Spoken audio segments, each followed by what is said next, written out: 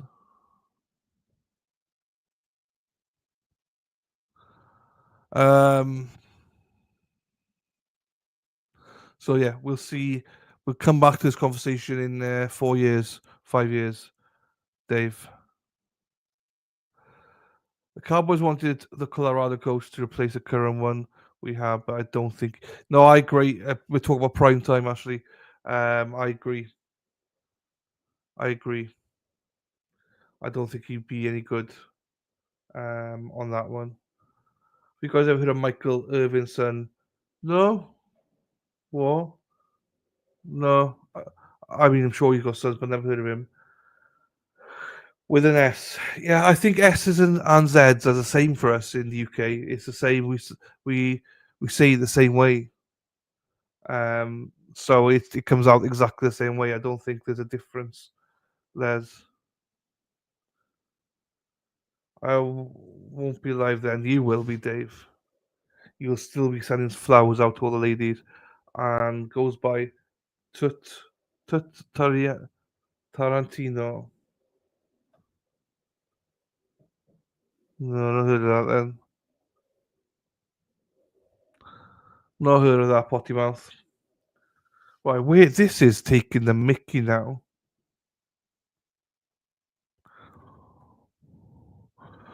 Now it's 44 minutes. There you go, Dave. Flowers for the ladies.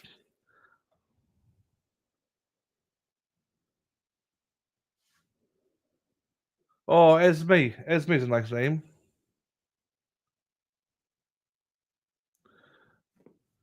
Esme or Esme.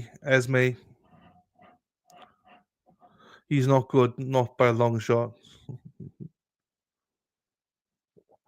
But when your father's Michael Irvin,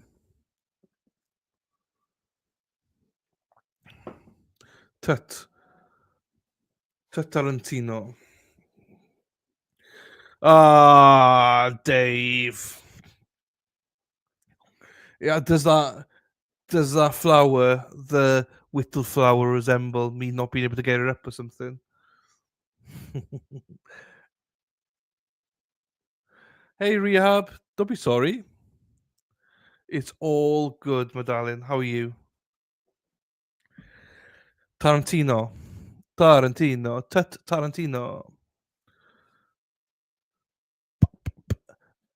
Guess who's back? Denise is here. Right. I hate waiting like this, especially with September.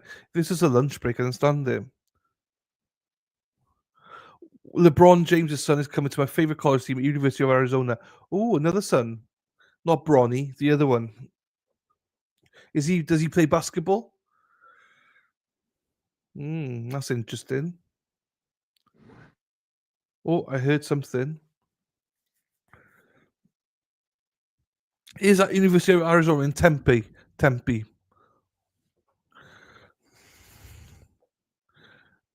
Question for everybody in chat then, you Americans, especially Americans, because in the UK, Bryce James, yes, he plats b-ball, or he plays basketball. How much? Hey, Amy. Don't worry about talking to yourself. I caught about a couple of minutes of your stream last night, Amy, about addiction.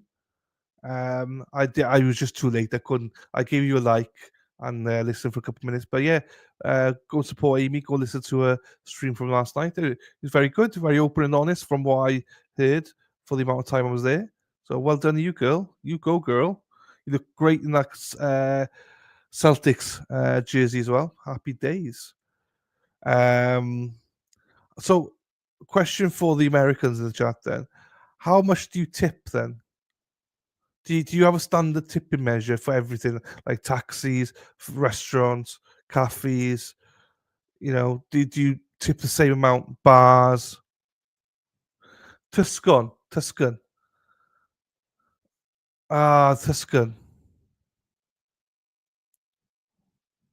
20%.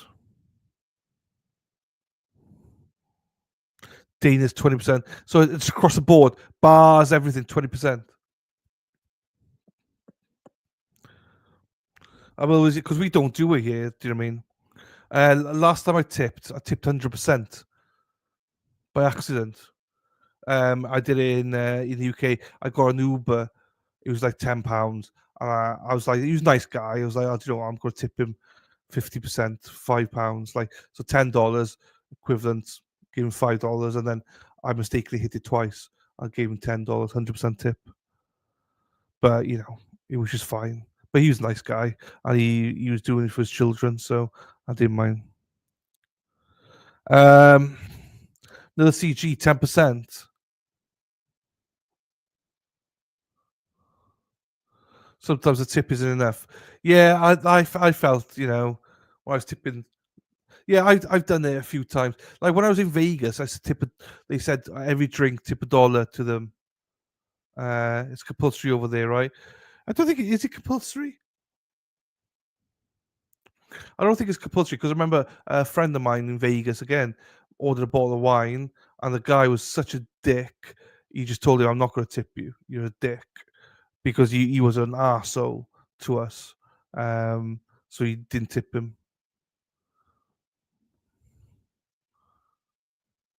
Yeah, I suppose it goes with your feeling, I suppose.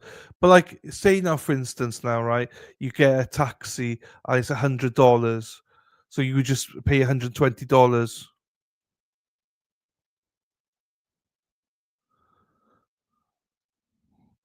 That's where I'm like, fucking hell.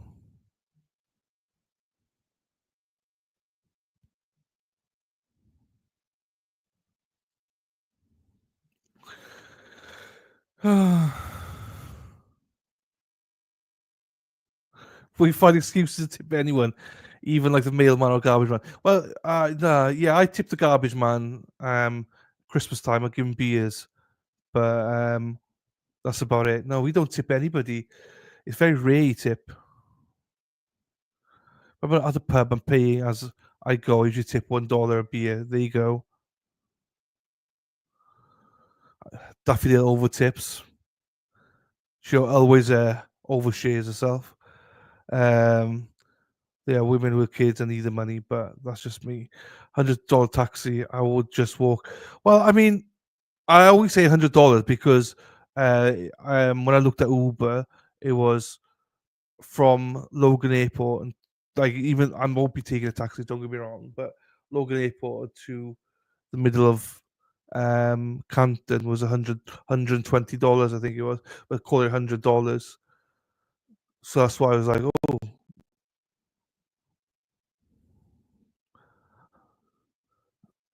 Or even call it $50. Do you mean it doesn't, you know?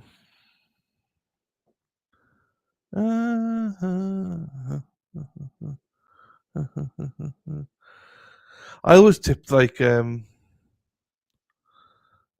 do you call it?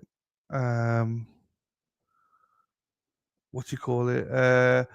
Housekeepers and stuff like that. I used to always keep my change, and at the end, then I'll just dump all my change there. That could be a lot of money. Do you mean? Amy's 20%. I reckon, Amy, you do not have to. If you're a man, Amy, I don't think you have to tip. I generally don't think so, Amy. I think you get away with not tipping. Literally, Amy, all you need to do. If I was Amy with Amy's jugs, I'd be just like, oi, oi! That's your tip. That's your tip. Do you know what I mean? And I think they'd be happy. Court's not back, no.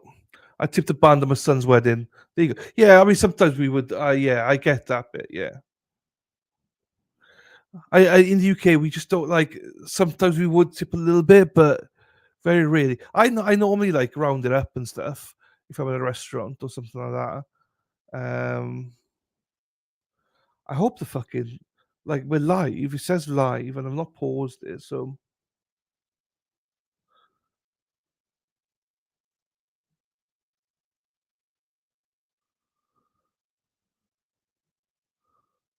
Yeah, 51, 52 minutes. There you go. There you go, Amy. You see, you could get away with it all day long. All night long. Get your tits up for the lads. Do you know what I mean? That's what I'd be doing. I might do it myself. Lots of tips of weddings go around. Yeah, it's interesting. It's interesting. I'm just trying to get back in the tipping culture of America.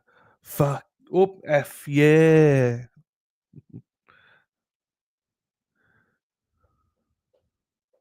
Is there anybody you don't tip then? I mean, if you go into a reception, as in, so you go to the hotel, right? Do you tip the receptionist? Valets? But like, so say now I booked the hotel and I go in there and I'm just like, would you have to tip the receptionist? Like, I in Vegas I used to put $20 in my passport, say, have you got any upgrades? And they'd be like, no, we don't. I'm like, fuck, keep the 20. It's fine.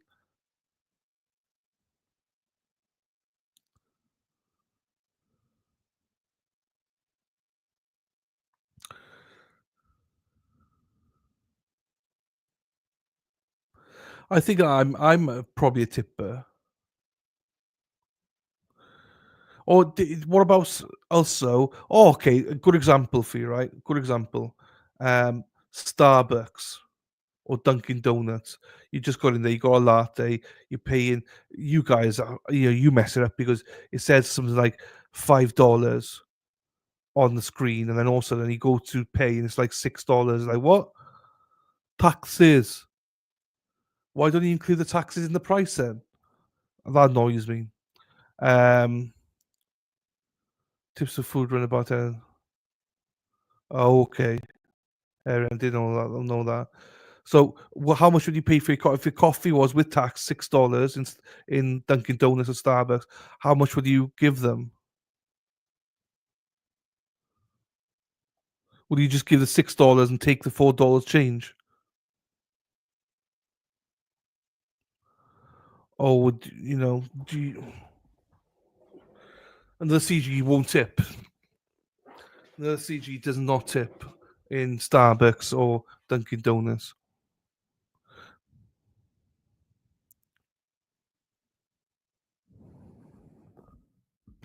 Yeah, you'll always be 90%, unfortunately, Robin, if that's the case. So,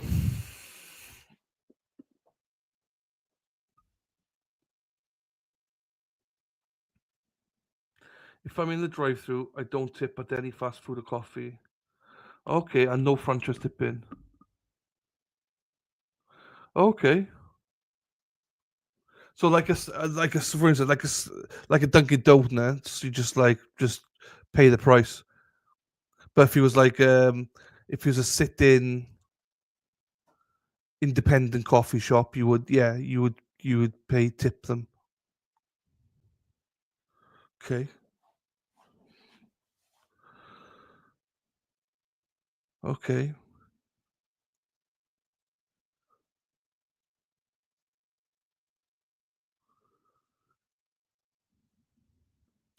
We're learning. We're just trying to learn here as we go along.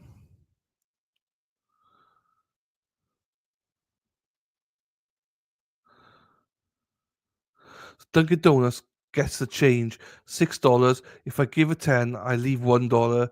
6.10. I give the coins, I keep the bills. See, so I would do something similar to that. That's how I was thinking of it. If you'd have asked me, I would have said I probably would have given a Duncan $1 or the change. But then, do they have boxes or something to put the tips in? Because I'm not sure how I'd feel like just saying, "Oh, keep $1 to yourself." Do you know what I mean? Hmm.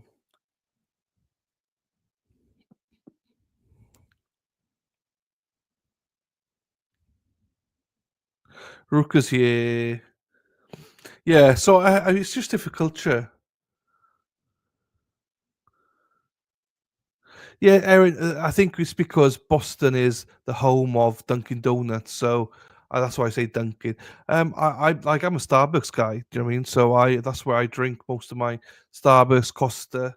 Um, but I've only had Dunkin' out in New Jersey, and it was fine. It was okay.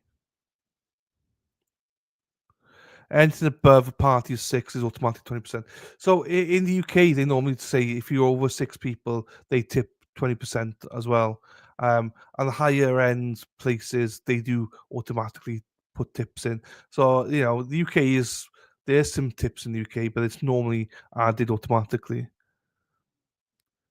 Katie says, I never have cash. Some places, if you use a card, they just run the card for the amount of your food. Just started giving us a machine even at the drive-through, choose a tip amount. Yeah, we've got bars now that started the tip amount stuff.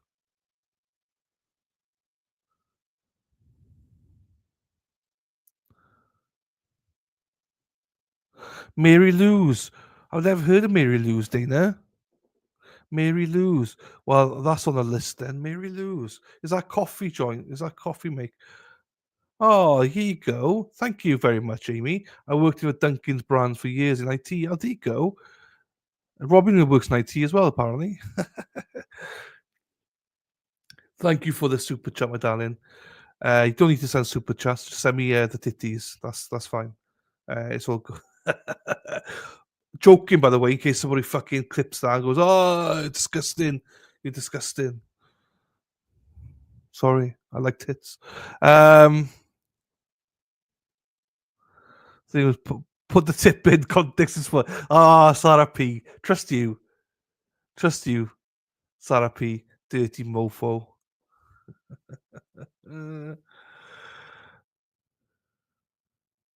Fair, right, fine. Mary Lou. I'm gonna put one in. Mary Lou.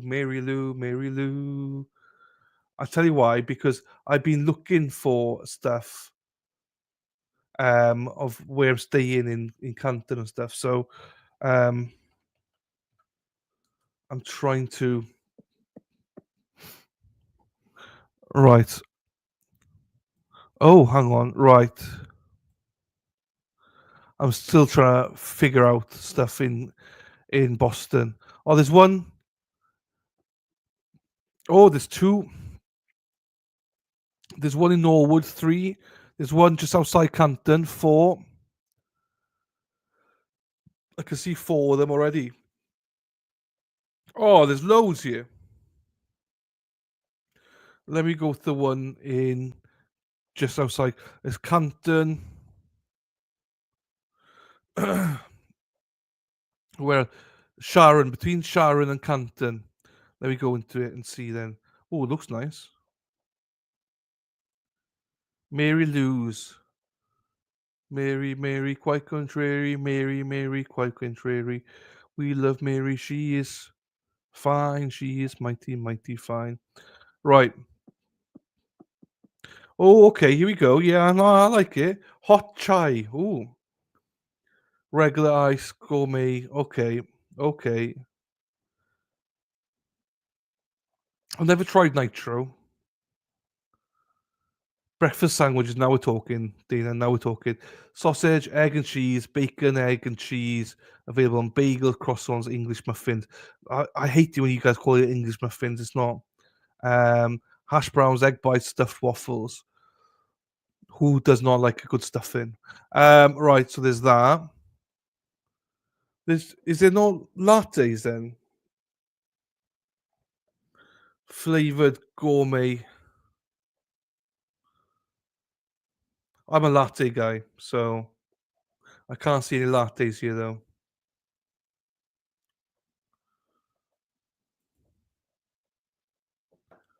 K cups. What's K cups?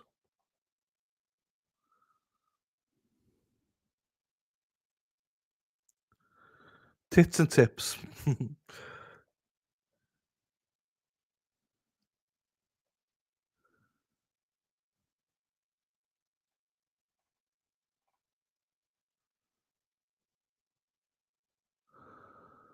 Insomniac coffee.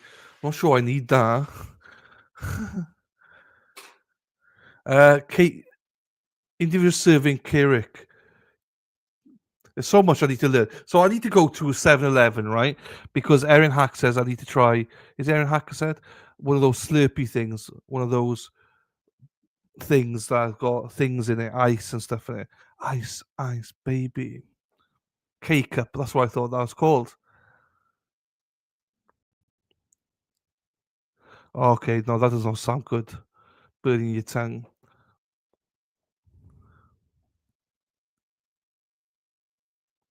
Oh, technical issues. That's fine. I mean, it is what it is. It's fine. We're learning. We're here. We're talking to each other. We're learning. I'm getting hungry now talking about food and drinks and stuff. Yeah, Slurpees. I need to try Slurpee. I don't think I've. I probably have tried Slurpee before, but the UK one, not a US one.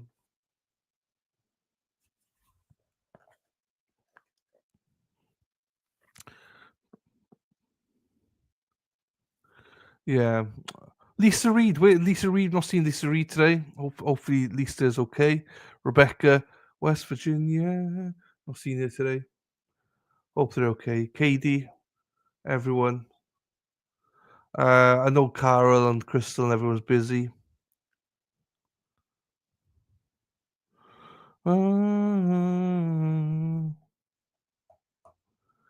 Right.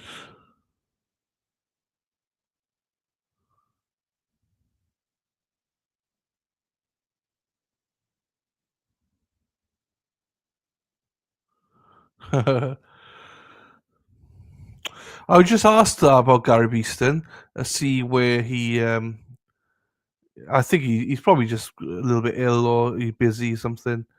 He doesn't normally go more than about a couple of days.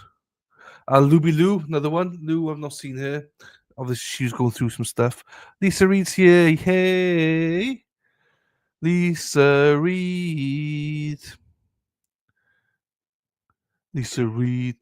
Lisa Reed. Lisa Reed. Do you all have Burger Kings in the UK? Yes, we do.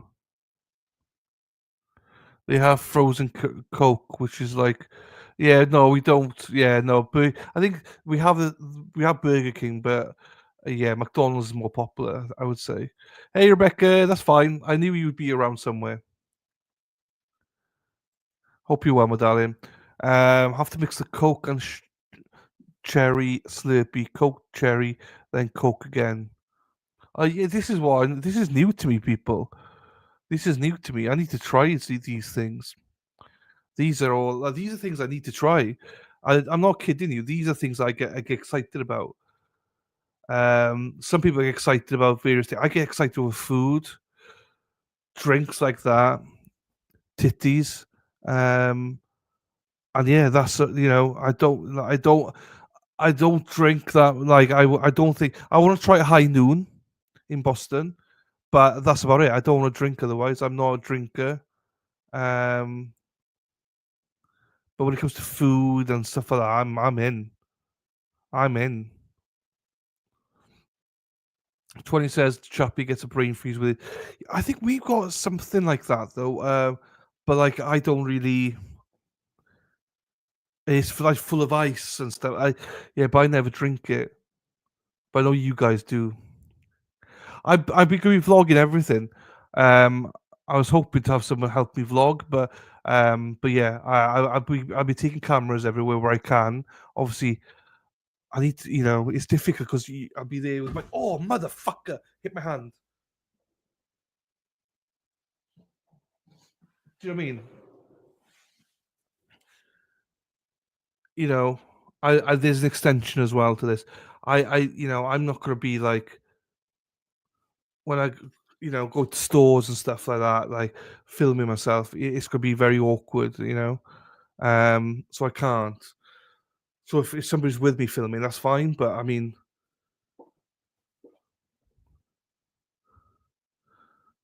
I have jokes already about this and ladies, but I'm not. I'm gonna keep it tame. Do you know what I mean? I'm gonna find it very difficult. With hey, so I'm about to try my Slurpee, Slurpee, Slurpee, Slurpee. That's gonna be all. Oh, I suppose I could do outside the shop, couldn't I? I could do outside the shop. Yeah. I still don't know how I I change it to portrait.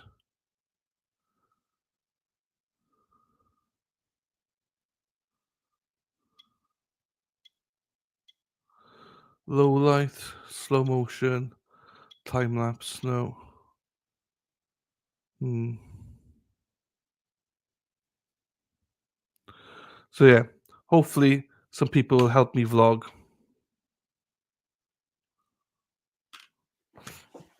But we'll cross that bridge when we get to it. Burger King is called Hungry Jack's in Australia, as bloke who owned his little burger joint would not be bought. Oh, wow, okay. Fixed logic, wow. Oh, Lisa Reed is definitely getting brain freeze. I'm getting a lot of stuff, I think. No, shut up, Siri. I don't ask you anything.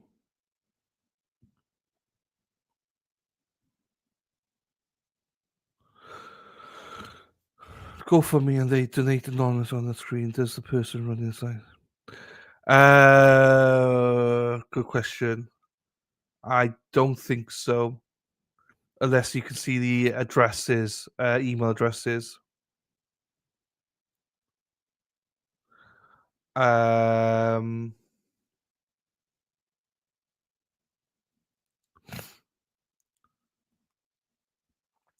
the CG, mine is on silent, vibrate, but Siri will fuck me over.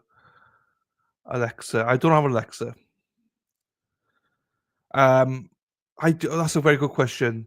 When I had a GoFundMe, I didn't. It didn't show me, but I'm not sure if I was able to see anonymous people, the addresses and stuff. Yeah, So yeah, sorry. Oh, hang on, I could Google. I could message. Bear with me, like an ex-wife. Hey, oh shit, wrong one.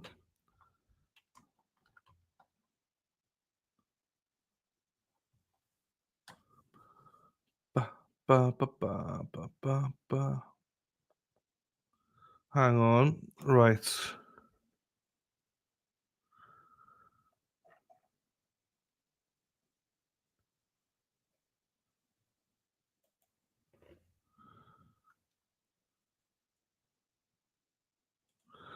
I'm just looking here now.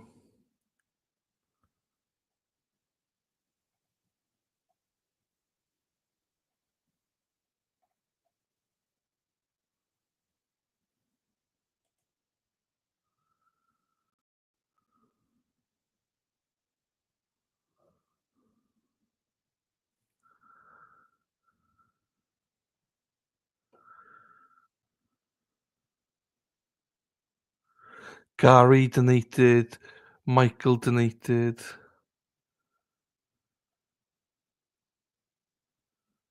Deborah donated.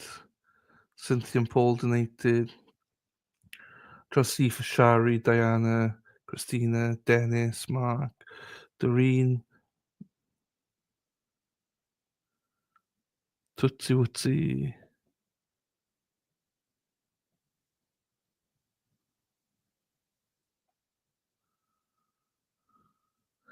Hang on.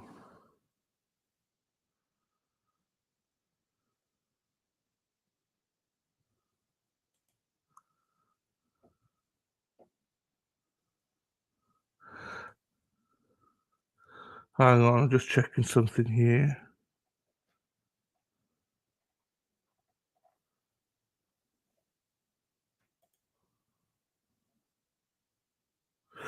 Yes, it does show. Because I have somebody here that sent me anonymously, but I had an email to say who they were. So, yeah, I definitely had an email to say it was so and so sent you X amount, but on GoFundMe it was anonymous.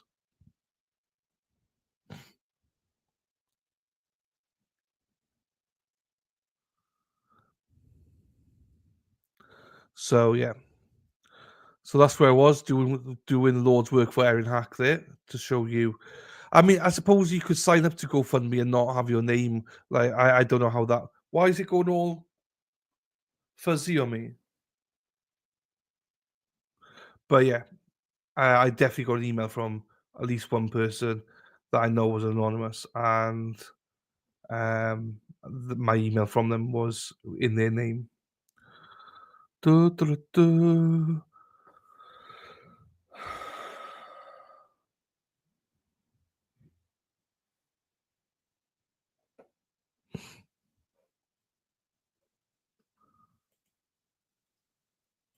Okay, there's that.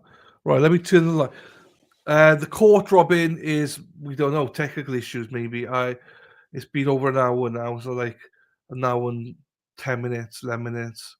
Let me clap is something that you can catch. It's like a sexual disease, isn't it? Anyway, let me put the lights on. 'Cause no one's home. Oh, nada.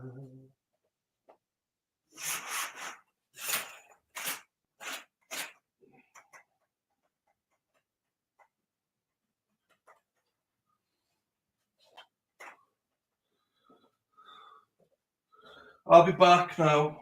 I'll be back.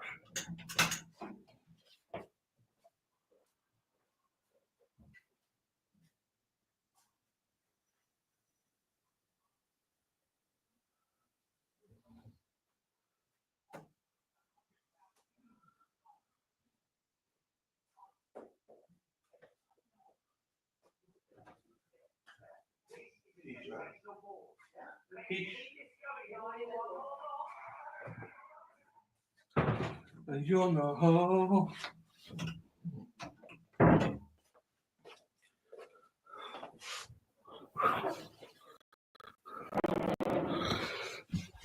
Oh, sorry, my OCD was kicking in, so I go and wash my hands. Ashley, you got to hear the clap, yeah. I think everyone in the chat keeps saying they got the clap.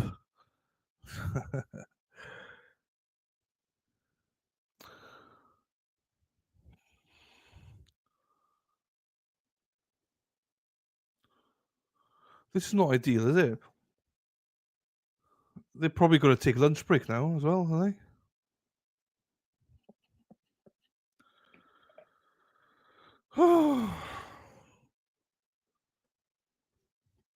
Hang on, let's see what else is there. I don't really want to change anything because you can beep because you're not mine.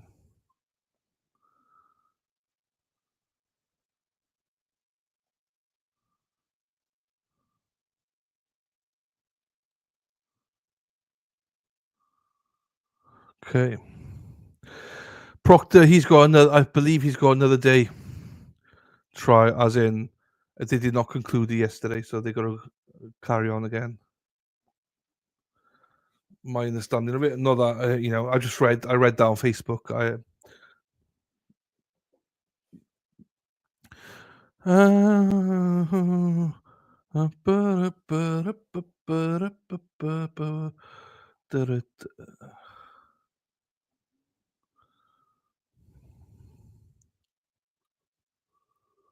Ooh.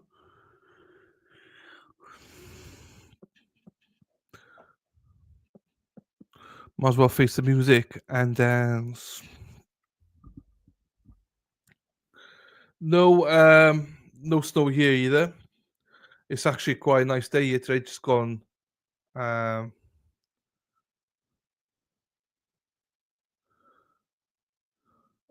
So Robin G says from Court TV, same as what Law and Crime says, that Court TV chart, Court TV update. IT is still working to get the video feed for the next witness working for the jury. It will be a bank executive who will be appearing on Teams. Stand by. Thank you, Robin G. Thank you, my darling.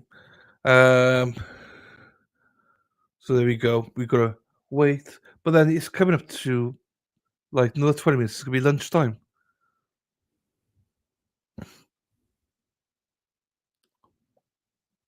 So they might just go, do you know what, let's reconvene at 1 o'clock, everybody. Which is 6 o'clock for me, which is an hour and 20 minutes. Robin, between Robin and Amy, call them and say, we work in IT, can we help you? And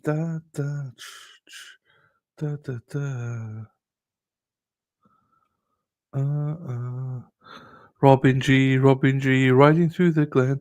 Why is that just changed? It's gone to the clock now. Robin G, chasing all the men. Dee, dee, dee, dee, dee, dee, dee, dee. Robin G, G Spot.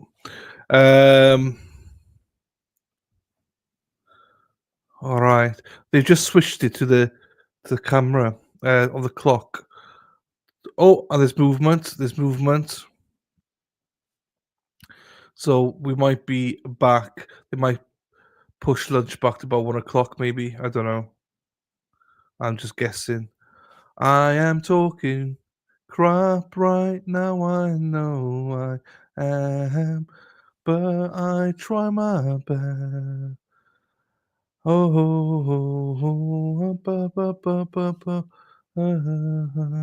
Ruka says she's worked really hard expanding the business and have done so much recently. I really want to start rolling in on YouTube. I neglected for a year, but I'm expanding.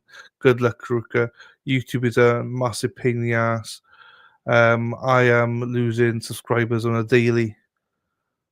It's a B-take. What's occurring? Yeah, apparently they're trying to set everything up for a witness on Teams, but can't fix it.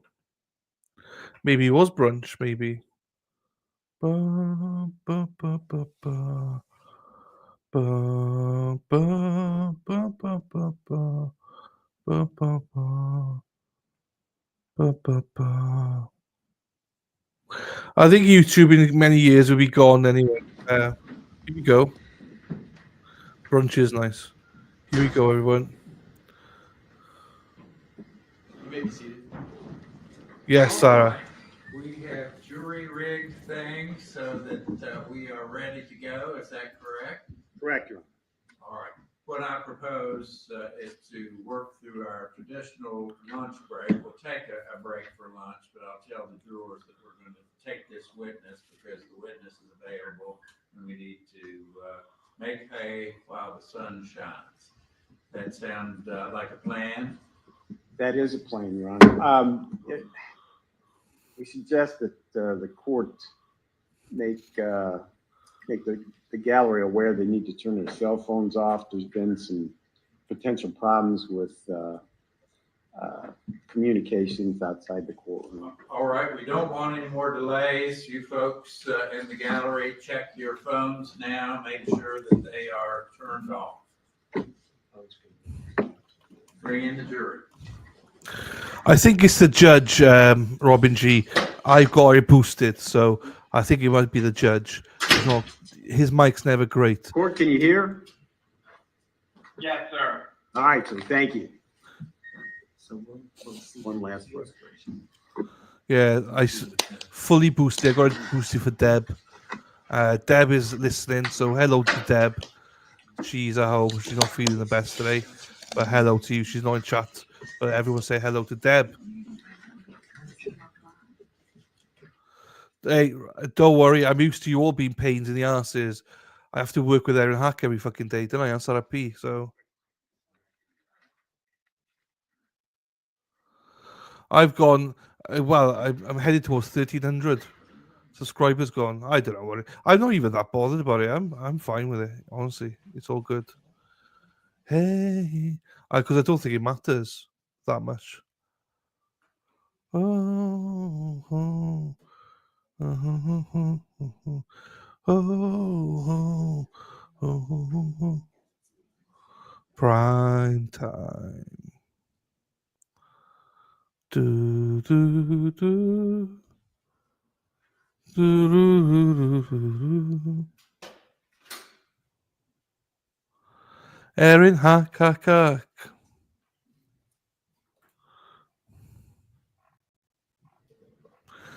You're my fire, my desire. Erin Hack, she drives a bus, yellow bus, yellow bus.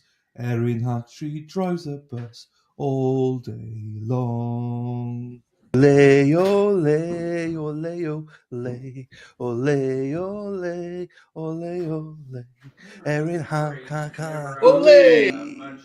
Erin Hack, hack, hack, ole. Let's go, Erin Hack, hack, hack, ole. Erin Hack, hack, hack, ole. The TV would go out and you'd try to get a picture. There'd Thanks, be a Ruka. placard on that would say, "Sorry, we are having technical difficulties." Some of you may remember that. And my heart as a child would always sink whenever I saw that sign. This is what's happened to us. I even thought about getting a sign and holding it up for you folks. I am a curse when it comes to technology, and things just don't seem to work right around me. I'm so old-fashioned that I still write my checks out by hand and put them in an envelope and get a stamp and send in the bill. But we've straightened it out. Now, you can see that we're close to the lunch hour. The witness is here with just a kind of a short window of time, and we want to accommodate him. So we're going to work through the traditional lunch break, but never fear. We will take a break for lunch. It's just that we'll be a little bit later than usual. If your stomach begins to growl, we'll overlook that. We won't pay any attention to that. And I apologize that we're not taking our lunch break on time. But I know you folks have been patient and you've had to wait, and we need to make some progress in this case. So if you'll please bear with us. We are still, of course, on the state's case in chief. You may call your next witness, please, Mr. Truman. Your Honor, the gentleman that appears on the screen is Mr. Court Nexon. All right, sir, I can't tell whether you are seated or standing. Are you standing? I am standing, Judge, and I have a stand-up desk, and I don't even have a chair, so I am in a standing position. All right, well, would you please raise your right hand, sir? Do you swear or affirm to tell the truth, the whole truth, and nothing but the truth, so help you God? Yes, sir. All right. I would normally say you may be seated, but you're standing at your desk, and so you can remain so. Before we get started, let me explain to the jury. Ladies and gentlemen, you are watching this next witness on video. You should regard his testimony in the same manner as you would if he were right here in the courtroom amongst us. So assess his testimony and the credibility thereof, just like you would any other witness that is called to appear to the witness stand here. With that, Mr. Truman, you may proceed. Thank you, Your Honor. Mr. Nexon, would you please spell both your first and last name for the court reporter? Yes, sir. So legal first name is Michael, Michael. Last name is Nexon, Nexon. middle name is Cortland, hence the name Court. How do you spell Cortland? Court. Oh, I'm sorry. I thought it was Cortland. I beg your pardon. Mr. Nixon, could you tell us your background, please, and specifically your employment and education? Yes, sir. And if it's helpful, I am loud by nature. If I need to talk louder or quieter, Mr. Truman, please just tell me. And first and foremost, the judge and jury, I truly appreciate you all letting me do this virtually. Grew up in the state of Virginia, Washington and Lee University in Lexington, Virginia for undergrad. Started my career in New York City in finance. Came back to business school at the University of Virginia in Charlottesville, Virginia. Have stayed put there ever since to raise a family. And for 6 years worked for what was U.S. Trust, and that became Bank of America's private bank. I currently own and run a farm estate and residential real estate company in Charlottesville, Virginia, called McLean Faulkner Incorporated. Thank you. Could you tell us your initial involvement with Natalie and Michael Cochran?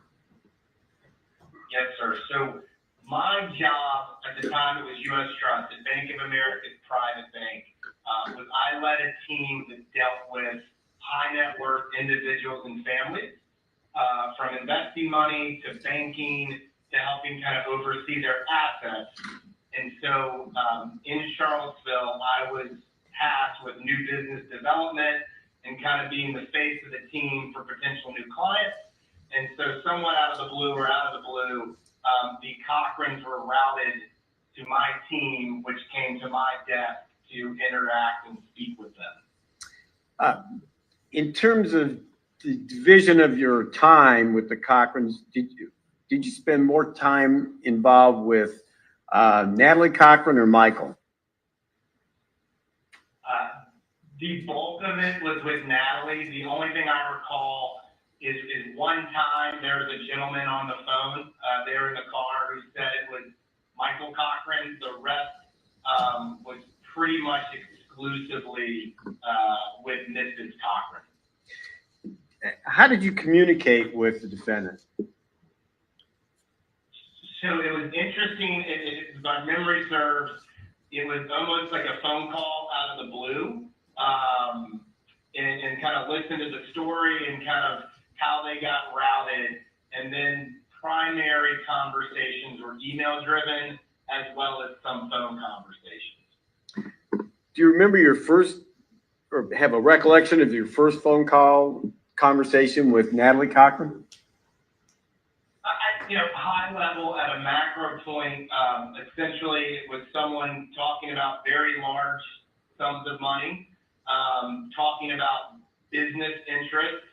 And I get the sense, because of the level or the amount of money they are discussing, and even though it was involved with businesses, it all tied back to an individual. And that's what U.S. Trust or a private bank deals with. And so not exactly sure how, but it makes sense that if the Cochrans are talking to the business banking world of Bank of America, that entity would have flagged and said, you need to speak with U.S. Trust. And given the West Virginia location, I believe the Charlottesville, Virginia office would have been the closest in proximity, and that's how things kind of got routed to me. All right, sir. You indicated phone calls, but your primary means of communication was through email. Is that correct? I would say it started with a phone call, and while there were some calls initially, it would have been very email driven, and I don't want to jump ahead. As things kind of played out, the bulk of it was driven through email. Your Honor, the defense has reviewed the document that the state would mark as state 4. Yes, number 4. All right. Can I see it again? I'm sorry. Yes. I beg your pardon. Could I please have exhibit 3? It's at binding. It's over there. Yeah. I'm sorry. Let's see. Yeah. Also,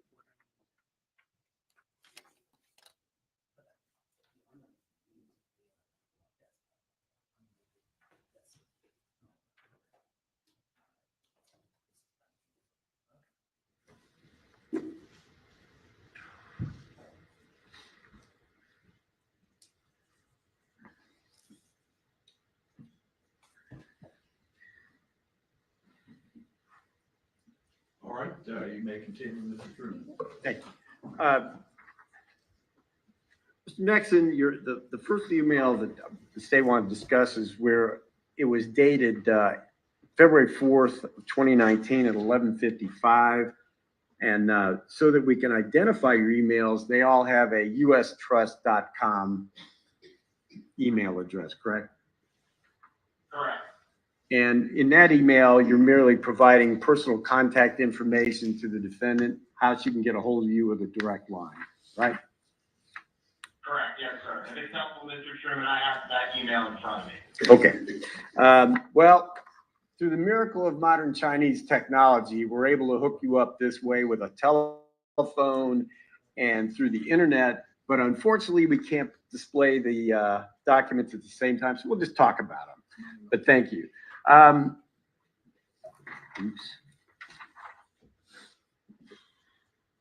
The next email is the following day, and you received an email from the defendant at about 11:11, timed 11:11.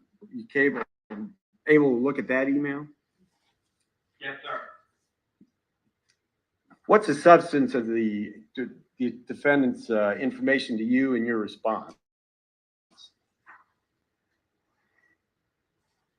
So after the initial phone conversation, our job is to kind of follow certain procedures, protocol, information gathering. And so in order to do anything with our team, we have to document certain pieces of information. And so we kind of asked Mrs. Cochran for certain pieces of information that would help us slowly start to effectively build a relationship and establish the accounts. And so that's what we had asked her for after that initial phone call in order to start slowly moving forward. Your Honor, may we approach on all of this? Sure.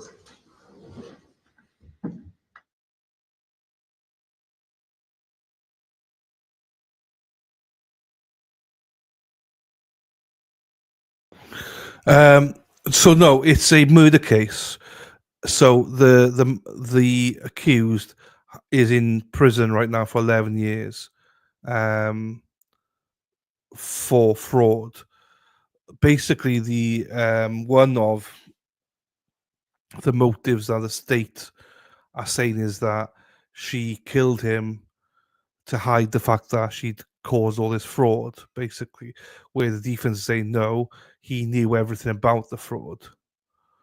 So that would not be her reason to unalive him.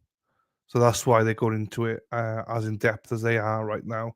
There's no question that she did it, but the state is saying that she's the only one that was involved.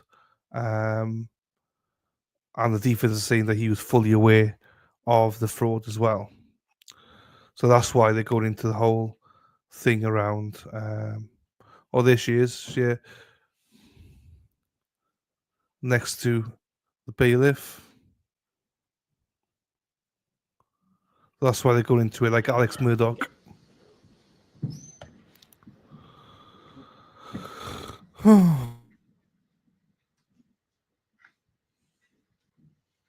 right, continue, please, Mr. Truman. Thank you. Yeah, the fraud case was done. She's in jail for 11 years, federal level. This is just the added motive for her killing. Yeah, so she's been found guilty of the fraud. Yes. Now they're trying to accuse him. He'll come clear, but that's what the motive is. The state is saying is she killed him because of the fraud, that he didn't know about it. So, if that makes sense.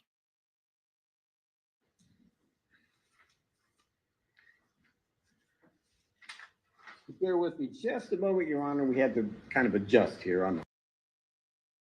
Like we did, which is throwing out really big numbers. You know, our job is we have to take it seriously to see if it's real. You know, I think our initial instinct was this probably isn't real, but we will take every step. And so first you have to make sure that the human beings are real, that the business entities are real. And so you're going through methodical steps to document various characteristics of the individuals in the business. And so that's kind of, before anything happens, we're basically, you can call it papering or documenting the individual and the family to get everything set up. And as you can imagine, you're dealing with one of the largest banks in the entire country, if not world. Everything is going to be documented and in a good way scrutinized. And so that's kind of these initial steps, which is we are just data gathering to see if this is real or not. Were there any funds in this account at this point?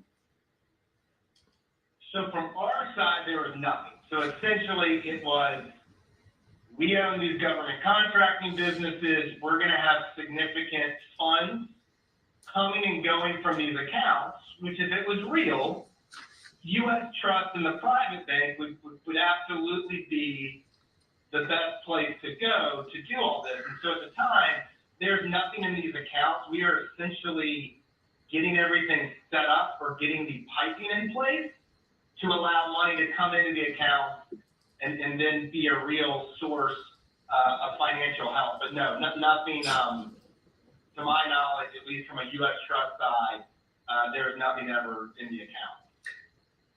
By February 5th of 19, approximately 5:36. And if you could take a quick glance at that email.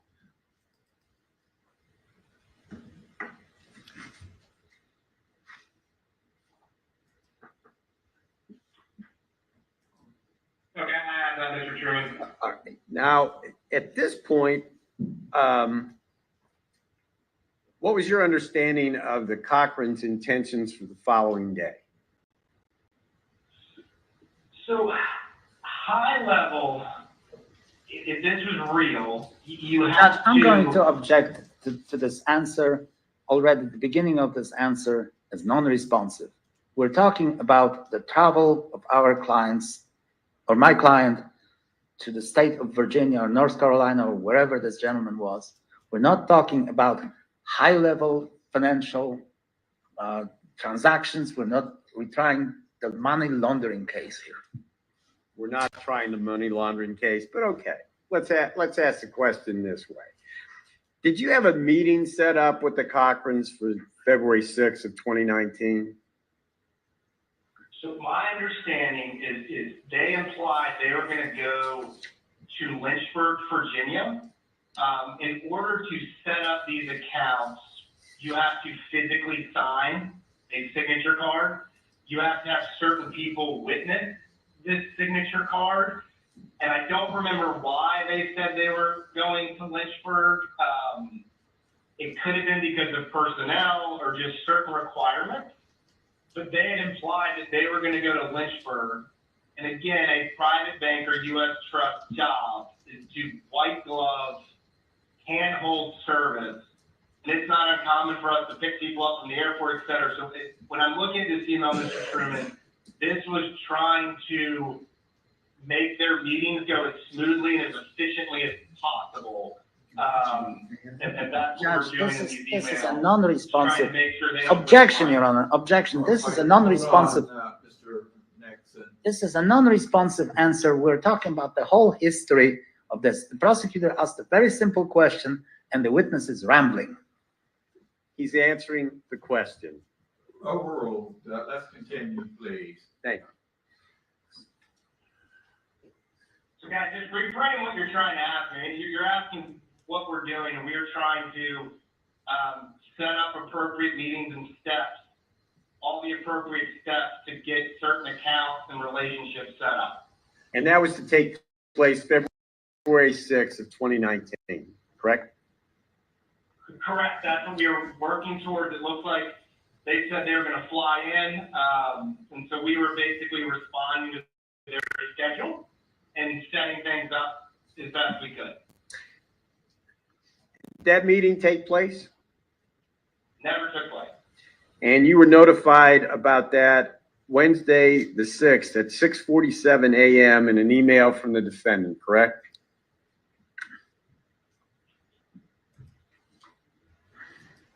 Correct. And I have it, I'm just in my packet. Yes, I have cancer and was up all night. And so again, we responded accordingly, that we are sorry, and we're kind of taking cues from this prospective client on their schedule. But correct, no one ever went to Lynchburg, no meetings took place. But there was a reference at 3:37 p.m.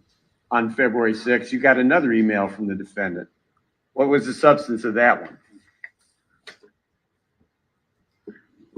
So this is our court, we'll shoot for Friday. Is that the email? Yes. Yeah, so, again, looking to reschedule is how I and our team read it, was they were looking to reschedule. And so we kept trying to be accommodative and helpful. And once again, that meeting never took place either, did it? Correct.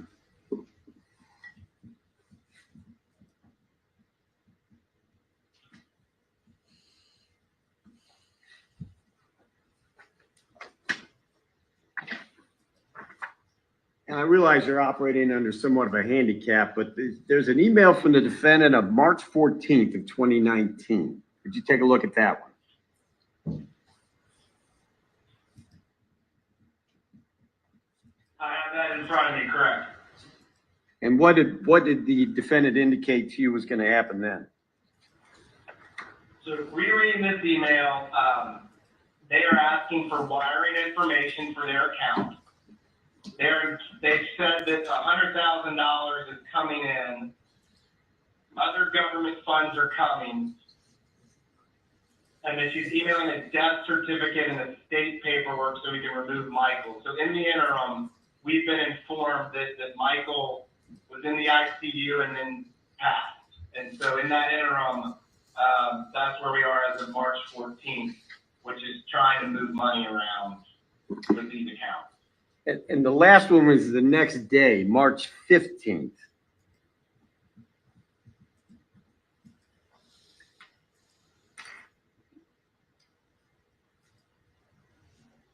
The defendant indicates to you that she can't log into her account. Is that a reference to a U.S. bank account, or am I missing something?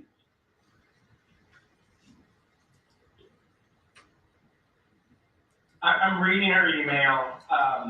She very easily could have had a Bank of America account. I'm going to object to Hold this. on, Mr. Nixon. I'm going to object to the answer that has already been preceded with she could have easily done something. Either she did something or she didn't. So this is assuming facts in the evidence. I think that's appropriate. Pose the question again, please, Mr. Truman, and I'll instruct the witness to please answer. Court, this phrase in that email, I can't even log into my account. It was all set up by him. Did you take that as a reference to a U.S. bank or a Bank of America account, or is she talking about something else?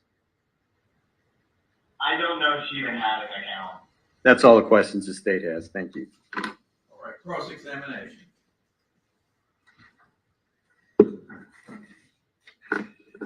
Did you ever talk to Michael Cochran about any of these transactions? There is a gentleman on the phone at one time who would have been implied he was Michael Cochran. That's the only interaction I ever had with him. He was on the phone, supposedly in the car with Natalie, and this was early in the process. This would have been in February. Okay. How many times did you talk to the prosecuting attorney's office in this case? Can you repeat that? How many times did you talk to the prosecuting attorney's office in this case? The lawyers in the prosecuting attorney's office? If I remember, I think one time, maybe twice, and it was more to figure out if I could testify virtually, given kind of my location to the courthouse. among many, I would imagine thousands of transactions, you remember Natalie Cochran and you remember Michael Cochran. I absolutely remember this, just given the nature of it, correct? All right. Now, was Michael Cochran CC'd on all the communications that you had with Natalie Cochran?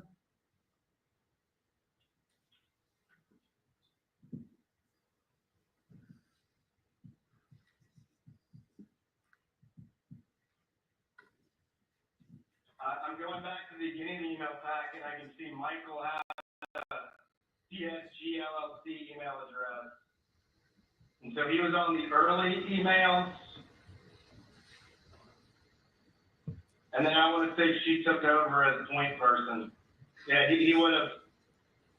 Now, here, I mean, it just kind of depends on the email, sir. I mean, Michael had Natalie, Michael both had CSG LLC US email addresses. All right. So he could have known about all the aspects of whatever transactions they were supposed to transpire with your bank, right? Again, she ran point. He was only ever communicative of the very first phone call. All right. The sum total of your testimony, Mr. Nixon, is that Michael Cochran and Natalie Cochran and Michael Cochran were supposed to appear in your bank somehow. And they called off the appointment twice, right? I'd say there's a little more to it than that, but if you don't want me to ad-lib. No. I want you to answer my question. My question is, the sum total of your testimony is that they were supposed to have... Objection, the subtotal of his testimony is his testimony, period. Your testimony here today in this court is that they scheduled an appointment with you and didn't show up and canceled it, right? I'd say that's incorrect. She ended up cutting checks and wrote false checks that our team knew, and this kind of all crumbled because you're dealing with a very sophisticated financial institution. Your Honor, I move to strike this answer and instruct the jury. Overruled. I'm going to allow the answer to stand. All right. They wrote some checks that, I'm going to ask you this, sir, one more time, and I want you to answer yes or no. Did they schedule an appointment with you and canceled it? Yes, they canceled multiple appointments, correct. Did they schedule more than one appointment with you and canceled it? To my knowledge, there have been 2 different in-person get-togethers, and then it all became email-driven communication. How many appointments did they schedule with you? Mr. Nixon, please listen. How many appointments did they schedule with you and cancel? In my recollection, 2. One was they said they were going to go to Lynchburg. She then had cancer. I didn't ask you about that. Wait a minute. I asked you a very simple question, sir. How many appointments did they schedule and cancel? And you said 2. Is that right? 2. All right. Yeah. Now, and the reason did they give you any reasons why they scheduled those appointments and canceled them? Yes.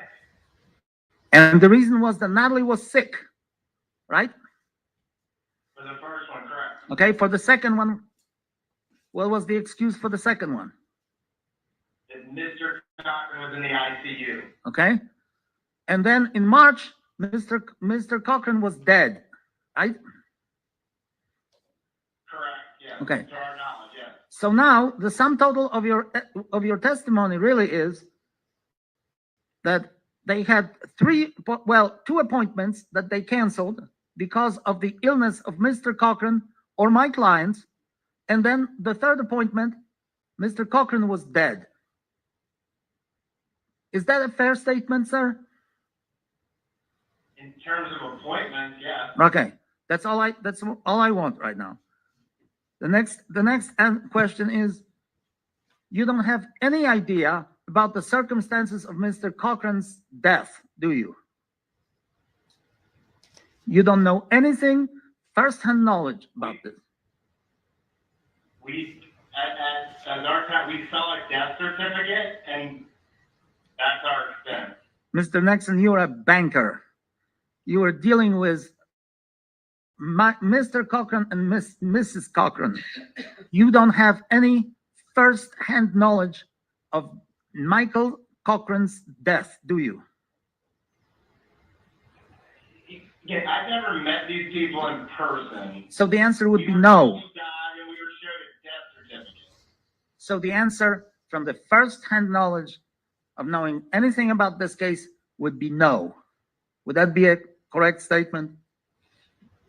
In terms of his death, Right. I don't know how he died. I have a pretty damn good guess.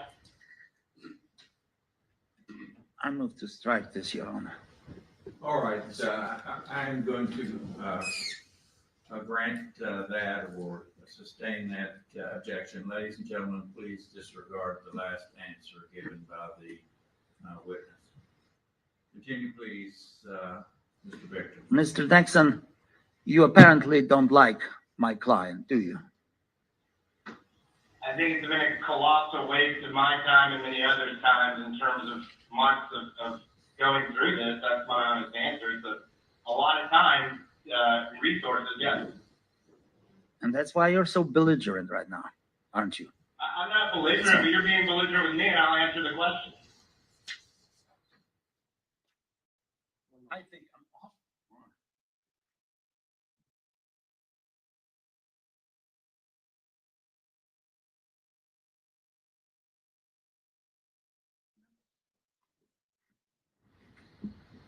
I think I'm done with this witness. All right, redirect Mr. Truman.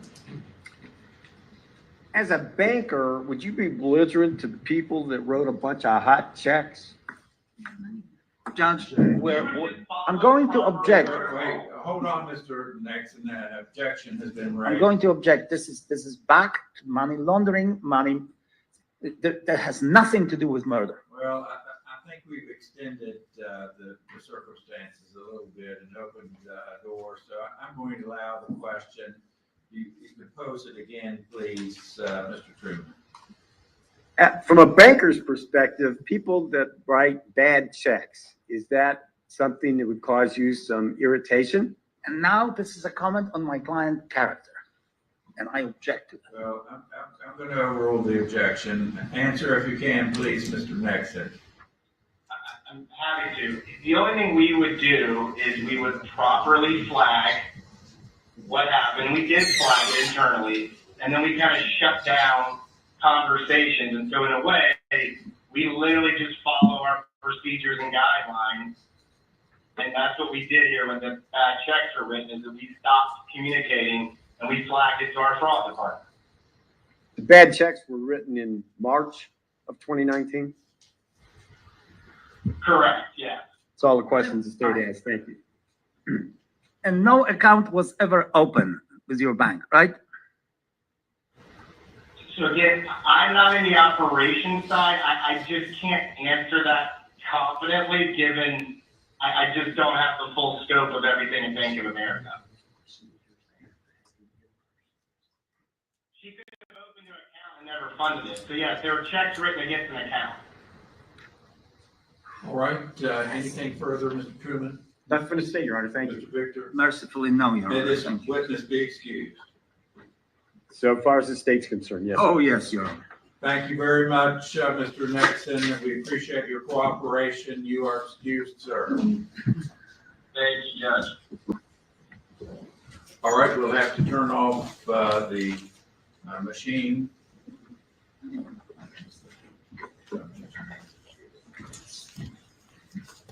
Ladies and gentlemen, we haven't approached the lunch hour too much. And so if you could be back in your jury room at 1:30, I'll give you a little extra time because we're behind the eight ball, so to speak, in terms of getting our lunch. So at 1:30, if you'll be back in your jury room, that's when we'll start back up. Please do not discuss the case with anyone at all, not among yourselves and not with anyone else. Enjoy your lunch, and we'll be ready to go again at 1:30.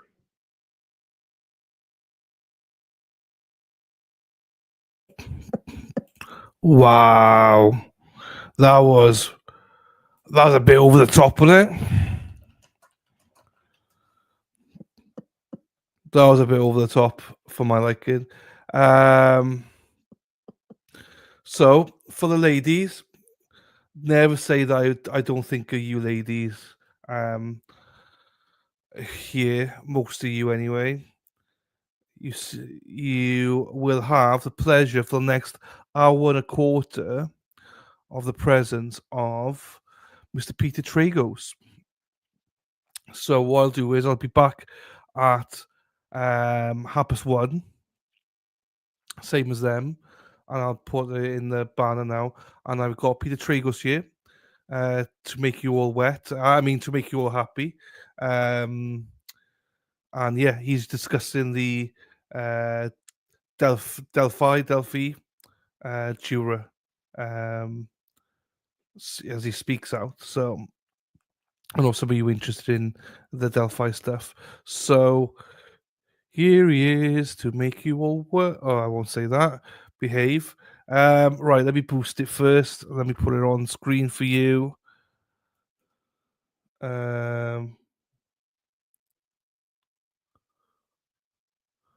Okay. Share screen. Share. Wait, baby. No, we got this one. For Dana, I know how to treat the ladies. I know how to treat them. Yeah, this one. The ladies are happy. They are, like Judge White would say, ladies, spread your legs. So they're happy now. There you go. Right. You can watch the whole duration of this. It's an hour and 12 minutes, and we'll be back in an hour and 12 minutes. So there you go. Enjoy.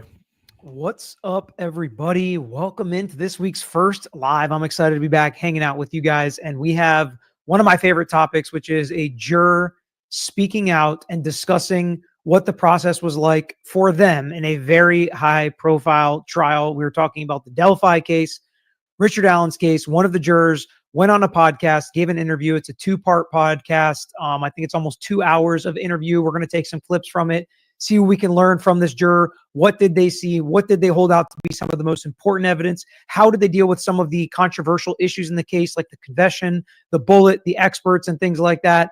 We're going to get into whether or not they were, a true crime fan before or after, and what their feelings were on all the lawyers. We get all sorts of information throughout this juror interview. It's going to be really interesting. I'm sure there are going to be people that agree with certain parts and disagree with certain parts, maybe like the podcasters, don't like the podcasters. Let's not let any of that get in the way of us watching, listening, and learning the decision maker or one of the decision makers in this process, how they saw things, because that matters. That's important, whether we agree or disagree with a juror's verdict. It's really important to see what they saw and realize they don't know everything that some people watching on the outside may know, but their verdict matters. And we hope that they followed the law and handled things appropriately, which we'll discuss if we see any issues that are coming to light based on any of their comments. So without any further ado, let's get to it.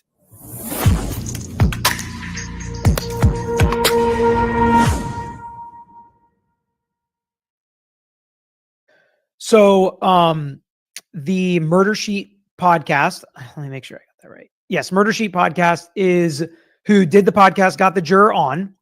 I don't know them personally. I know there are people that really like them in the chat, people that really don't like them in the chat. I understand all that. But they did provide a really interesting, in-depth interview with this juror that we're going to have the privilege of listening to pieces of it from, to break down and see what we can learn as far as which parts of the trial were most important. And for someone like myself that was not in the courtroom, we had a lot of people on our podcast that some aired, some didn't air, that were in the courtroom, that were on both sides of this. I know a lot of the ones that ended up airing were on the side that they felt like there just wasn't enough, or there were some issues in this case. They didn't think that Richard Allen was legally guilty. Some even borderline on the maybe Richard Allen actually is innocent. I don't think that's where this podcast landed. One of the hosts is a journalist, one is a lawyer. But we are going to listen for the information here that we can get from one of the jurors. And right off the bat, they get into part of the jury selection process. And this juror said that she likes true crime, is not an avid watcher or listener, but would basically catch the documentaries at night once in a while. I found that to be interesting, but she didn't know a lot specifically about this case. And I found it really interesting that the juror questionnaires had information about Odinism on it. And that led this juror to think there was going to be more about Odinism in the trial, which I found that to be interesting for a lot of reasons. Like, if you're going to ask Odinism questions, which I can understand why the defense would wanted to get in there because they were still trying to get it in a trial, number one. But number two, if you're the defense, maybe you didn't even have to say it or argue it, but it was in the jurors' minds a little bit that when you showed or talked about the crime scene, maybe if they knew anything about Odinism, or, you know, if they were thinking about Odinism or had it on the line, it's a situation where, people say Murder Sheet is notorious for striking. Well, we're gonna make it our own here and discuss as much as we possibly can and add to it as much as we can, just playing a couple clips from it. I'll talk to them if they want to talk about it. It's no big deal. And if it's not monetized, that's fine too. Which we can deal with all that as it goes. So it was interesting that Odinism was even on the questionnaire from my perspective. She talked a little bit about how the prosecutor in jury selection made her feel more at ease than the defense attorneys. It felt like more of an interrogation with the defense attorneys. She liked the demeanor of the prosecutors generally better than the defense attorneys. She felt like the defense attorney specifically was, I don't know if condescending is the right word, but more like a little harsher, I think. And the prosecutor was more like getting on their level, making the process, because they were all nervous. It was all difficult. And the prosecutor kind of made it a process that was easier for them to kind of digest and deal with it. I did notice this with this juror, that she was talking and making comments that she had watched or listened to this podcast, this Murder Sheet podcast. And then with more context after the trial, she went back, she did some research. She was interested in what was going on online. And she said maybe she even dove a little too deep into Reddit. But she really appreciated the work that this podcast did. She thought they did a really good job. And she appreciated the work they did on the case. And she does talk about some misinformation that was out there from people not in the courtroom, from people saying things that just didn't happen. And so we'll get to some of that when we discuss it. Let's see what else we got here. She talked a little bit about how maybe Richard Allen had weird eyes or something, was looking at some of the jurors. And the podcaster said that, yeah, even when he looked in the gallery, sometimes it was creepy. She said that the juror said she tried not to kind of make eye contact for a long time with Richard Allen. She said some of the other jurors would make eye contact with him until he stopped making eye contact with her, or with them, I should say. She said she did not partake in that, but that regardless of what his eyes were like, she did not think that that had anything to do with his guilt or innocence, which is good in my opinion. Let's see what else. She said she brought in a Polaroid camera, which I thought was interesting. You're not supposed to, obviously, or allowed to bring in cameras, take pictures, things like that. But she said she thought she'd be able to bring a Polaroid in because you can't post it online. And that was confiscated, so she wasn't able to bring that in every day. I thought that was interesting. She said she loved the bailiffs, not unusual. They talked about the process of being sequestered and groceries being delivered and how they, logistically what it was like for them to kind of set up and try to get meals together.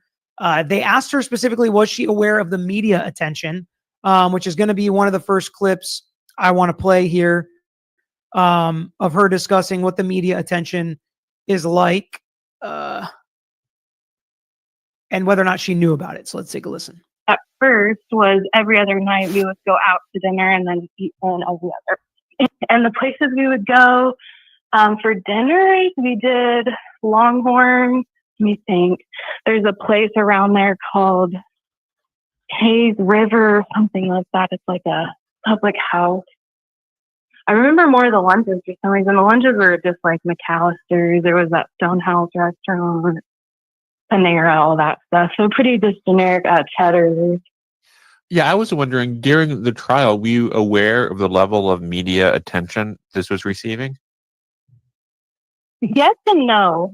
They kind of expressed that when we were like sequestered at the beginning, just that, you know, there's a lot of like coverage about it. But one day, like I guess to answer your question fully, they downplayed it a lot. I think they didn't want us to like worry too much, but like the security detail and all of that, I'm like, this seems just crazy. We couldn't even go on the elevators to the bottom floor without, you know, cops with us. We couldn't have anyone else in the elevator with us. We couldn't talk to anyone else.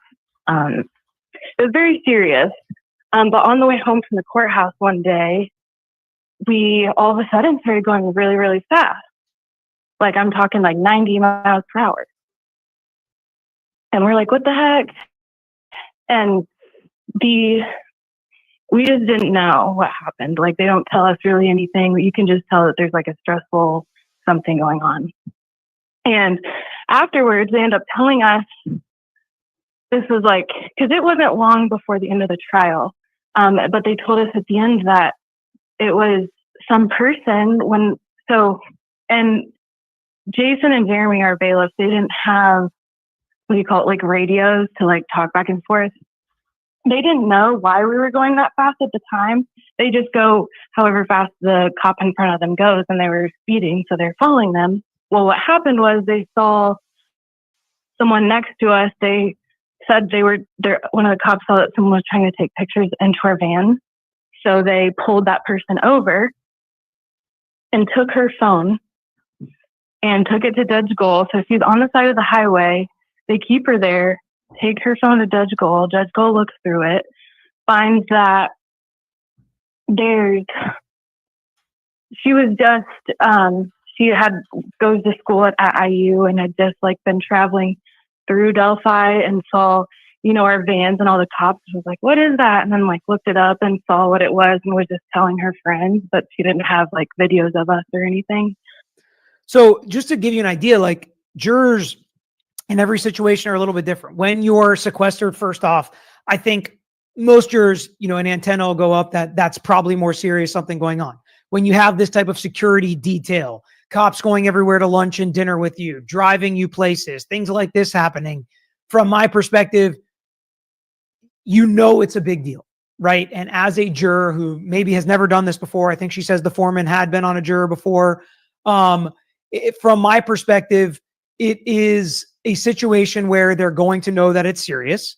It's a situation where when officers are going to do something like this, like it's a pretty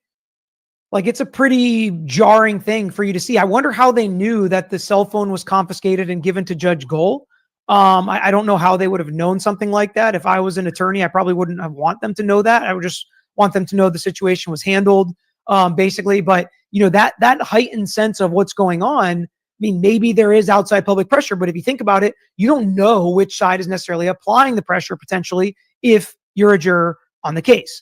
But either way, she was just giving that, I think, as an example of an indication as to why she kind of understood this case is a big deal, or there is a lot of attention on this case. Okay, so we're going to listen here to a couple minutes now as she kind of describes what she thinks of Judge Gold, what she thinks of the prosecutors, and what she thinks of the defense attorneys. And what's always interesting to me is every juror, I mean, they should and they better, loves the judge, thinks the world of the judge. And that's no different here. So no surprises here, regardless of what some people said. And I think even the podcaster said, you know, they were a little annoyed with Judge Gold because Judge Gold wasn't giving the media everything they felt like they were entitled to. So regardless of that, from a juror's perspective, they almost always love the judge. There's no difference here. Number two is how she feels about the attorneys. And one of the most common thing, and I talked to another juror in the Chad Daybell case, and they told me that they felt the same way, that like the prosecutors were really organized and the defense felt like they were unorganized. And they were told that after trial, Jamie said. Okay, I might have missed that. Jamie said that she was told that after trial. That makes more sense. So, and she's going to echo that the prosecutors were way more organized, the defense attorneys were way more unorganized. So we'll take a listen to a little bit of that here. Where did we go timestamp wise? I'm sure like everything goes the way it's supposed to as well. We would do like a cookout. Our hotel had like grills outside, so Jason would grill sometimes, or we would like cater Subway or pizza, things like that. Wow, that's okay. So that, I mean, I was always I'm like, what is their activity? So I think that's, I think that's neat. I'm going to ask you about some of the different parties in the case and kind of what your impressions and what maybe sort of what you got the sense of the group's impressions of them were. And I guess that starting off one would be the one who probably kind of addressed you guys directly the most. And that's Judge Gull. I think that she is a very impressive woman. I don't know, ever since, I mean, in the way you look at a judge, at least to me, I was just like, wow, like she must be really like educated and I love seeing women in like a high role. So I thought that was really cool from the beginning. And then from my experience from the trial, once I heard the podcast, like I totally get where you guys are coming from like a media standpoint of wanting to, because I feel the same way. Like I'm so glad that you guys were able to be there the amount of times you were and get the correct message of what actually happened in court through. So I totally get your side, but as a juror, I didn't, experience any of that. And I just thought and think that she just like a boss, and did a really good job. I do think it's really interesting too to like read the comments and see people talking as we're listening. And like when there's a judge, there's been judges people love in the chat and judges people hate. I will just tell you, whether I love or hate a judge, it's not a lot of judges I hate, but whether I think a judge is awesome and fair or like one of the judges I don't love trying cases in front of, the sentiment is almost always the same with the jurors. And we can't blame the jurors for liking the judge.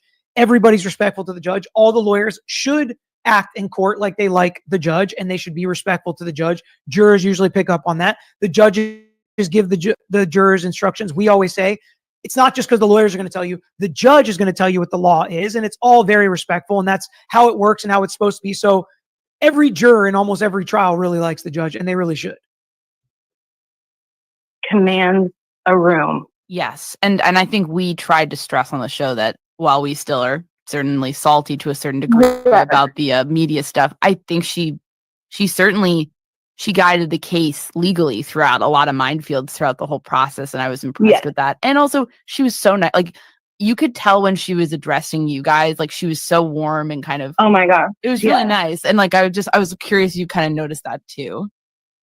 Yeah. And after the trial, she always debriefed the jury. So we got to spend some time with her and we're allowed to ask her any questions we want to. We just got to talk to her and actually spend normal time with her that's not just, in court. So that was really cool too. What was she like during that?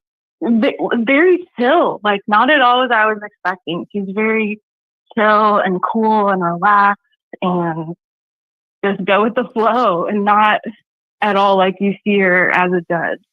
And then I'm curious, what were your impressions of the three attorneys from the prosecution? So I guess we can start off with McClelland. We talked a bit about him during voir dire, but during trial.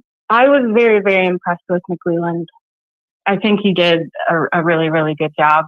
And that's off of someone that, knows nothing about trials to this point. So, but knowing nothing, I think and I guess that's what really matters because I was a juror, but I think I kind of touched on that he just made me feel comfortable. Very professional. I think that was something that kind of lacked on the other side. Like I felt that he always kind of had a plan, was always thoroughly prepared. Just like a high level professional. I don't know. Just kind of what you'd expect from a lawyer. Right. So that is a really, really common definition and sentiment of what jurors think for the lawyers that is on the side that they vote for. Like, I can't tell you how many times it's like the organization, the thoroughness, the way things were put together just seemed like your witnesses had more information. They were better prepared. The other side seemed unorganized. I wasn't really understanding what they were trying to get at. She did mention at another point that like the technology woes for the prosecution, was maybe not great. And they maybe thought like, oh, that's not very organized that they're having these technology issues, which is why lawyers usually freak out and hate having technology issues during trial. That's why before trial, we're usually able to go to the courtroom, test out all of our technology, see how it works, have courtroom personnel there to help us with anything that might be an issue. I like to put up all my exhibits, anything I'm going to use in opening, anything I may use in jury selection, closing, whenever it is. Before I do that, I like to put it all up on the screen, make sure it works appropriately, because you hate to have this feeling, especially if you're the side that they think's really organized. Now you do something that makes them think you're less organized. It can affect the case. Now, it wasn't the ultimate issue. It wasn't the reason that she voted one way or the other, but that's what happens in the minds of the juries when you start to believe one side and go with one side throughout a trial, which is how trials work. You start to think, yeah, they're so organized. I trust them more. I believe them more. Not that you think one side is lying, but usually this is the sentiment a juror will echo for the lawyer whose side they vote for. And then I guess the next one would be Stacey Diener on the prosecution side. I really like Stacey Diener. Well, and something for me, I really like fashion, so it was really cool for me to look at everyone's outfits every day, and that was like something really cool about being in the courthouse for me for some reason. But she had the best outfits for sure. That was something I really liked about Stacey Diener. Why are we like the same person? Because I was always saying the same thing. I kept telling Kevin, I'm like, she looks like one of the women from Law and Order. She's like always very well put together. And she didn't wear the same outfit twice, not once, which is pretty impressive. I agree. And on one end, very attentive. On another end, it makes me think there were parts of this trial that were probably a little bit slow and they were noticing other things. And, the judge apologized for delays. And, she noticed what people were watching and noticed that one of the lawyers didn't wear the same outfit the whole time. It's like, that's pretty wild to think that that was something that she noticed. Perceptive, interesting. Cut you off. I'm so sorry. What else were you going to say about Stacey Diener? No, I didn't know this at the beginning when I didn't know that they like have planned who's going to cross and who's going to ask who the questions. Like I didn't know they already knew who was going to talk to who, and it's like strategy. But I realized that a little bit as it went. Troll, approachable in a sense, or I like them. In all of their roles, I think they all did a really good job. I want to go on to the defense. I guess Andrew Baldwin. I like them. More than Rosie, if we're comparing, I think he was more approachable in a sense, or just not as like intimidating. Because I don't know if Rosie was trying to, but he just always seemed like intimidating. Like even because we don't like talk to these people or anything, but just even like making eye contact, you like try not to look him in the eye, But with Baldwin, we would make eye contact. I would smile, and I think he did a really good job. I would laugh sometimes with like his one question on each of the yellow pieces of paper, and we're flipping those over after we ask a question. That kind of thought was funny sometimes, but he has a process and it works for him. So. Yeah, those seed chapters or chapter seeds. That's what he calls them. Yeah. You mentioned Brad Rosie. What did you think of him? And I don't know if he's like the lead person or if it's like they both are, but it almost seemed like a ego thing too. I don't know, or maybe that's just the kind of person. So she felt like Rosie had more of an ego. I think that's what kind of I was trying to get out earlier. And a lot of reports from inside the courtroom. And again, I wasn't inside there. So a lot of this is reacting just from a lawyer's perspective on when we talk to jurors, what we look for, what we don't, how we can get better, how we can't. Lawyers have certain personalities, styles, ways that they do things. And everybody kind of said that Rosie was more direct. Baldwin was a little friendlier. Rosie was a little more aggressive when he needed to be. Some people liked it. Some people didn't. And we say this about all sorts of lawyers. We said it when Emily and I were talking about Jay-Z and Jay-Z's lawyer Spyro, Tony Busby, whether we're talking about Alan Jackson, whether we're talking about Brennan, and sometimes you guys like lawyers, you don't like lawyers, but the ones that have the direct and kind of control you personality, which is very common in trial lawyers, very common in successful trial lawyers. But we always talk about the fact that if a juror doesn't like you, or they're not with you, as we say it, in trial law, if they're not with you, that can backfire. That can feel like an ego. That can feel condescending. And for Rosie's perspective, if that's his personality and that's his style, it's hard to change your style. If you're really a direct kind of bulldog, it's hard to be, a golden retriever in trial. And if you're a golden retriever, it's hard to be a bulldog. So you've got to learn when to tone it up, when to tone it down, when it's appropriate, when it's not appropriate. But you also got to realize that when you lose, these are probably going to be I bet he's not surprised by these comments. I'll just say. And sometimes when you lose, you're going to get these comments. When you win, they're going to be like, we just believed everything he said. He controlled the courtroom. He controlled everything about it. He wouldn't let any witnesses wiggle out. We appreciated how hard he fought for his client. So it can be the same lawyer, just depending on which way it goes or depending on the trial, it can be very different reviews from the jurors. Let's see if there was any more I wanted to get to. We'll listen just a little bit more of this part. As his ego just shows through, but like I said, he intimidating. I think it was from starting out on the let me dumb this down for you. Okay, so at least we know where we stand. And I will just tell you, if you guys want to be upset about the juror, I understand. And a lot of people thinking that this was not the right verdict. I don't know. This was one I thought the whole time could go either way. And, we have people on that are pointing out some very serious problems that happened in the pretrial and leading up to it. But like I said, and like I asked every single person that came on, how many times do you have this many confessions? How many times do you have a situation where there's somebody that's as, beat down as Richard Allen was?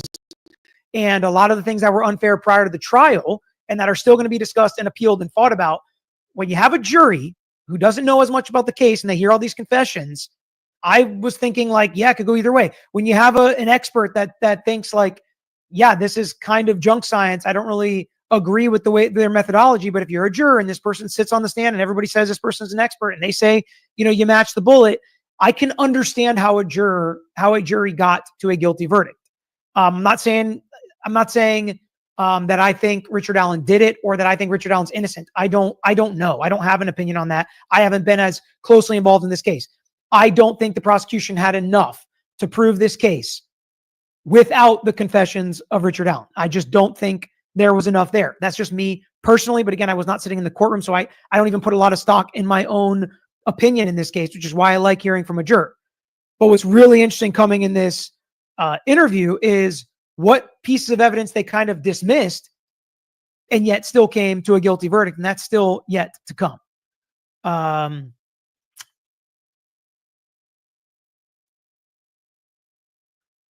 One of the things she mentioned is how at parts, they'd be like, how many of these cars existed? They didn't know. Then they went and found it and brought it back. It's how did you not already know that? I always think that's interesting. Same thing if you remember, in Murdaugh, they didn't have the GMC data. And then the GMC data ends up showing up in the middle of the trial. What do jurors think? Well, in this case, they think, how did you not have that? And then here it is. That seemed easy enough to get to.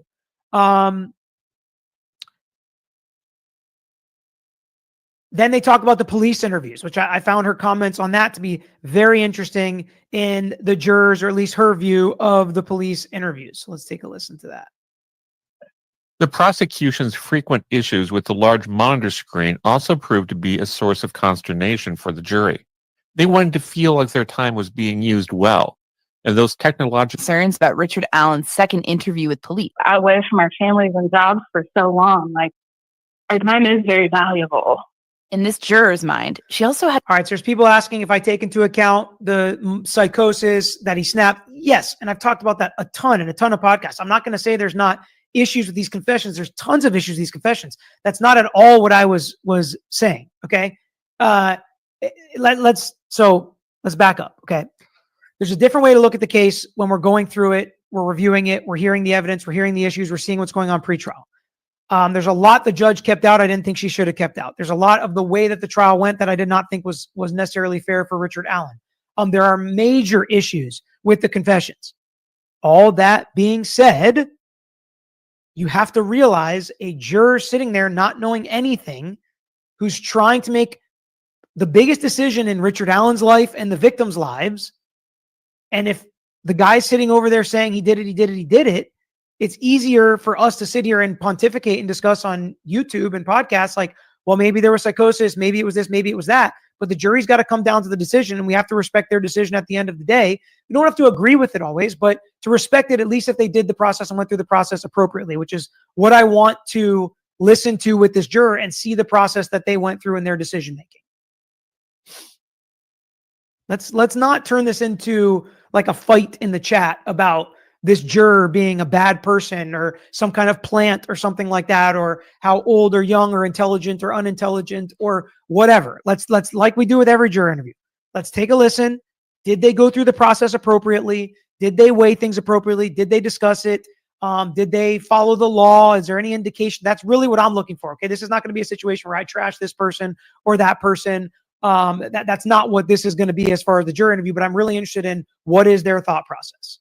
And there are some incredibly interesting revelations that she makes here coming up about what pieces of evidence they didn't really consider as being important. Had concerns about Richard Allen's second interview with police, the one he did with Lieutenant Jerry Holman of the Indiana State Police. That was something that weighed on her mind. Because I've listened to the podcast, so that when I hear what you guys said, I'm like, okay, well, that's true. But I just feel like he was very tough in the interview. It's realizing like that's how they're supposed to be. They're not supposed to, like, interrogations are supposed to be walks in the park. That makes total sense. And at the end, and I'm sure we'll get into like deliberations and things, but that was one of the things that we rewatched as far as video evidence. We watched the interview, and so, you know, we were able to have discussion about him, and it was kind of mixed. Like, I think a lot of people were like, well, that's how they're supposed to be. Like, that's how. And I believe these are the very animated interviews where people are, you know, the officers are yelling at him and like berating him, and he doesn't break. He doesn't confess. There were certain parts where people thought maybe he was manipulating his wife in this situation. Other people who thought the fact that his wife was brought in showed that even more he didn't do this. And if he would have broken in this moment. And she's talking about how some of the jurors watched that and thought, yeah, that's how it is. But she didn't necessarily think that that's how it was. And she's going to make some other comments I find interesting here. Interrogations go. And for some reason, for me personally, the interview, I just thought, you know, a guy that's never been in with the law before, and he didn't call for a lawyer. He clearly doesn't know what he's supposed to do, but he's not admitting to it. So I was like, the interviews to me just felt like he was just too calm and really didn't know anything to have done it.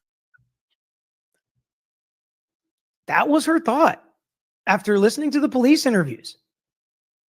That this guy didn't know what he was doing. He didn't call a lawyer. He didn't know what he was supposed to do, but he didn't confess. He didn't break. He remained calm. He didn't seem like someone who did it. I mean, that was what a lot of other people were saying as well that were coming on the channel and stuff. And I thought, this is somebody who voted guilty. Okay. But this is the way she viewed the interviews. And this is the way that she felt Richard Allen was acting in the interviews, not like an automatically guilty person. Thought that was incredibly interesting.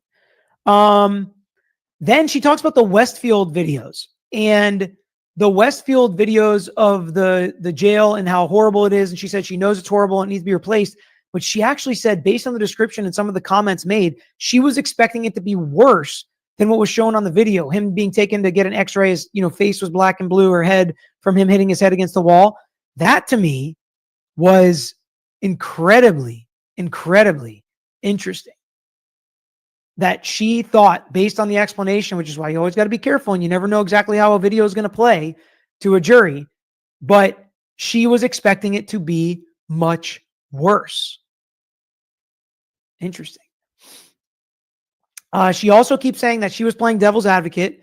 She was giving the defense credence. And the podcast host compliment her on that and say that's what the jurors are supposed to do. So she was saying she was staying in it. she was not going to jump to any conclusions, and she was not an immediate guilty vote when they went back there to vote.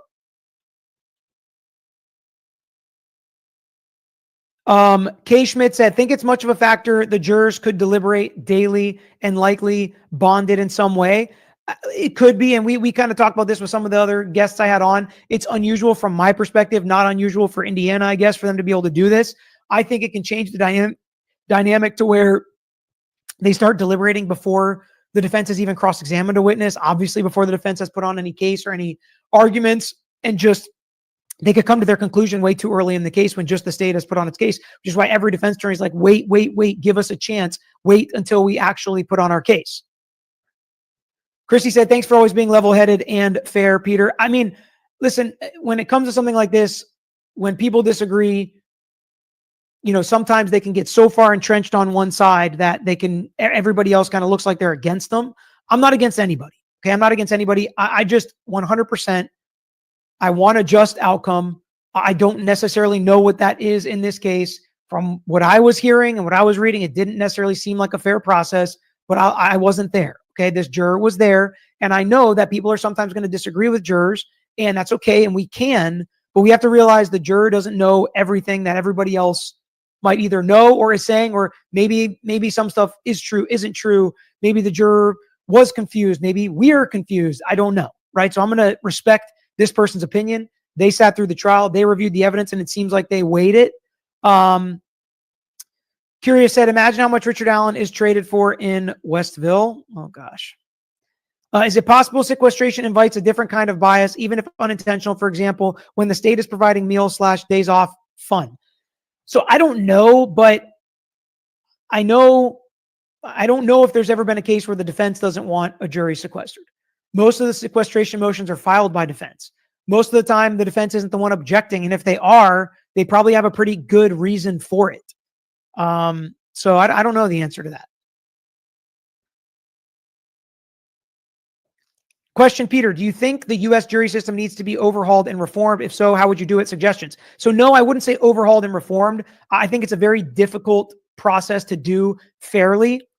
I don't know if, again, some people could disagree with this. I would have to take some time to think about this, right? If I was the czar and if I was the jury trial czar and could wave my wand and fix something. I kind of think more transparency. I don't know. I could see how more transparency could be good and more transparency could be bad, right? Where maybe we do know what happens in jury deliberation. So if they just go rogue and don't follow the law, we can do something for justice. But then again, would that create pressure and force them to do something that they think the public would want them to do, or be too scared to do what they think is right and where they think the law points, right? This is something that I can't just come up with on the top of my head, but I know that a lot of reform has already happened, and it's the best system in the world, in my opinion, even though it's not perfect. All right. In part two, they talk a lot about how professionalism went a long way with the witnesses, and they really liked some of the state witnesses. They did talk about the state expert, and she specifically, this juror said she didn't think the state expert was lying about the bullet stuff, but she did not believe the evidence was exact. And she said she knows the defense expert maybe used pictures and shouldn't have done it that way, but she really did not consider the bullet much, if at all, in her deliberations, which clearly giving props to the defense on how they handled that piece of evidence, which, remember that now, as we're going to listen to what she talks about in her deliberations,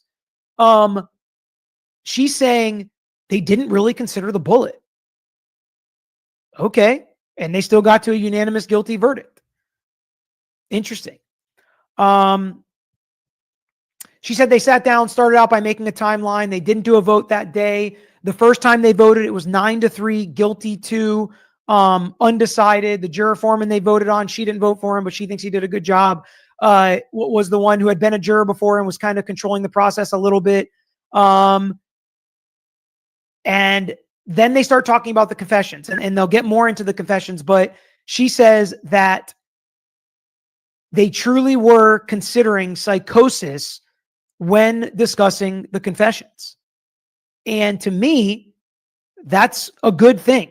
That means the defense put on the proper argument. The jury heard the argument. The jury is really in a position where You hear somebody confess, you hear an argument that says it was psychosis, it wasn't a true confession. What are you supposed to do? Are you just supposed to listen to the defense and throw it out? No. You're not just supposed to listen to the defense, listen to a doctor that says, yeah, it was psychosis. Be like, okay, throwing out all these confessions. No. You're supposed to consider the psychosis, consider the context, and then consider that maybe the confessions are real. And from her explanation, is she telling the truth? Is she not? I'm not going to get into that. But what she says is they did consider the psychosis. She also decided she's going to law school, this juror, because of this case. Found that to be interesting. Okay, now we're going to jump to kind of the bulk of her description and discussion about what they did in deliberations. If you're like what they didn't consider, what was important.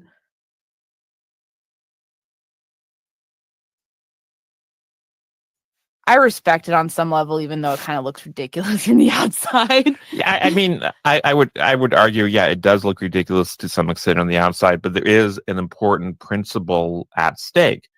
You really don't want to have a situation where we allow in this country for people to have charges filed against them before the case is ready, and they have to deal with this indefinitely for extended periods of time. And on an assumption. Whoops, I clicked the wrong one. I was like, that's not it. All right, hold on a second. If you're like, what is it? All right, here we go. Like a time where like, okay, like we're soon all gonna vote the same, you know. There wasn't a point where it felt like that. So like we went through. So she's going to talk about deliberations, but she does say it didn't feel like they were going to get to a point where they were all going to actually vote the same, because the 9-3, it was 8-4 at some point, and it didn't really seem like it was going to get there. Rose said, do you know what type of lawyer the host of MS is? Curious. I don't know. I don't know that answer. I don't know that answer, but maybe I can find out and I'll look into them a little bit. All the confessions, things like that. This is that Friday, sorry. We took the break. The rest of the day we spent discussing things and our opinions. And that was the hard part, difficult part sometimes. Some people just aren't the best at working with groups. So people talking over others, things like that. We went through that a little bit. A lot of Tuesday was just seemed to be like just a lot of talking and consideration. That was the day we took a vote at the end, and it was 3 undecided, 9 guilty.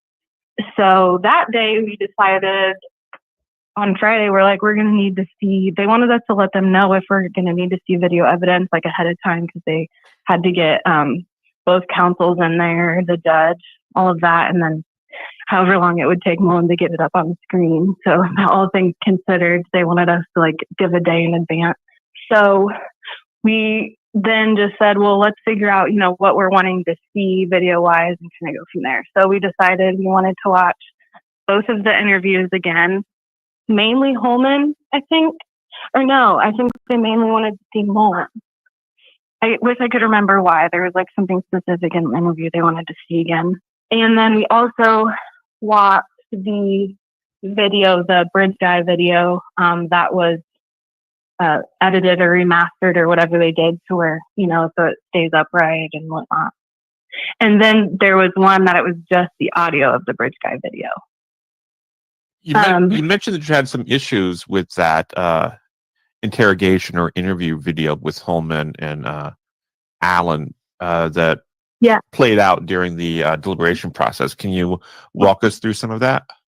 So again, having no experience on seeing really interrogations or any experience with that kind of thing, I felt especially Holman, he just kept going at him and going at him and going at him. And even though he said, I'm done, which granted, why don't you just get up and walk out? But I was just putting myself in that position as if I was being asked those questions and I didn't know how that got there, how am I going to explain, how it did if I don't know?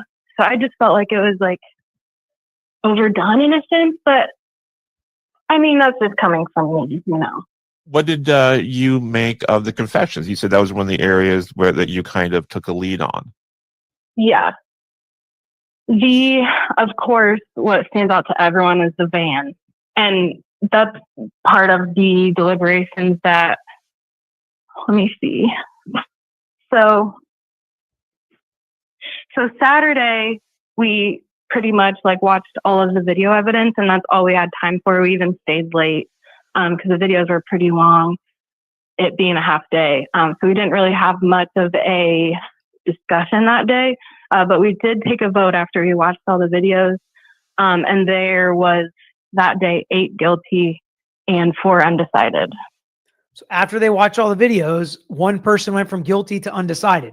Now, the defense lawyer in me wants to say that's not guilty, right? If you're undecided and the state hasn't proven it, that's not guilty. That's 4 not guilty votes, but I won't say that. But that's interesting, right? They watch the videos and one shifts to undecided. And she's going to talk a little bit here about how the foreman said the undecided people need to go home, make a list of all your issues, evidence you believe, what you don't believe, things like that. They come back, discuss it, and then eventually they get to guilty. We're going to listen to her explain that. But that's why I always talk about in trial, closing arguments are not always or really where lawyers win or lose a case. Instead, closing arguments are where lawyers arm the jurors that are with them to go back and argue on their behalf back there for justice. That's what the lawyers believe they're fighting for on their side. So what they believe justice to be, they arm the jurors that believe in their justice. They go back and they argue with the other jurors. They push the undecided jurors into their camp, right? That's not wrong. When a juror's like, I'm not sure about this shit. Well, remember, there was this piece of evidence and the lawyer said, this is what that piece of evidence shows. Let's look at that piece of evidence and see if we agree if that's what it shows. And it sounds like that's exactly what happened in this case with the 8 or 9 guilty votes and the 3 or 4 undecided, that the 8 or 9 guilty were like answering all of their questions, giving them the evidence to fill the gaps. Now, another thing lawyers ask in jury selection is, if you feel like this is not guilty, will you stand on business? I think somebody says that in one of these interviews. Will you stand on business? Will you stand up there? Are you afraid to be the only one person that stands up there and sticks to whatever you think your verdict is? And usually we will only pick jurors that say yes to that, because if a juror says no to that, usually that's a cause challenge and they'll be struck and we don't have to use a peremptory strike for it. So if you're undecided and you don't think there's enough there and that means you're a not guilty vote and you're resolute in that, you shouldn't be switched. You shouldn't be flipped. But it's not wrong for the other jurors to come and say, this is what I believe. This is what I think the evidence shows. That's what closing arguments are supposed to do to jurors, is arm those jurors with the information they need to go back there and deliberate. So you went from 9 to 3 to 8 to 4. Yes. So clearly, someone else felt that way about the videos, the interviews, interrogation. The benefit. And she said someone else, meaning she is one of the undecided. And later she said, so he told the undecided to do this, so we went back and did this. So she is one of the undecided voters at certain points. Of that being Saturday, we had like a whole weekend to really think about it, like on our own, just really. And that's what I did. I went straight home. I wrote pages upon pages in my journal. I narrowed it down to like, what do I know for fact and what do I believe? And then, are those things enough to warrant unreasonable doubt? And that's kind of what I pondered that whole weekend. So I think that really benefited us, having that, and then going back Monday. So to go back to the confession, one of my things that I had that stood out to me in a sense of thinking that he could be guilty is the mention of the van. Outside of that, I didn't put really any weight to anything else, although it is very eerie. And looking back, I think like who would confess that many times that doesn't actually do that? Like I can't think of how that would ever happen. But again, it's really hard when you're asked to, like, it's not just something that's no big deal if you get it wrong. There's a lot of weight to it. So yeah, I'm really struck with the thoughtfulness that you put into this, and what you're saying makes so much sense. Like, yes, we can all sit here now and say that's an awful lot of times to confess, but right, you don't, even if there's a slight issue with that, you need to set it aside and focus on the things that matter more, I guess. So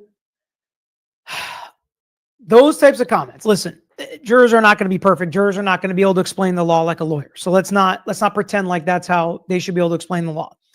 But I don't mind the logic of if I'm not positive about something, and she uses terms like, beyond the shadow of a doubt, even I think she said, and she's like, okay, I want to take that out and see if it still makes sense. See if the timeline still makes sense. See if I'd be able to vote guilty. I don't think a lot of people would have a problem, especially defense attorneys. I don't think that a lot of people would have a problem with that thought process, right? Now, I don't know how they filled those gaps or filled those holes. I don't know what evidence they felt was so overwhelming at certain points. So we're going to keep listening. But the way that she explains it, I think is thoughtful. I think that is a good way to think about it, that if you're not sure about something or you don't think something is, for sure proven, you shouldn't put it into your analysis, and the state should still have to prove the case beyond a reasonable doubt, even without certain points. I have written in here, there was at least one person, I don't know if there were more, but posing the question of, well, if it wasn't Richard Allen, then who could it have possibly been? There wasn't anyone else wearing those clothes. There wasn't. So if it wasn't Richard Allen, who could it have possibly been?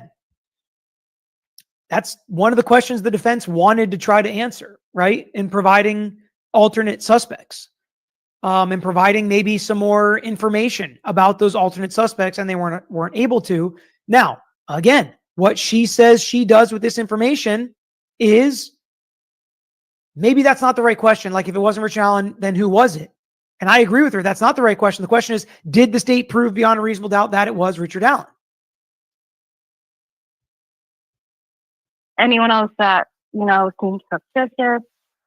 And where I was at, it just seems like a wrong question to ask, because that's not what this is about. We're not seeing if it could be anyone else. Is there enough evidence showing that it's him specifically? Not is there other evidence showing that it could have been someone else? So I really tried to just focus on the mission. At some point, someone alluded to, we don't need to make a decision out of sympathy, portraying the people that are undecided just feel bad. And that really got me that day. There were some other things that this juror kept coming back to. So the guilty starts pressuring the undecided with, you just feel bad, sympathy's not supposed to do it. Where on one side, people be like, that's inappropriate, they shouldn't. It's like, well, the lawyers, the judge, the jury instructor said sympathy is not how you're supposed to make your decision. So if they were making their decision based on sympathy, that is not following the law, right? Now, how did those discussions exactly happen? We don't know. Spicy said, Peter, being a juror is part of our responsibility as citizens. Judge Gohl graduated from Valpo Law School, which has been closed by the state of Indiana due to their subpar curriculum. Valpo equals the ITT of the law world. I don't know. I can't comment on that. I don't have any. There's a lot of reasons law school was closed, by the way. I know you said the reason here is because it was subpar. I don't know. I don't know that to be true. I have no comment. AKDO said, does lawyer actually read this chat? Yes, and sometimes it feels unfortunate that I read it all. Like, usually it's awesome. This is the best part about YouTube, is reading the chat. But on days like today, I'll interact a little bit less because, I'm trying to, I do this so we can try to learn from each other. I can learn from you. You can learn from me. And it's, something that's supposed to be a decent part of our day, right? We deal with tough topics. So it's not always happy. It's not always fun. But I like to learn. I like to discuss. I like to get your opinions. And I like to interact with the chat, but some days it's less fun. So we'll interact as much as we can with the chat. But I really only want to bring things that are really something we can learn from, that are respectful, even if you disagree. And I know some people don't like that. I like to hear differing opinions and differing views on our channel and discuss why they are thinking the way that they are. So I know one of them was Rayleigh Voorhees saw Richard Allen. Richard Allen saw Rayleigh Voorhees. Richard Allen said he was there at bedtime window. He said what he was. So in this section, she goes through how basically it sounds like she also doesn't just throw out the bullet, but she throws out the confessions, yet she still brings in the van.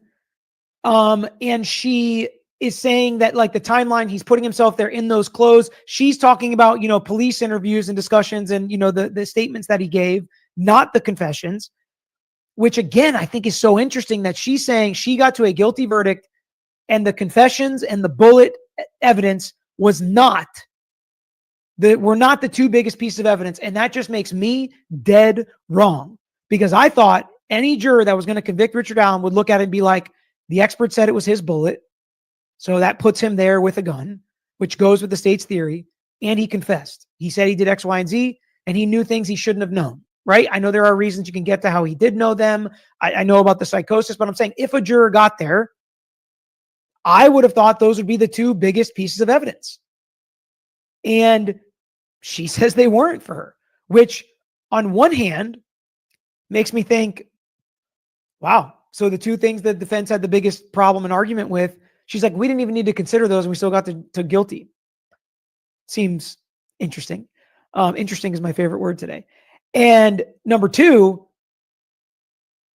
the timeline and where he said he was and the clothing and things like that, those are kind of the only pieces she really puts into place to where that was enough for the state to prove this case beyond a reasonable doubt to get her to a guilty verdict. And every juror is different. So some other juror could come and say, no, it was the confessions. No, it was the bullet. So just because this is how she got there, it was very clear that all these jurors were getting there different ways. And that's why you don't have to have only one way to get to guilty. Whatever it is, the evidence that you think proves guilt beyond a reasonable doubt, you can vote guilty as a juror. Wearing, it was the same exact clothes as Bridge Guy. So once you get to that, there's really no disputing that Richard Allen is Bridge Guy. That's what I think we got to first. So timeline, clothes, and he puts himself there. There's no disputing that he is Bridge Guy. Again, I think that's good lawyering by the state. Good lawyering by the prosecution. That's their theory. That's what they were putting forward. That's what they were trying to prove. And she agreed with them. I think the defense would say there's absolutely a dispute that that was Richard Allen. There's absolutely a dispute with the timeline. There's absolutely a dispute. It could have been multiple or at least one other man, similar build, dressed that way with those clothes. The defense, I think, would dispute it. She says it's indisputable. Does anyone disagree that Richard Allen's Bridge Guy? And no one did. You really can't. So no one disagreed. No one did. You really can't. That's how the jury got there. And I think, I don't know this to be a fact, but I think some people would say the defense might not even dispute that Bridge Guy committed the crime, but they say Richard Allen wasn't Bridge Guy. Some people might say that. I'm not saying that's what the defense said. I'm not saying that's a guarantee, but they said we locked in. Nobody could argue Richard Allen was Bridge Guy. And that was the first step, obviously, in getting to guilty. If he's Bridge Guy, how do we know if he was the kidnapper and murderer? Which, after realizing he's Bridge Guy, was pretty easy to add all of those things together. But really just things that he reported himself is really what got me closer to guilty. Sounded like the timeline was perhaps more important than any of the sort of flashier confessions, maybe with the exception of the van. Absolutely. And you said you didn't even take the bullet into consideration because of your doubts about the science. Yep. Objection leading. But I think, listen, they basically, she said, take out two of the flashier items, the bullet argument and the confession. Timeline was enough. Richard Allen reporting himself was enough, with the exception of the van, which is a pretty big part that came out in the confessions. And if you threw the confessions out, you kind of got to throw the van part out too, right? But this is where this juror is. I'm curious, you mentioned kind of people kind of getting a little bit on each other's nerves. Like, did it get heated? How did people come back from that? It was a lot more relaxed than I thought it would be. I thought there would be a lot more turmoil than there was. There's really just one time where not everyone was getting a chance to talk. Like when you have a big group of people, there's certain people that talk most of the time. And we were running into that. And it's like, we need everyone to have discussion, So after that was pretty much it. And there wasn't really any hard feelings. I mean, we all realized that we're totally random people, we're not friends. And we're stuck in this hotel together for so long, and we're around each other all the time. It's the only people we see. Of course, there's going to be a little bit of something, feelings. But outside of that, it's a total different relationship because it would be hard to be on top of someone that you don't really know and constantly be around them and have discussions with them in general. So, even if it was, your spouse. So we realized, we're around each other a lot. We're probably going to have feelings. But now that we're not in that situation, our feelings for each other are a lot different. That makes so much sense. You're And able to separate that. yeah, it's like heat of the moment. Exactly. We're pretty cordial, really, most of the time. And usually, the more cordial a jury is, the more likely they are to kind of come together. If you really do get angry and you get ego and you start to hate these people, people usually dig their heels in more. I think we heard some of that in the YNW Melly case that ended in a mistrial. What was the feeling like in the room when you realized, wait, we're unanimous now? Oh my God. Yeah. So I have a lot to say about that. That Monday was the best deliberation discussion day we had. We, again, like I said, we had the weekend. So I know, at least for me, I had the points that that I know for a fact that I believe evidence-wise. And essentially the people that were undecided, our foreman wanted us to make a list of what we do know and what we do believe. So we did that. We wrote down those different points. And then this is where the foreman basically over the weekend was like, write this stuff down, bring it in. And then Monday is when they had their best deliberation discussion day, also the day where they ended up getting unanimous guilty votes. And we had a discussion. And we did the opposite too of what don't we believe? And like I said before, does that affect that there's still a possibility that Richard Allen is guilty? Or, do we need to have a discussion about it to see, where it really stands? So, the bullet and those kind of things. But yeah, we had just an open discussion. The people that thought he was guilty had discussion with us people that thought undecided. And then we decided to take a vote. After I heard the first few guilties, I just knew. Once the last one was read, our foreman couldn't believe it. He was like, "Are you serious?" So they were even surprised. After all that time, undecided votes came over. And what I will say is, we're at an hour mark. I just want to listen to maybe one more minute, her talk about some of the YouTube coverage on this. Again, if you disagree with their verdict, that's fine. This was a case where I could see a jury going either way. And like I said, I have not seen a lot of cases where you have this many confessions where it comes out not guilty. That would have been some beating astronomical odds. And, I said that when Andrea Burkhart and Lawyer Lee and Bob from Defense Diaries were all on, who all I think were leaning not guilty, some even leaning toward the innocent camp. And I also think, I don't have time, nor do I have the detailed explanations that they do, that maybe this podcast does, where if you think the timeline was off and you think, the third party culprit defense would have been really good, they all break that down in detail. Especially, I think Andrea Burkhart went through the timeline and how it's way off and how it doesn't fit. And if you want to argue facts with this juror and do that, then that's fine. And you can listen to that podcast. And I encourage you to and say, wow, if this juror really put the utmost, because that's basically the end of the interview. That's basically the end of the details. So she didn't take the bullet into account. She didn't take the confession into account. She still got to the fact that Richard Allen was bridge guy, basically because of, his initial comments, not his confession, but initial comments either in the report or the police discussion interrogation, and the timeline that the state put forward. So again, I wasn't in the trial, but the defense seems like they did a good job, at least for this juror, in hitting the confessions and hitting the bullet. Maybe not a good enough job on the timeline, or maybe they did do a good job on the timeline. It just didn't stick with this juror. And maybe again, the confessions did it for another juror. But this is a good example how sometimes we don't understand. Sometimes we don't think it's enough. Sometimes the juror thinks it's enough. That's why beyond a reasonable doubt is such a hard standard to explain.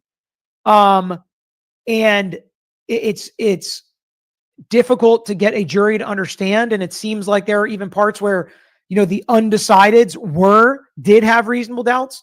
They didn't believe certain confessions. They didn't believe the bullet evidence. Many jurors would vote not guilty just because of that. Because of those doubts, because of that indecision. And I would argue that is the true definition of beyond a reasonable doubt, not like well, I guess if it wasn't him, who really could it be? I can't figure out who else it could be, so I'm going to vote guilty for that. So I can understand that explanation for it as well.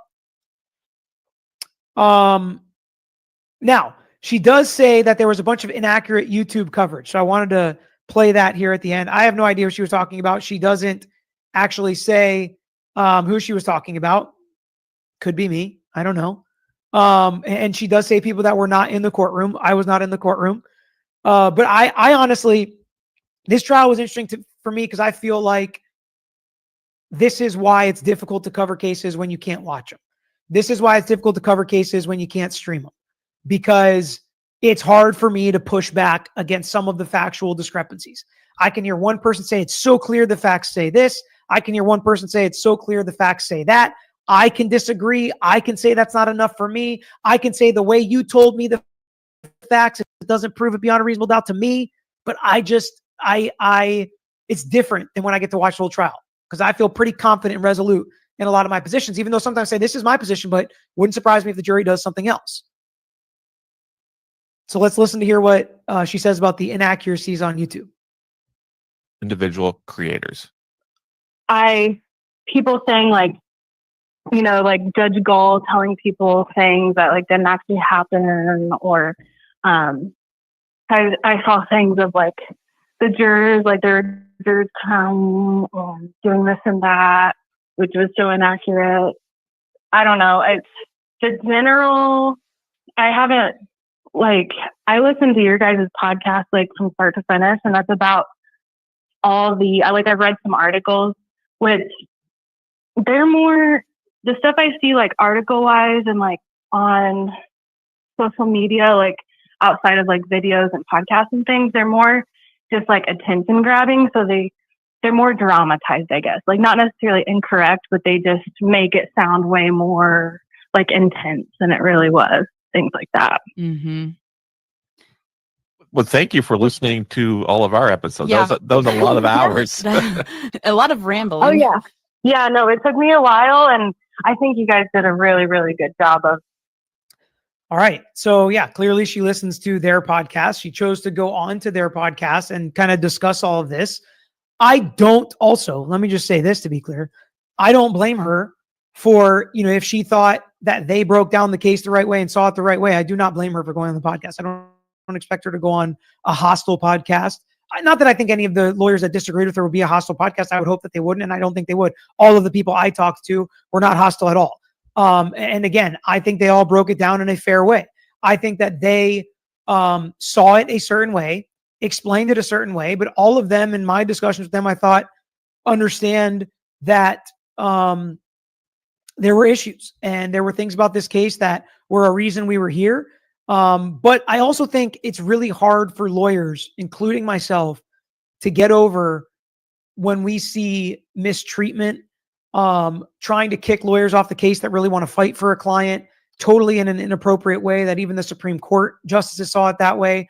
A client clearly having a mental break throughout the process. It's really hard to get over that stuff.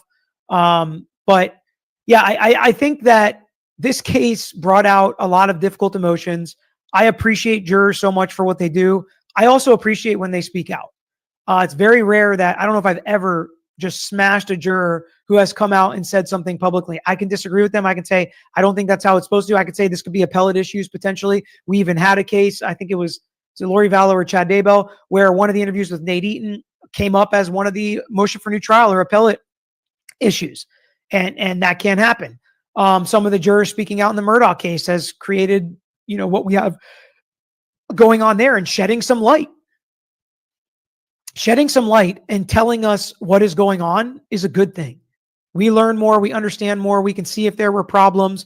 We can have our freedom of speech to say, I agree with that, I disagree with that. And if we lose that and people think that they can bully you into saying, or, shame you into not coming out and saying, I agree with this, I disagree with that. Like from my perspective, and I don't even put whatever stock into this you want. From the second-hand nature that I heard this case, it didn't seem like just the timeline should be enough for a guilty verdict. But I wasn't a juror. She was a juror. It was enough for her. It was enough to get her guilty vote. It was enough to get her to believe Richard Allen did this beyond a reasonable doubt. And what she said is she was considerate. She thought about it. She gave credence to the defense arguments. She gave them the benefit of the doubt. She played devil's advocate. She was skeptical, and she didn't even consider the confessions and the bullet, which I find just unbelievable. Still got to a guilty verdict. And this is the jury system. And for everybody that hates the jury system, one of the other systems we could use is just let the judge decide. What do you think the judge would have decided in this case? Who do you think was better? Who do you think gave Richard Allen a fairer shake? If it would have been a bench trial with Judge Gohl or this jury? Not perfect, but full credit to the juror for coming forward. I agree. The juror stated they broke into smaller groups. Is this normal? Is this a potential issue for jury nullification? So when jurors say they do things like break into small groups, it's hard to comment on because I don't know if they mean in the same room where they all were just like, okay, you three go over there and you look at this evidence is kind of what she said. You go over there, you look at this evidence. That's like the sacred part of the jury deliberations. They're allowed to come back and say, okay, us three looked at this. This is what we saw. We three looked at this. This is what we saw. We go through it. This is what I have an issue on. This is what I don't. I don't think they broke up into separate rooms, although I have seen jurisdictions that do allow that. It's hard for me to know what she meant specifically by breaking up into smaller groups. Is this a potential issue for jury nullification? No, jury nullification happens at trial, like you ask for the jury to disregard the law, basically. Could what she is saying be used in appeal, i.e., who else could have been when the defense wasn't allowed to bring that in? I would cite it. Some appellate courts won't really consider it because it's not part of the trial. But if I'm making an argument saying we should have been able to provide this third-party defense, even one of the jurors is like, who else could it have been? That echoes our issue. I think it can be used as argument, but it's not part of the court record. As to my previous question on jury system reform, and my theory is that social media gets info out there so quick, it's hard to find people who literally know nothing about any high-profile cases before. It's hard to find people who literally know nothing about any high-profile case beforehand. So, Belinda, I tend to agree with you, especially in certain age groups, but I am surprised when I talk to people and they have no idea what I'm talking about when I say, maybe the Johnny Depp case, I think every single person I've ever talked to knows what I'm talking about. Tons of people don't know what Murdaugh is, don't know what Karen Reed is, don't know what Koberger is. Like tons of people. And I'm always surprised. And I'm like, oh, I guess you're just a normal person, unlike myself. And I do think that those people do exist. And I think that they usually are the ones that end up on juries.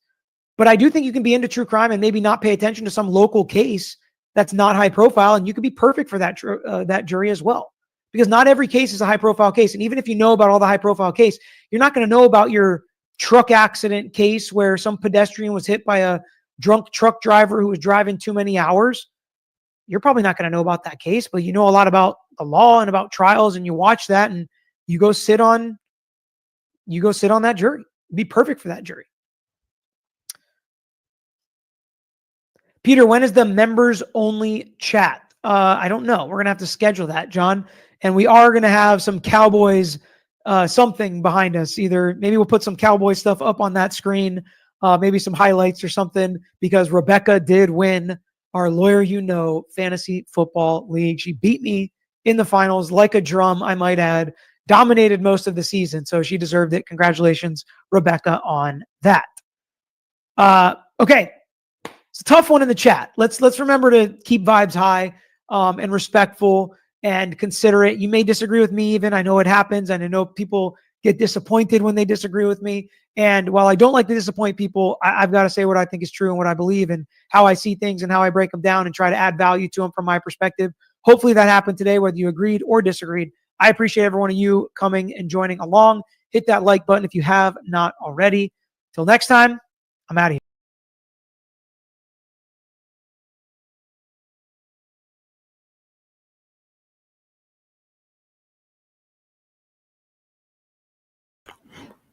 Okay. Here we go, chat. They're not back yet, but we will be live in a second. Hey, June, how are you? I thought that was interesting. From what I didn't catch it all, but I thought that was interesting what I heard him say from the juror and how they think. It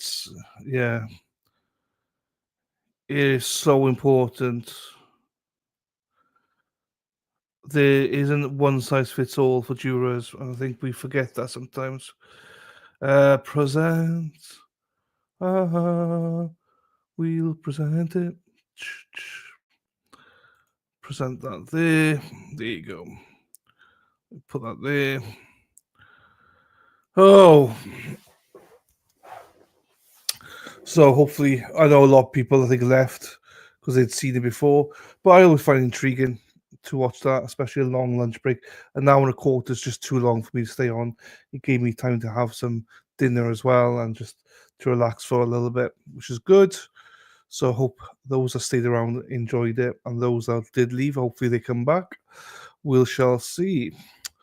We are running late, which is not that is quite a normal thing for this trial because they are always late. I think. Hey, so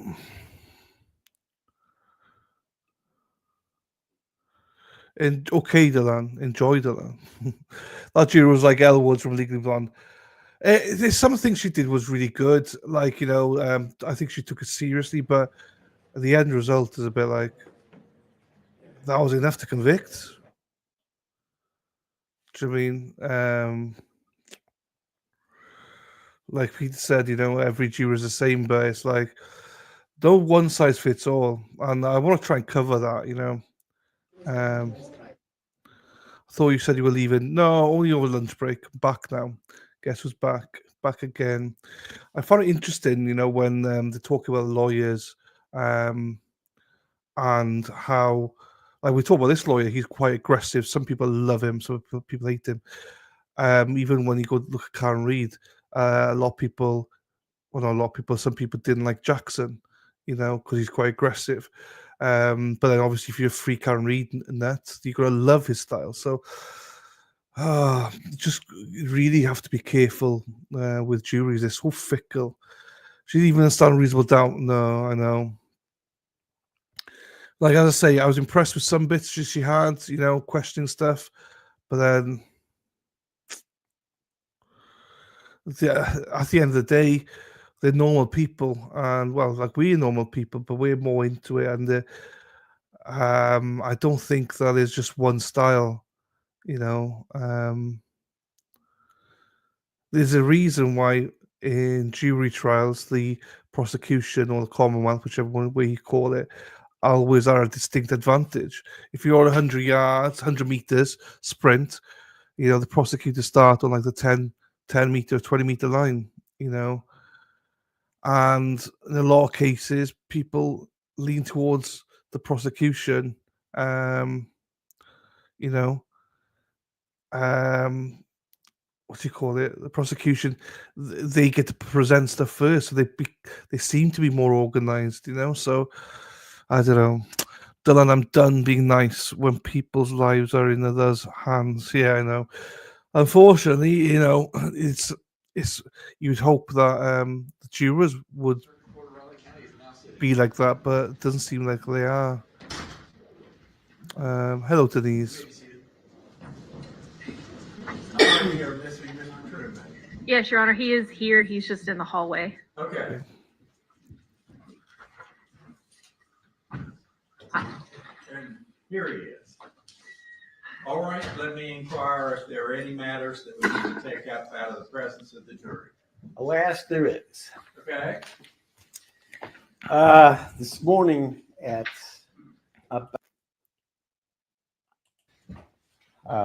there is. Okay. This morning at about 8 o'clock, the victim's stepfather brought me that. You need to only read the first line. Okay.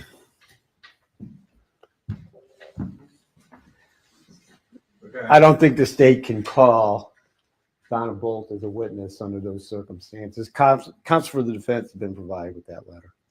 You've seen this? Yes. Yes, Your Honor. All right.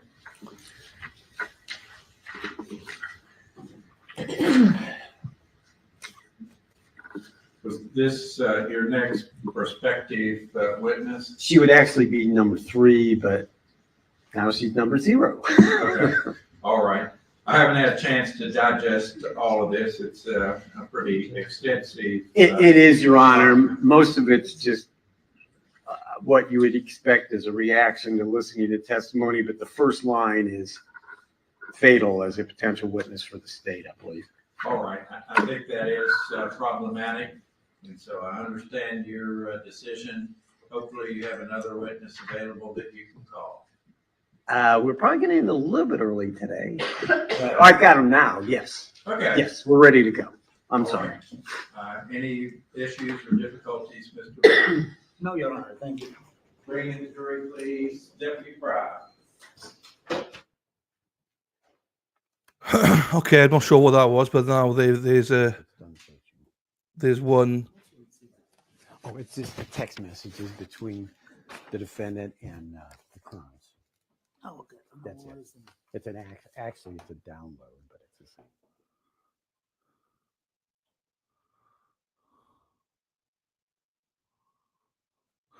Yeah, I'm not sure so they've lost a witness.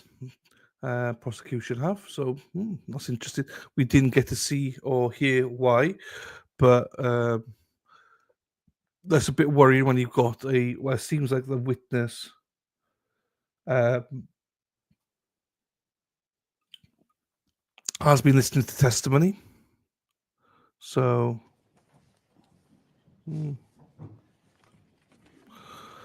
so they're out.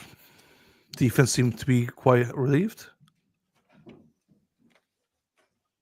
This is the actual. They don't seem to be getting anywhere here. Denise says, I don't know. Well, it depends. Lined out schedule-wise and ready to continue with the state's case in chief. Mr. Truman, please call your next witness. Yes, sir. State calls Joshua Kearns. I suppose it depends on which side you're looking at it from. I think we'll know more once everything gets together, I suppose. It's really hard at times, because I know nothing about this case except for it's a murder case and she's currently in prison, so we're looking at this as jurors, which is good, unless you like your hippie chick or Aaron Hack or Lady Di cheating motherfuckers who are looking at every evidence they can.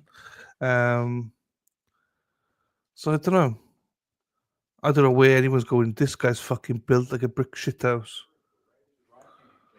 Fucking Ruka. Truth, nothing but the truth, so help you God. I do.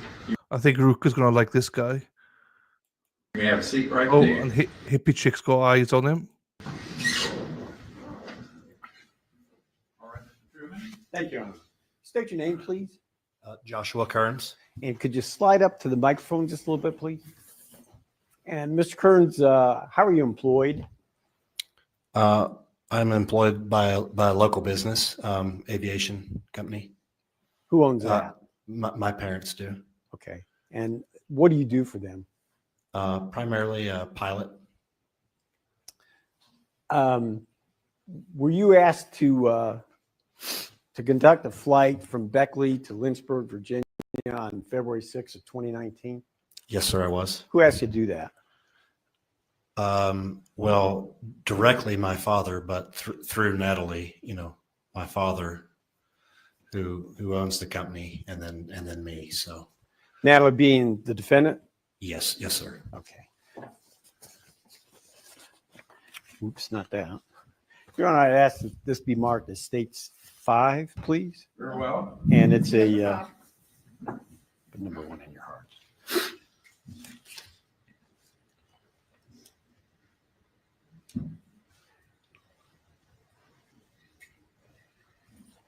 It's a clerk. Yeah. Could I approach, please? Yes, you may. Thank you. Josh, I hand you what's been marked for identification as States 5. I ask you to take a look at that, please. Okay. You recognize that? I do. What is it?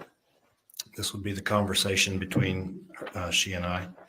She and I Natalie, concerning the details of that trip. The trip from where? From originating in Beckley to Lynchburg. Okay. And what time did you receive that text? Or what time was it sent to you? At 6:35 the morning of the trip. Did you respond?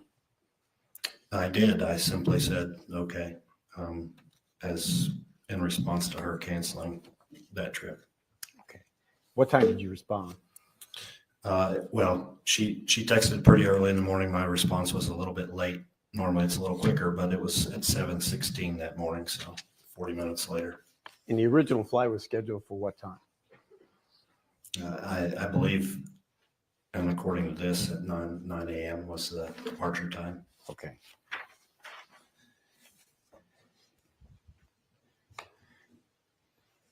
Was there an attempt to reschedule that for another day? To the best of my recollection, yes, it was going to be moved to the following day.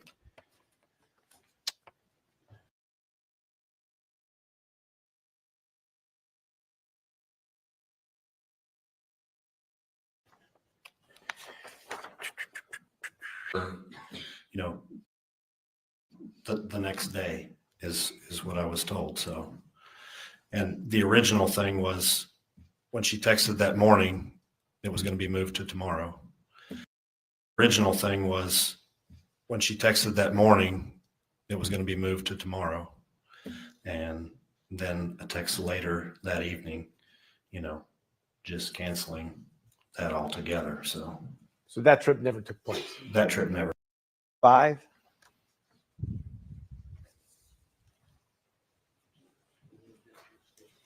Oh, I'm sorry. I'm sorry, Your Honor. No objection. All right, state's exhibit number 5 will be admitted into evidence. State has no additional question. Very well, cross-examination, Mr. Victor. If I may have a second, Your Honor. Sure.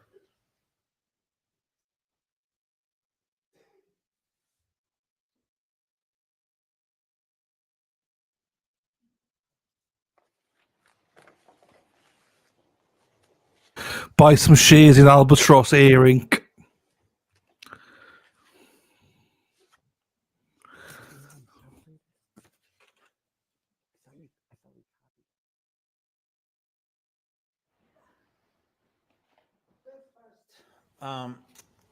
Email that you received from Ms. Cochran. It was very early in the morning. On what day? Well, it wasn't an email, it was a text. Oh, text. Right. Okay. What day was it? Date? It was, to the best of my knowledge, it was the morning of the flight. The date, sir. Do you remember the date? Well, no, not right off. I mean, I know what. Yeah, February 6th. February 6th. And that message to you indicated that Natalie was sick that morning. At 7:34 in the morning, she texted you that she was sick. No, she texted me at 6:30 in the morning. All right, 6:30 in the morning. The gist of it is, however, that she was sick and she wanted to reschedule the flight. Yeah, yes, sir. All right. And that evening, however, you received a message concerning Mr. Cochran being in the hospital, right? No, sir. No? You don't know anything about whether Mr. Cochran went to the hospital that day or any other day?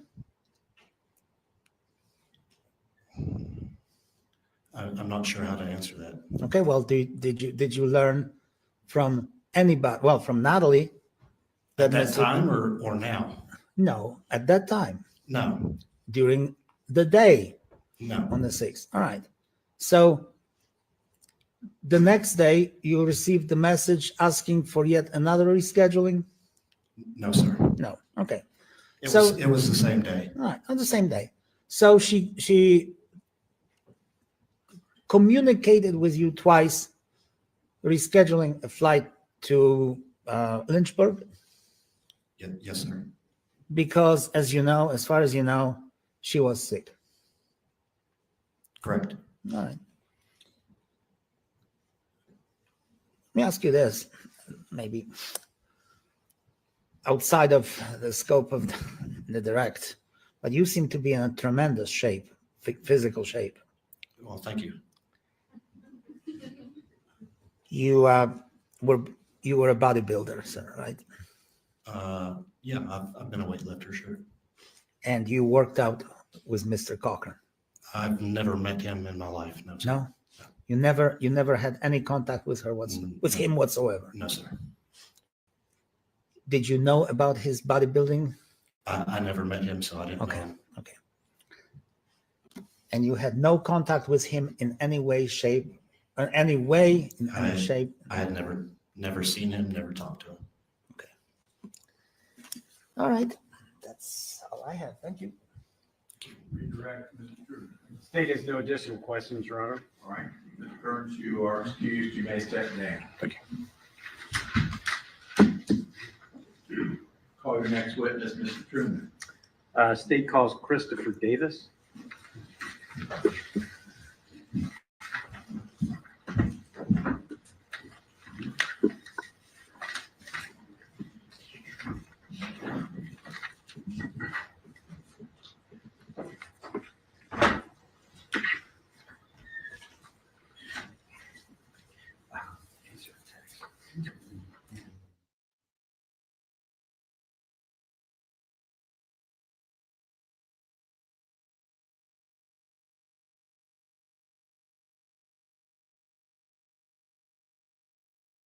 So like you did these. This is why Denise is one of our favourites here. She said, Dylan, he's got nothing on you, Dana or Dennis. You see? That's the right answer. The whole truth and nothing. That's the right answer, Denise. Not like these other women just... Oh. All right, Mr. Truman. Thank you. Tell us who you are, please, and what you do. Chris Davis, I'm the Chief Legal Officer for Access Health, and I'm also an of-counsel partner in the firm of Wooten, Davis, Hustle, and Johnson. So by profession, what do you do? I'm a lawyer by profession, yes. Okay. Can you tell us your relationship between you and Michael Cochran? Mike and I became friends around 2011, I believe. Lived in the same proximity. We shared the same interest, coaching. My youngest son was about the same age as his children, was right in between his children. And so we would always see each other, whether it be sporting events and things like that. And so through that, we became, he was one of my best friends because we would coach baseball together, take vacations, really hang out just a lot. Were you also friends with the defendant? Yes. Was that on the same level, or would you describe that differently than your relationship with Michael Cochran? I mean, it would be a different relationship because Natalie and Jennifer were closer friends, just as Mike and I were closer friends. And I would assume that would be the same. On the other side, Jennifer was closer to Natalie than she was with Mike. We would obviously do things together as a family, but Mike and I would do things separately, whether it be games, et cetera, and Jennifer and Natalie would do the same.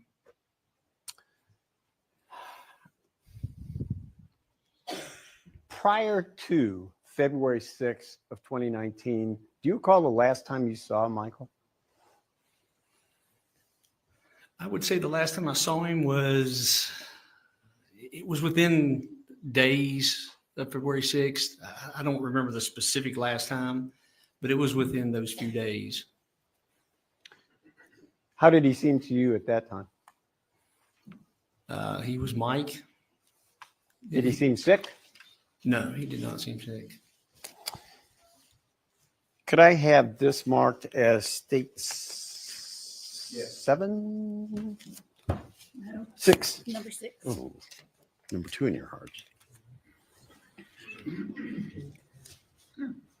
This is 2 separate. No, they're just separated from me. They're the one exhibit. We'll glue them together when I'm done.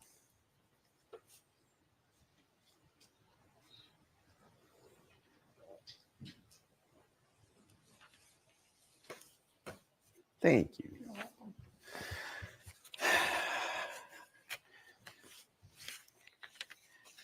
It was on February 5th of 2019.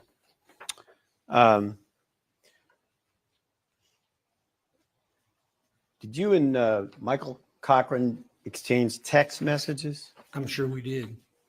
You're sure you did? Why? Because we would probably text each other about every day.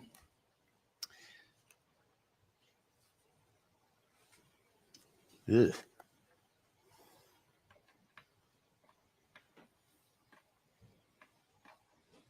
Is that showing up on your screen? It is. It is now. Thank you. Take a moment and review that, please. Okay. How do you know that that's a text from Michael's phone to your phone? Well, I recall the conversation, but it also says Michael at the top, and it has the picture that was assigned to his number. By That your makes phone? sense. Yeah, by my phone. It was, and I recall the conversation. We are so close, buddy. What does that mean? He was very excited that he was finally going to get the money that he'd been waiting on from the federal government. And a lot of things had happened in between for the previous 2 months, maybe even 3 months. They had, what had been told was they were going through an audit. And then at that point in time, Objection. I'm going to object to what the federal government was going to do that calls for hearsay. That's fine. We can just stop right there.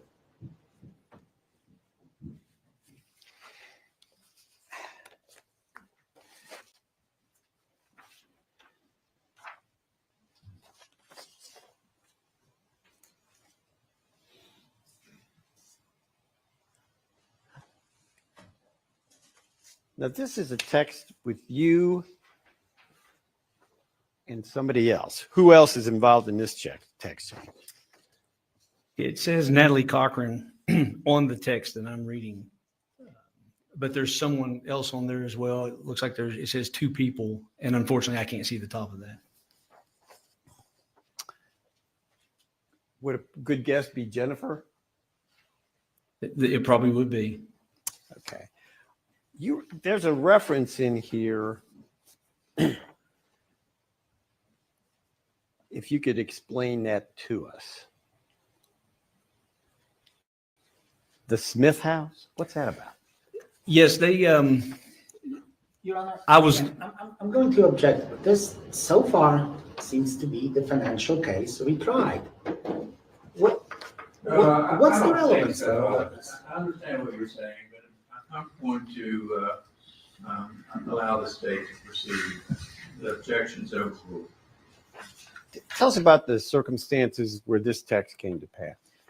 So what had happened the year before in 2018, I don't know the exact dates of when they purchased or were attempting to purchase homes at Flat Top Lake, but Mike and Natalie were, because I was not a part of that transaction until the gist of what happened in the text, but they were purchasing homes at Flat Top Lake from the Smiths.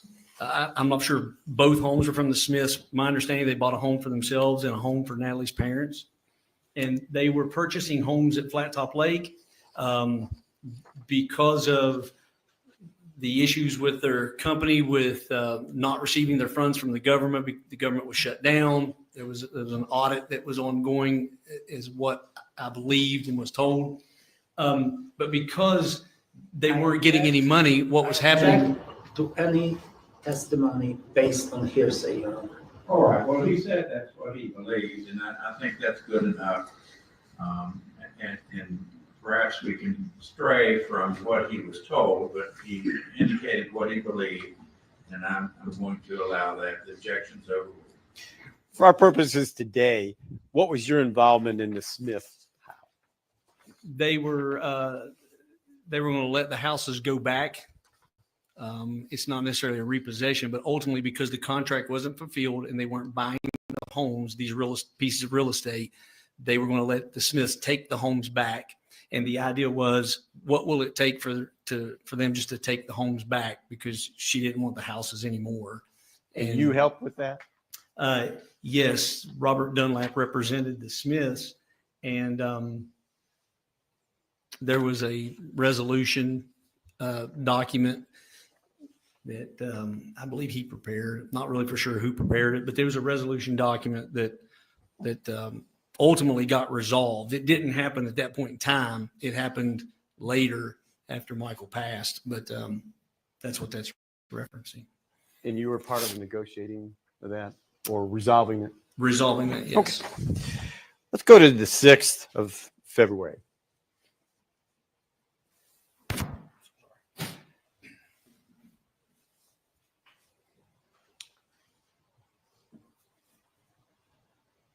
Was that the first you were aware that there was a problem with Michael?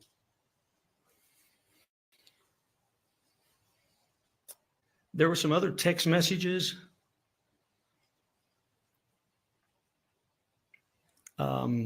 between Natalie and I, and then there was a message from Mike as well that I think occurred earlier in the day. Your Honor, I'm sorry, but I object to any text messages that are not being presented to us and they're not present in court. Can I respond to The that? references. Sure. There's no legal requirement the state's aware of that you have to present text messages. He has firsthand knowledge of it. He can testify about it. I'll allow it. Go ahead. So this wasn't the first that I knew that I believe the question was that I knew that something was wrong. Mike was, so this wasn't the first time that morning that I knew that. So this is an update? Yes. Okay. Yes.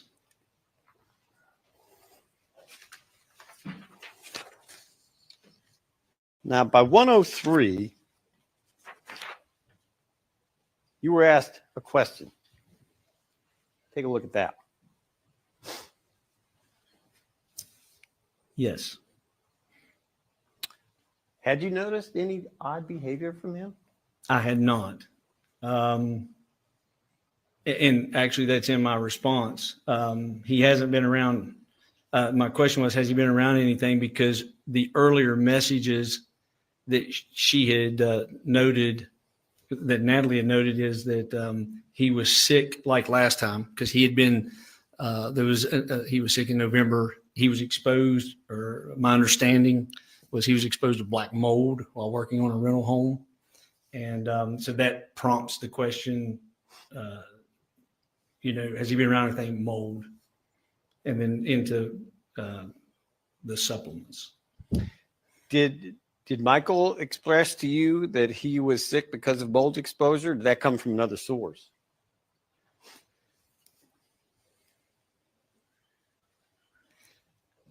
That initially came from Natalie, because what I was told is they found mold spores in his spinal fluid when they did some type of medical exam in November.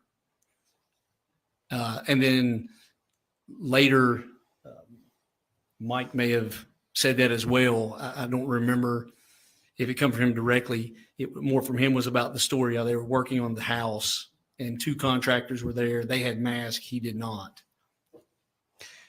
At the bottom of this text references Mexican supplements. Tell us what you know about Mexican supplements and Michael Cochran. Unfortunately, I can't see the bottom of the text. I'm sorry. Okay. So this is the first time I've ever heard of anything about WVA. I'd never heard Mike talk anything about supplements from Mexico or anywhere else. So the sole source of that information is the defendant. That's correct.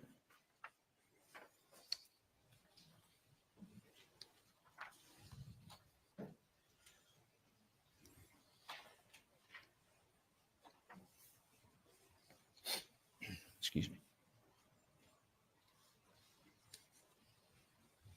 Take a look at this one from about 1:15. I apologize. On my screen, the first thing I see is 1:18. I'm so sorry.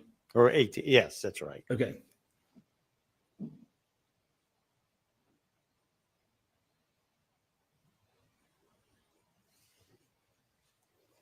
And we'll just.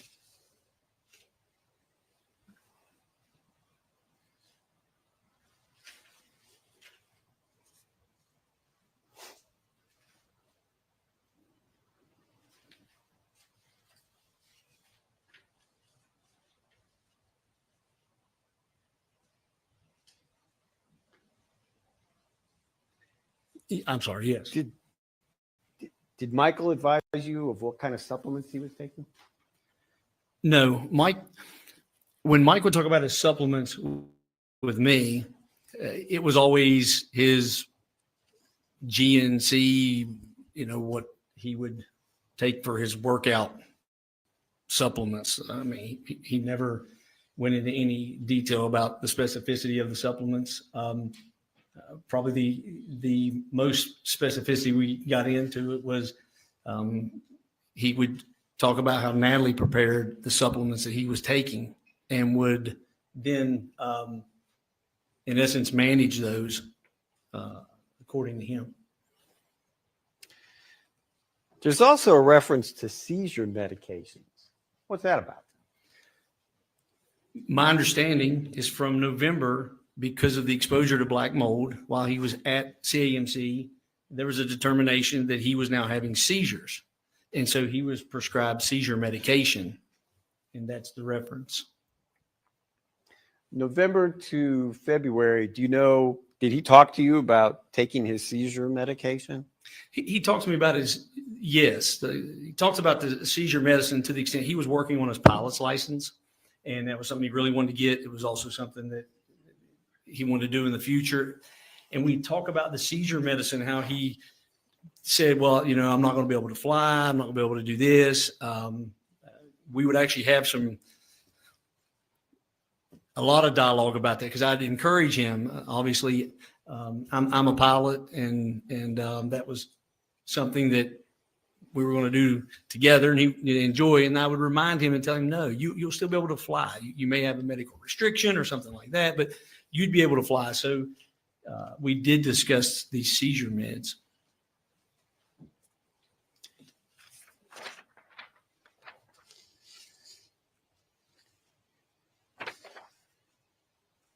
The last message I want you to review is this.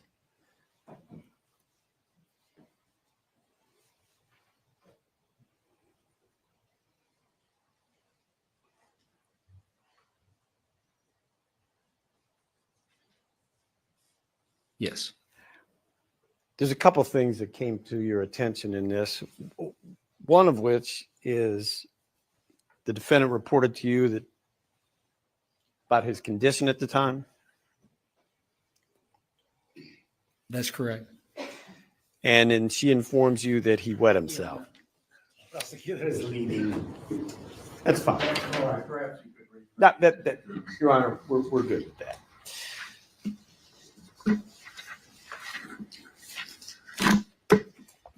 Mr. Davis, did there come a time on February the 6th of 19 when you went to the Cochran house? Yes. How did that come to pass? I was at my son's basketball game at Beckley Stratton and got a text from Natalie saying, asking me could I come by the house after the game. Through that dialogue, I'm not sure if I asked the question first or it was volunteer first, but there was another family friend that was at the home at that time, Thomas Treadway. And she indicated, Thomas thinks he's getting worse. Could you come by? Because we had been, my wife and I, we'd been texting through the day, like checking on how's he doing, what's going on. We're told vitals are good. People are here. He's fine. All these different things. And then I got that text. I don't remember the exact time, but I'm going to say probably around 6:30-ish or something like that, and asked me to come to the house after the game. What did you do in response to that request? Well, I said I could come immediately, and I ultimately went to the home. When you arrived, what did you see? So when I pulled in the driveway, there were multiple cars in there. Walk into the home, go into the house. It's fairly quiet. my impressions from that is because Mike's laying on the couch sleeping, but he's laying there and he's snoring. And so when I get there, of course, Natalie's there, Thomas Treadway's there, her sister, Penny Carrico Lowry's there. Penny's husband is there as well. It seems like to me that maybe someone else, I thought that maybe their daughter Nikki was there. I just can't remember, but we're in the living room. They have a big, large living room. We walk in and they're just, people are standing there and he's on the couch.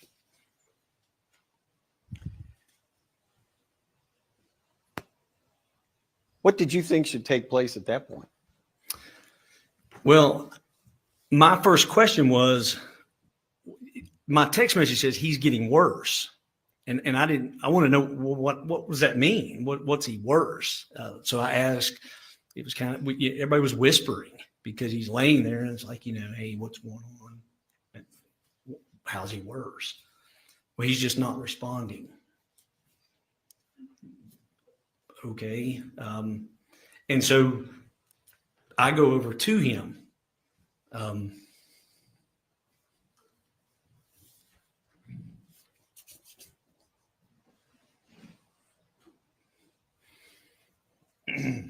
Take a moment. You're okay.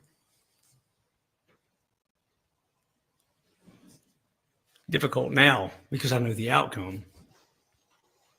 When you went to him, what did you do?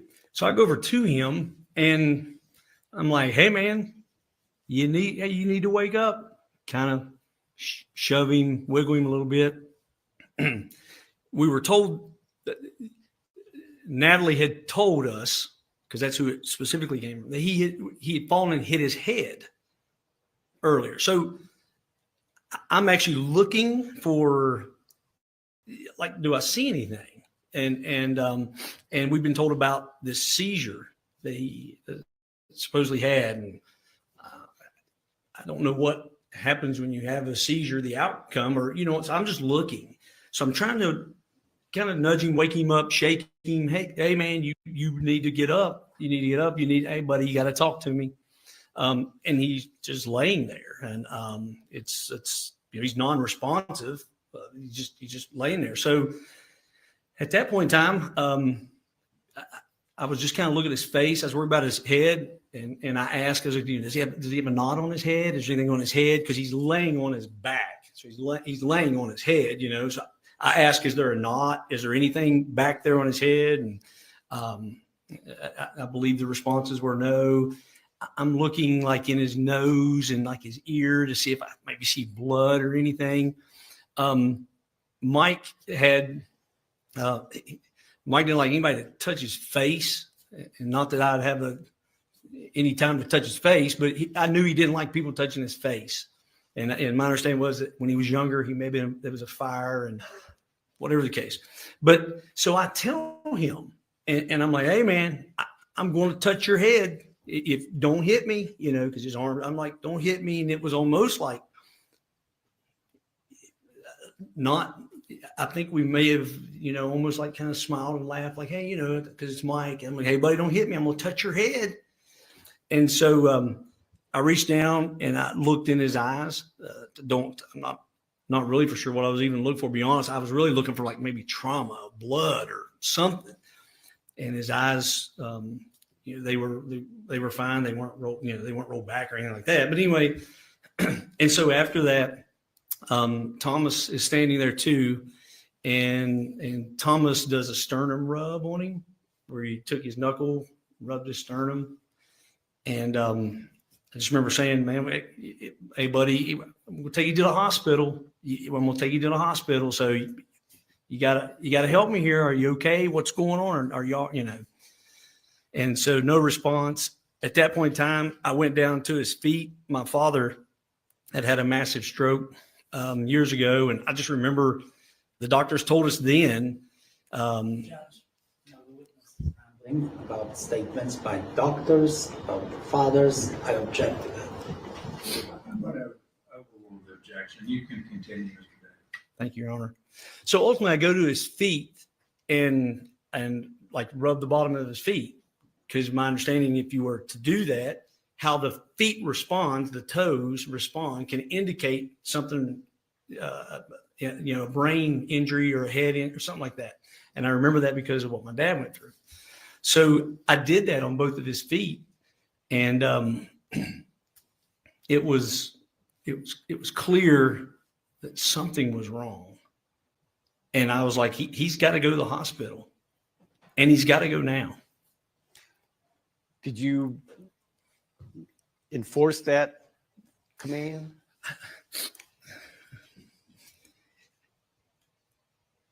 He was going to the hospital, and so I don't want to say I enforced that on anyone, but I remember a question is, you really think he should go? Yes, he needs to go, and he's going to go now, and I'm going to take him. And that's exactly what I did. Had you ever taken him to the hospital before? I had. The November incidents that we're referring to, the exposure to black mold, he went to the hospital. It was close, like maybe like a Wednesday, Friday. I can't remember, real close in time.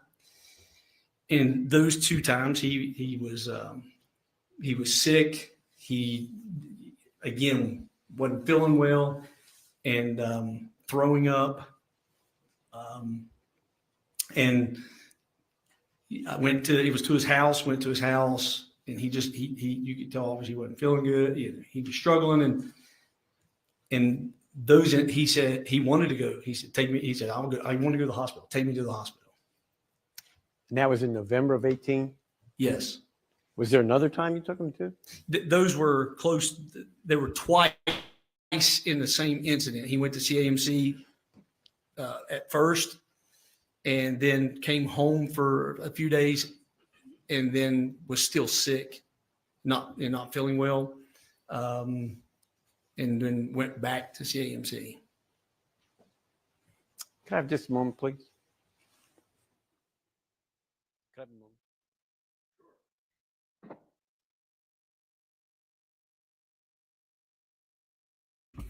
That's a real friend there.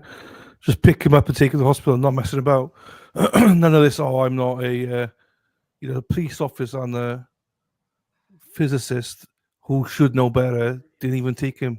February the 6th of 2019. Had you been at the Cochran house? Yes. On my way to work, my wife had me drop off like a flu care package is what I thought it was, because we were told that Natalie was sick and not feeling well. And I don't remember the time, but I went, I wasn't in the Cochran home. I went to their house. At the front of their house, they had these doors that were almost kind of like they were glass doors. They looked like they both open. I don't know if they both open or not. I think one of them maybe open. And so I opened the door, put the bag there, and left. I didn't see anybody, or wasn't in the home until later. So the first time you were at the Cochran house, you stayed outside. The second time was when you went inside, and that ended up with a trip to the hospital. That's correct. Did you look in the bag that you dropped off? I did not. Where'd you get the bag? My wife. That's all the questions the state has. Thank you. Cross-examination, Mr. Victor. Mr. Davis, you testified on direct that on February 5th of 2019, Michael was a normal Michael, right? No problems, no nothing. I don't remember any problems he was having on the 5th. Do you remember Michael on October 30th of 2018? Not specifically to that day. Okay. Would there be something that would alert you to Michael being ill, or Michael being sick or not himself or anything like that? I don't remember that specific day. Are you referencing, is that when he went to the hospital in what I believe to be the 1st of November? The day before he went to the hospital in October of 2018. No, I don't recall the day before without any type of something to refresh that. Nothing, however, would indicate that he was so sick that he would have to go to the hospital on October 30th, right? Not that I recall. And yet on October 31st, he was in a hospital with some pretty serious conditions, wasn't he? I don't recall the specific date you're giving, so that's why I can't answer your question. But this is in reference to when he was hospitalized at CAMC. Okay. Then you would be correct. He was hospitalized for several days for the black mold and the seizure. Hold on, Mr. Davis. He went to the hospital on October 1st. On October 31st. And you don't recall anything as far as October 30th, whether he was in sad shape, whether he was in good shape, or anything of the nature. I don't. I just Okay. remember You the day he don't. was sick. He was The answer sick and is you throwing up. don't. Is that right? Yes or no? Repeat the question, please. The question is, you don't recall whether he was good, bad, indifferent, or whether he felt bad, or anything of that kind. Yes or no? The day before he went to the Right. hospital? That's right. I don't recall the day before he went to the hospital. But then he went back to the hospital on November the 2nd. Do you remember how he behaved on November 1st? Yes, he was. He wasn't feeling well. He was sick. The days between when he went to CAMC the first time, he was sick that day, and he came home, and he was home and sick for the next 2 days, whatever that day is, and that's why he went back to the hospital the second time. Correct. Okay. And you said that on, I guess, February 5th, he did not appear to be in any distress or anything of that kind. I think what I said is I don't recall he was in distress on the 5th. I don't remember the 5th unless there's a specific event or place or time. I don't remember the 5th. Do you remember talking to Lieutenant Bledsoe, who interviewed you in this case on or about, March 22nd, 2019? I do.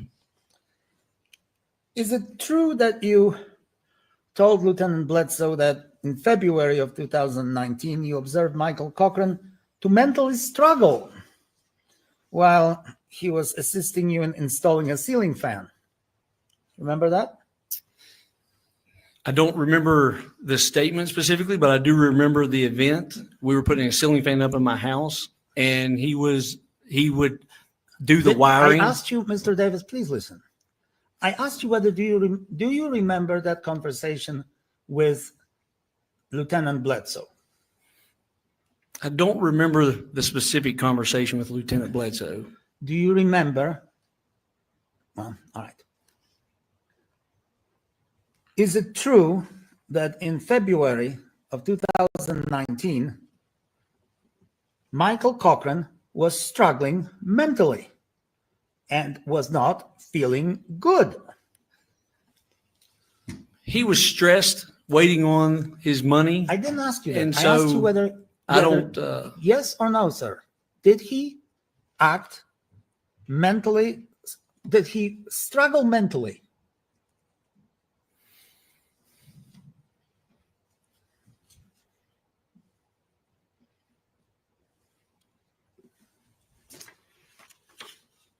Tell me yes or no.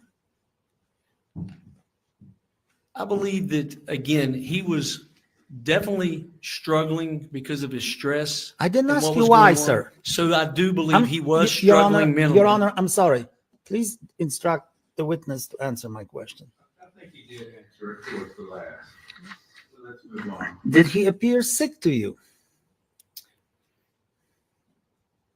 No, he didn't appear sick.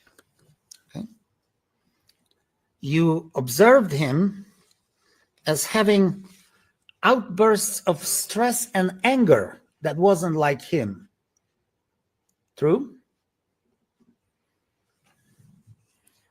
That's what you Yeah. told the officer, isn't it? I don't recall what I told the officer and what you're reading from, but if I told the officer that, that would probably be true. And because again, he was very stressed. Okay. Did you have any knowledge of Michael Cochran taking any type of supplements or any type of steroids or anabolics to further his bodybuilding physique? Mike took supplements. He did not, to my knowledge, take steroids or anabolics for that purpose. Okay. It was generally workout supplements is what he referred to. He took supplements. And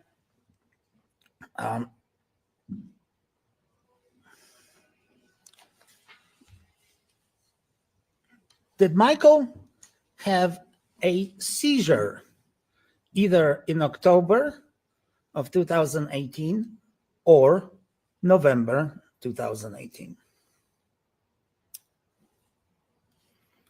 I don't recall. I don't think so. I was never told that. But on November the 2nd of 2006, he went to the hospital with the conditions eerily similar, if not identical, to the conditions that you saw him in on February the 6th. Would that be a case, sir? I didn't know Mike in 2006. I don't know. I mean, any on incident. 2006. I'm sorry, sir. In 2018, on November the 2nd, he went to the hospital with the same or extremely similar conditions that you found him in February of 2019. No, he did not. No, he did not. Because in February of 2019, he was unresponsive. In November of 2018, he was talking to me, vomiting, and participating in wanting to go to the hospital. So they were two different. So if there was testimony that he was sleeping in the hospital, perhaps under some type of anesthesia or some type of medication, that would not be true? Or would that be true? I don't think I understand your question. When is he sleeping in the hospital that In you're referring to? November of 2018, when he is in the hospital, between November the 2nd and November the 6th, there was a time when he was asleep in the hospital. Do you remember that time? You were there with him, I presume. I'm sure he was asleep when he was in the hospital. I don't remember any particular time that you're referencing. When he went to the hospital, they treated him. And was he in the hospital and treated at some time and sleeping in the hospital? I think that's probably true. Now, was he sleeping in some form of induced coma, or was he in some type of under some type of medication? Do you know? I have no idea. Okay. I know that he goes to the hospital, they admit him and they're treating him, and he is in the hospital. And then they tell you, because you told the police officer, that Michael, well, let's start with that. Michael is combative, right? Michael doesn't want to be in a hospital. Yeah, he doesn't want to be in the hospital. Are we referencing November? Did he want to be in a hospital in November of 2018? He asked me to take him to the hospital. While he was in the hospital, did he want to leave the hospital? Yes. Did he claim that he would never go back to the hospital to you? Over the 10 years I knew him, he probably claimed several times he didn't want to go back to the hospital. Okay. Now, you learned that Michael may have had a mass on his brain, didn't you? That's correct. That's what we were told while we were waiting in the hospital in November. Okay. And then the diagnosis was somewhat changed to the swelling of the brain, correct? That's probably correct. I don't remember that specifically. We didn't have interaction with the doctors. We're being told these things. So I just don't remember that specifically. But you learned that Michael had a whole series of extremely serious medical conditions as he was discharged from the hospital.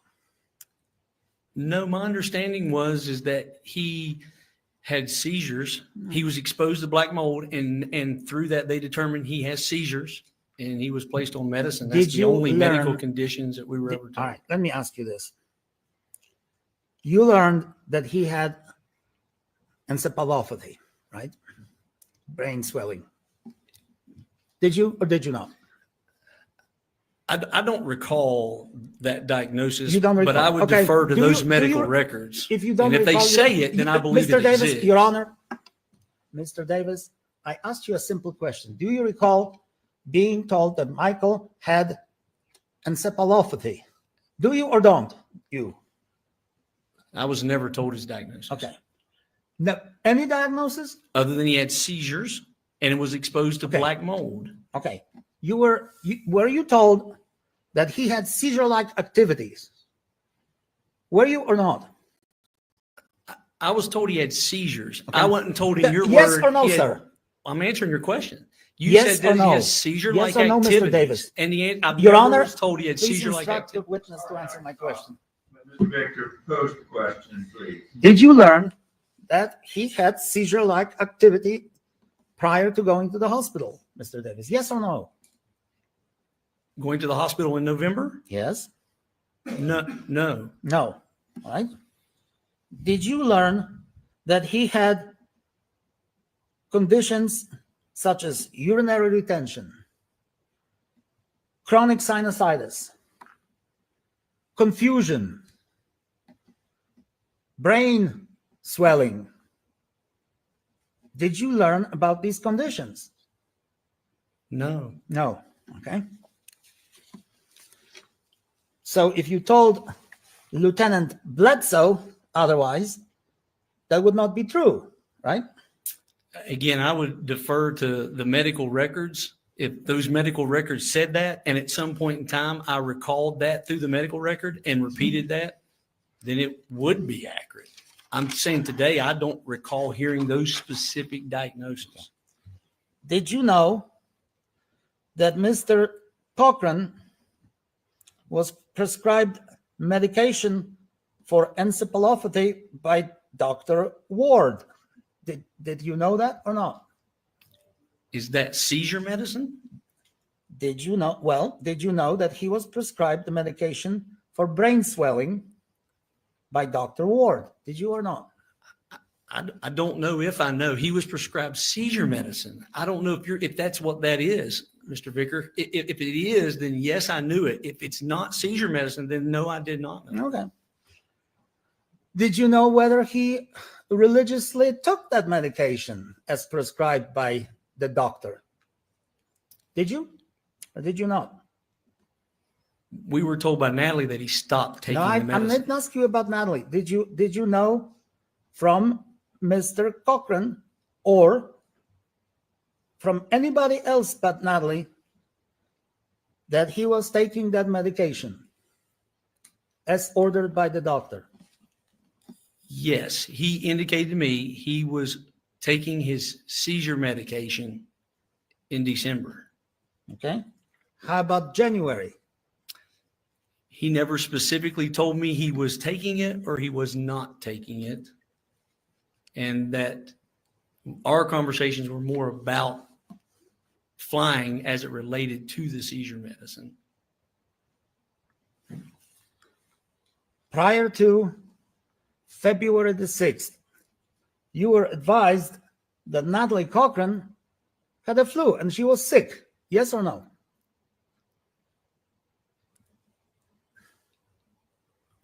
Yes, prior to February 6th, she was sick All right. with flu-like symptoms. Flu-like symptoms. And you were also advised that Mr. Cochran was sick that day. Yes or no? On February 6th? Yes. Okay. As you sit here today, you do not know what caused Mr. Cochran's condition on February the 6th. You have no personal knowledge of that. I have no personal knowledge. Now, did you know that he was taking a whole slew of medications, other such as, for example, Keppra? Do you know what Keppra is? I have no clue.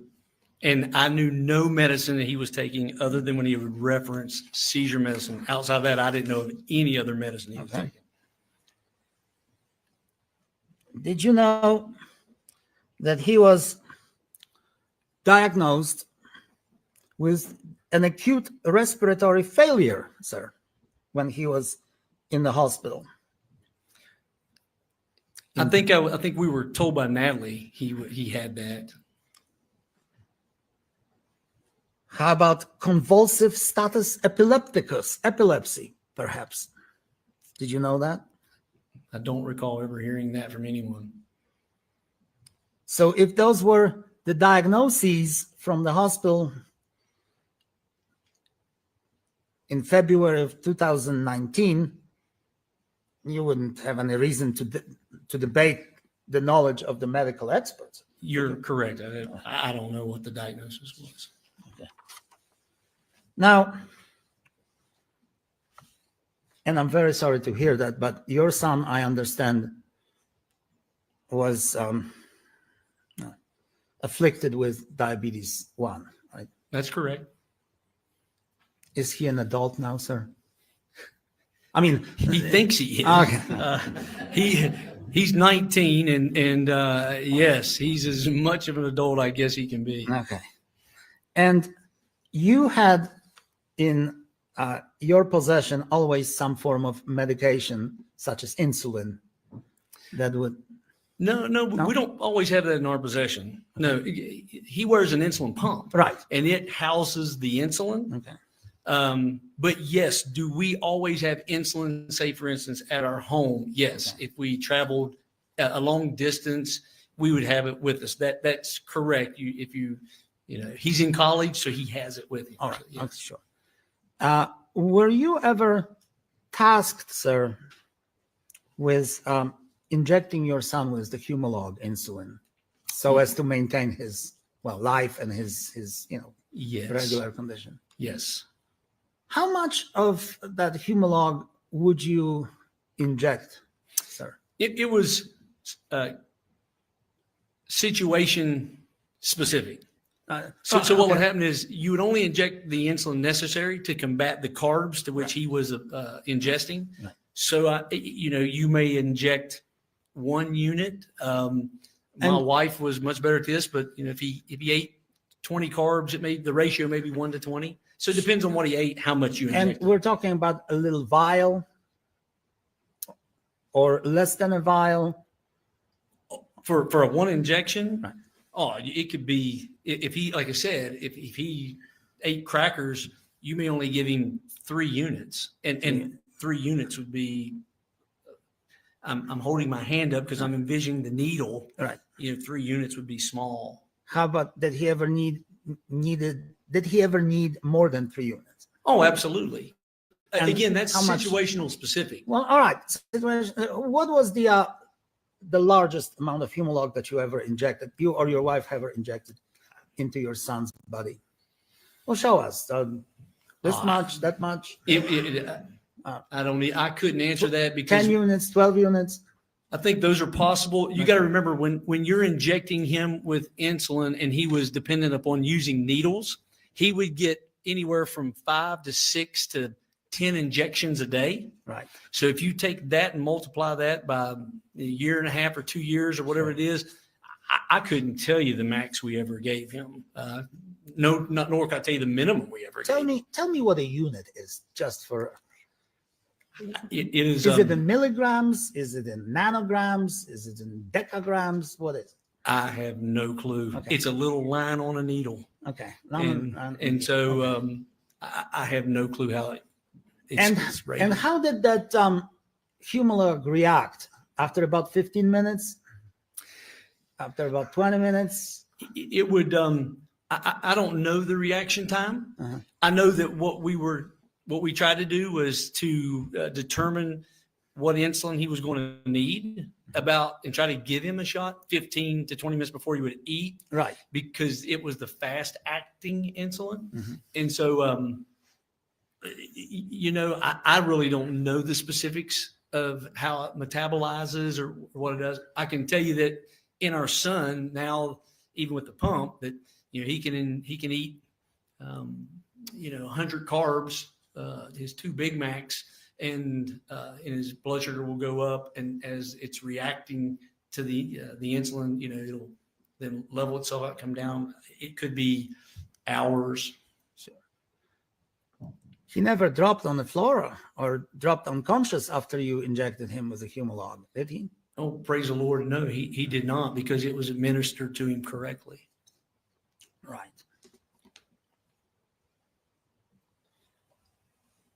I note, like with the other gentleman who testified here earlier, that you were in phenomenal physical shape. You Flattery gets you nowhere, Mr. Victor. You must be working out, Mr. Davis. I don't work out, but I appreciate the compliment. Have you ever worked out with Michael Cochran? No. No. No. You've never participated in any sports events that would require pumping iron or? No, we never pumped iron together. Okay.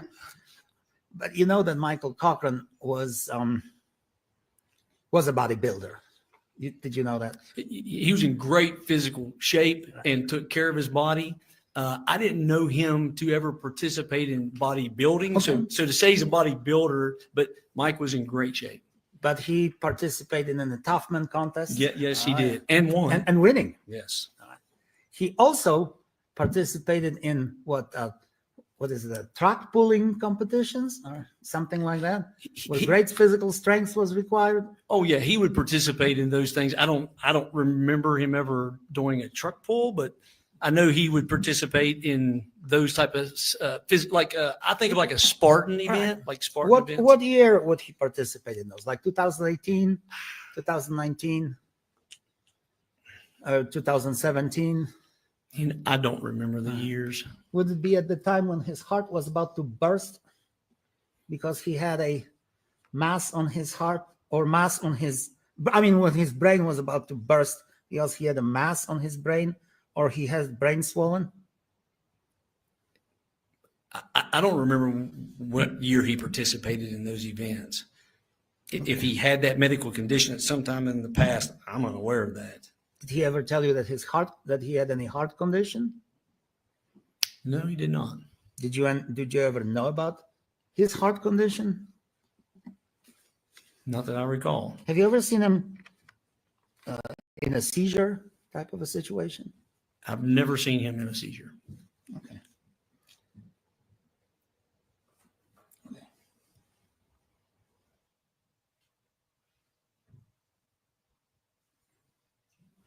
When you went to Ms. Cochran's house on November the 6th, sir, who was there? Who was present? Thomas Treadway. Excuse me just a minute. Is this November the 6th? I'm sorry. Did I say November? I thought he said. I thought you meant February. I apologize. Strike that. Apologize to the jury. February the 6th. Sure. Who was present in the Cochran's home, sir? I remember Thomas Treadway, Natalie, Mike, Penny, and then Penny's husband, Mario. Several people, right? So, yes, and now I think Mario may have been outside when I first got there. Sure. But at one point in time, he's in the home in the living room. So those are the people there, and it seems like there was someone else, but how about the children? I thought, but I may not. I don't remember. I don't specifically remember seeing Ashton or Nikki directly, but it seemed like I thought I may have saw Nikki, but I don't remember. Natalie wasn't there alone with Mr. Cochran. No, those people were there with several her. people. So it didn't look to you like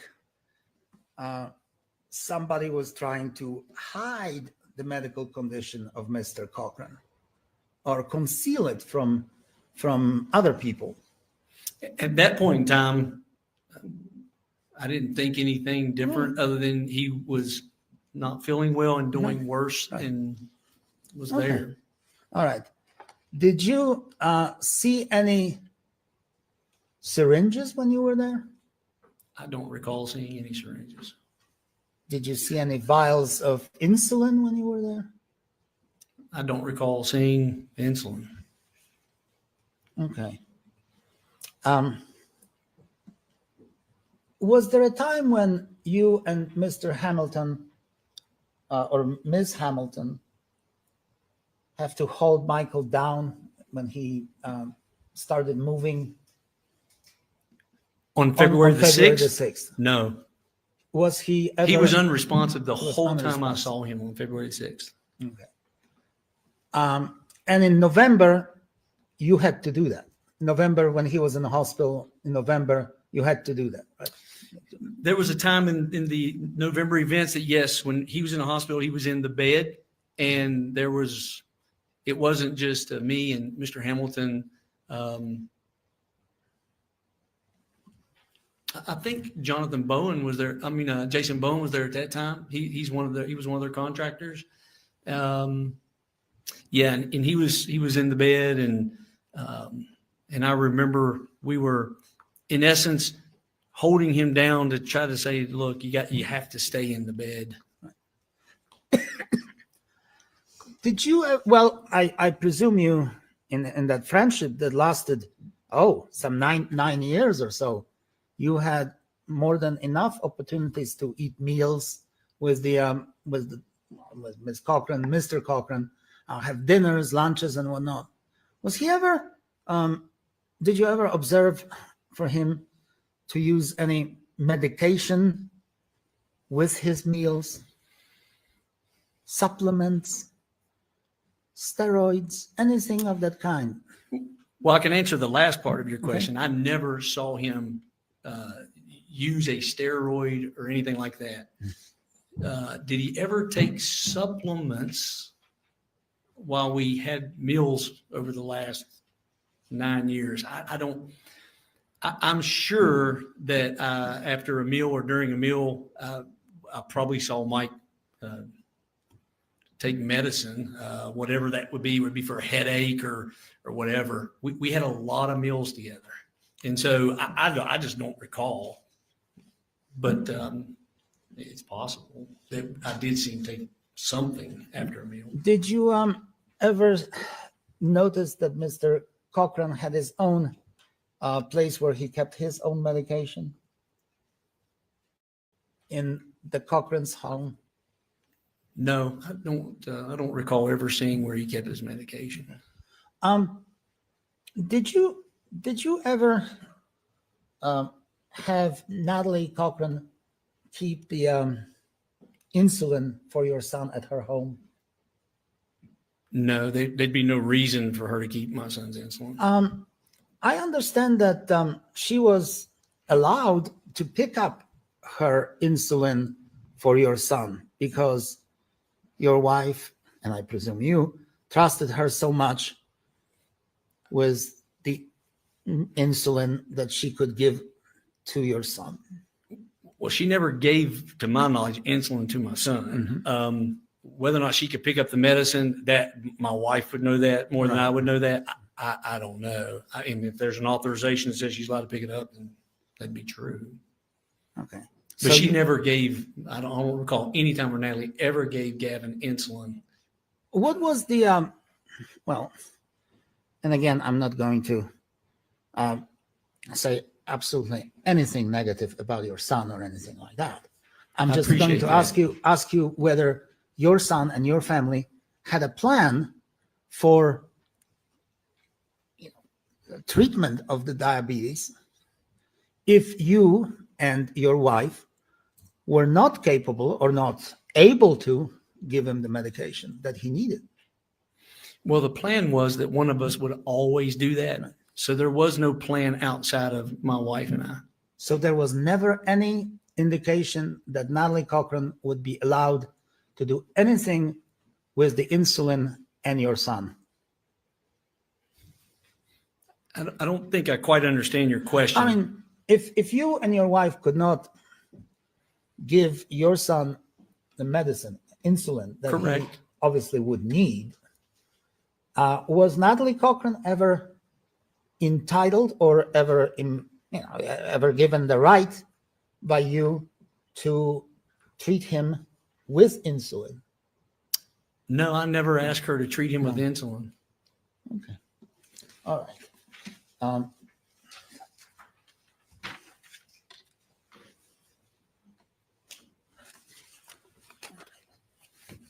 That bag that you left at the door of Mr. and Mrs. Cochran, that you didn't look inside, do you know if she ever found that bag, or whether she ever looked inside, or whether she ever used the contents of it? Is she, are we referring to Natalie? Well, Miss Cochran. Okay. Do you know? I know firsthand. The bag was not there where I left it earlier in the day when I returned. What happened to the bag? I have no idea. Okay. All right. If I may have a second.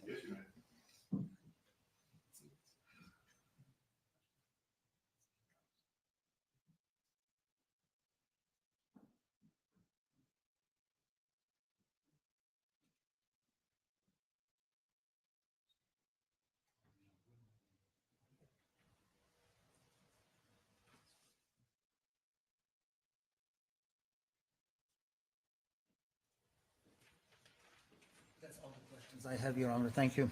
Very well. Redirect Mr. Truman.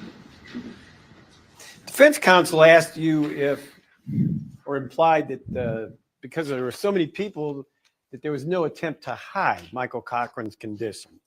You recall that question? I do. Not only did she not try to hide it, she sent this picture to a whole bunch of people, including Jennifer Davis, correct? Correct.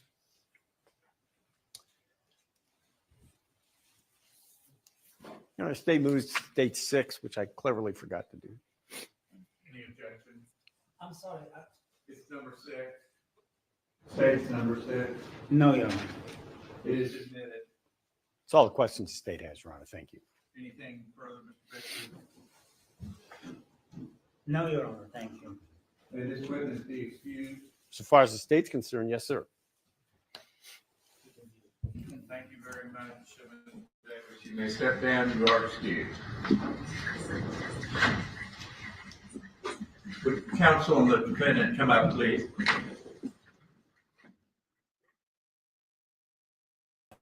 I don't know what everything was trying to get out of this witness, but I think the defense got a lot out of that witness. I think they were very happy with that witness. He was obviously very close to the victim. That's very sad. I'm glad we didn't see the picture. I don't really want to see the picture. But yeah, I think the defense got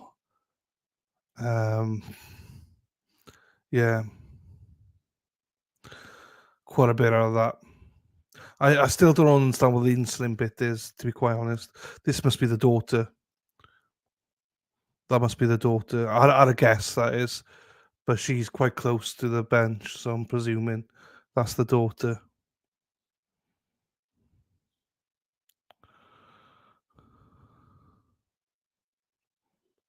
Your Honor, Your Honor, Oh. I'm sorry. We need to. He's getting it right now. We'll take our mid-afternoon break right now. Please do not discuss the case among yourselves Yeah, or that with must be the anyone daughter. else. We'll break for 10 minutes. If you'll go with the bailiff to your jury room, please. She was very emotional about the picture. Take it down. She asked for it to be taken down. So yeah, I'm presuming that it then is the daughter. Well, she seems to be supporting the mother then in that situation, but we don't really know. So yeah,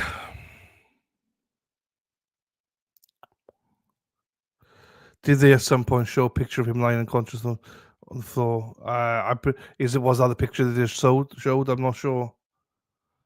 I don't know what pictures they've showed, to be quite honest. It might be that obviously that was a bad picture because she got very upset that. So yeah, so defense, I think that was a good win for defense overall, but they're still trying to get stuff out. I'm not sure what they're trying to get out of this circumstantial case. So it's interesting. This whole thing, I'm not sure what to think about the defense attorney. I'll be honest with you, I'm not a massive fan of his. I think he could blow this up personally, but so we'll see. We'll see what happens. Right, it's that. Stick to that. Hang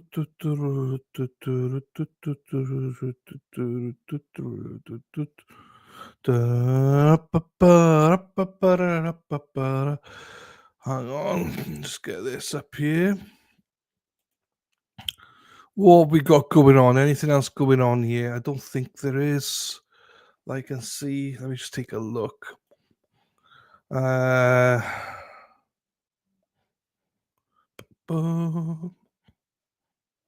You are.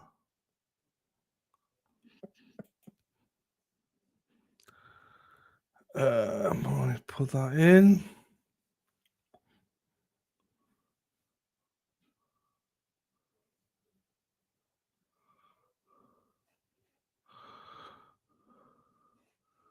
Live.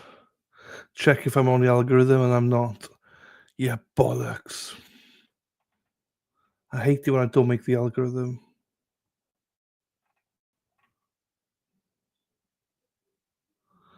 No. Yeah, bollocks, yeah.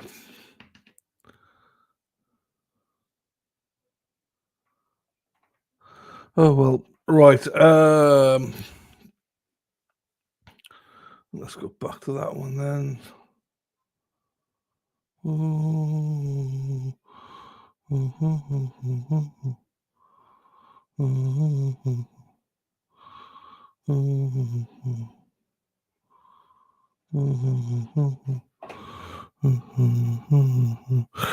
So, in the sense of this helps the defense because he confirmed that the husband does not want to go to the hospital and all that. So he confirmed all of what she's been saying, and she didn't stop him from going to the hospital because he picked her up. He picked him up and took him to the hospital, which contradicts a little bit of what the police and the physicist said or pharmacist said, that they did feel that she would listen to take him to the hospital, but this guy just said he picked her up and took him. So I think that all plays well for the defense. Plays very good to their theory. Oh, I see that. Oh, fuck. Do I say it now? Because everyone's going to go running. And Microdot's got a video out, 40 minutes long. Karen Reid case, 911, we have an emergency. So later on, watch that. Microdot's video, always worth watching them. It's a 42-minute long video. So, as I say, it's not going anywhere, so you don't have to all rush to watch it right now. It'll be there later on. See you in a bit, Robin G. All right.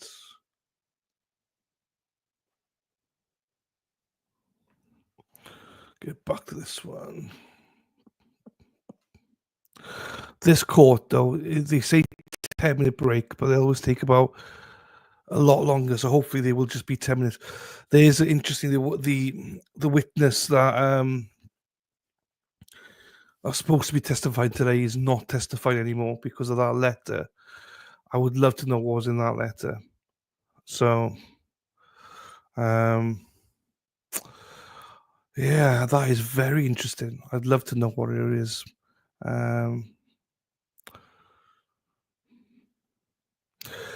Yeah, but what you got to remember is, Kate, this aligns with what the defense has been saying. That's what they're saying. Like, we don't know what exactly she's been saying. All the defense want is for somebody to say that he had said in the past that he didn't want to go to the hospital. Tick, done.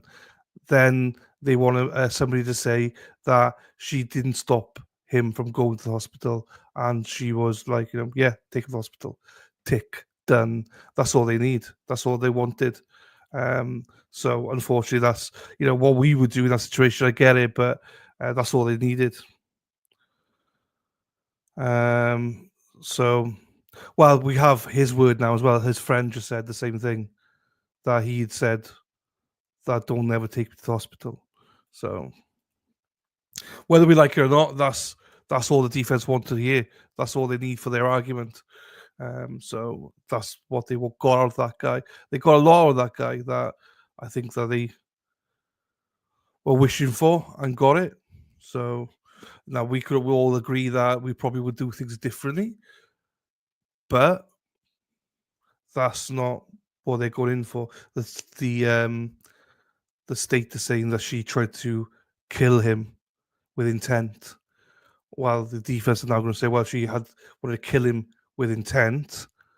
Why wasn't she adamant that he would not go to the hospital and blah blah? You know the game. You know how lawyers do and how they spiel it. It's just a game to them, and they've now got their cards. They now got what they wanted.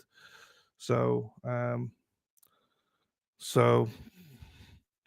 that's what he's been trying to get that for the last day and a half, and now he's got what he wanted, so he can ease off that now. I'm not saying that. I don't think I'm a fan of his either. I don't think the jury are going to like him. I don't think the jury are going to very much like him that much as he's progressing. I think he's lovable at the start, but I think he's getting a bit annoying now. But he's doing what he's supposed to be doing. Just he doesn't want to lose that jury. That's all. I think again it's a game to them. See you later, Vix. Take care of yourself. Have a good evening. It's a game to them. It's like a tick box exercise for attorneys. Oh, I need this covered. Tick. Need this covered. Tick. They don't think about what it looks like to the jury sometimes, So, as I say, what he wants out of it doesn't necessarily mean what the jury want out of it. The jury could be thinking, like a lot of us, going, well, why did you just phone 911? But that's not how lawyers think, so... I'll be listening. One of our trucks, bro. Oh no, Denise, no. Get that Uber. There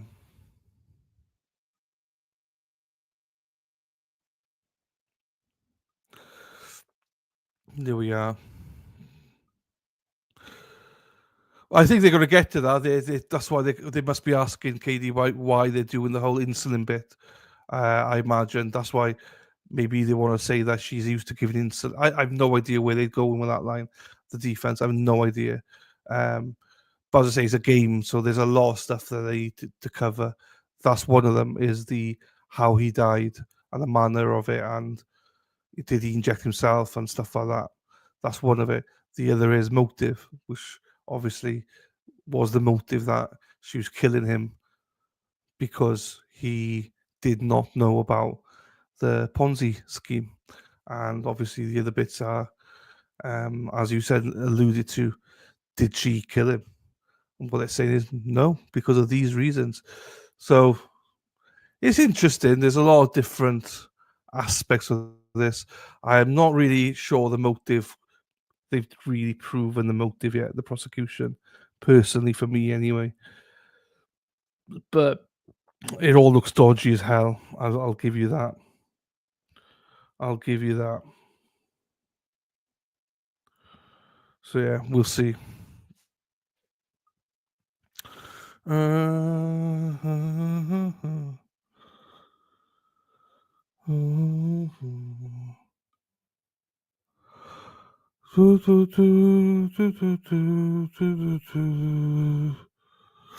I agree with what Katie. Well, Katie, I agree with what you're saying.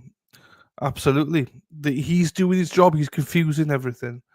But I'm just trying to break it down in my own head. You know, what would you want as a jury? You want to know why would she do it? How did she do it?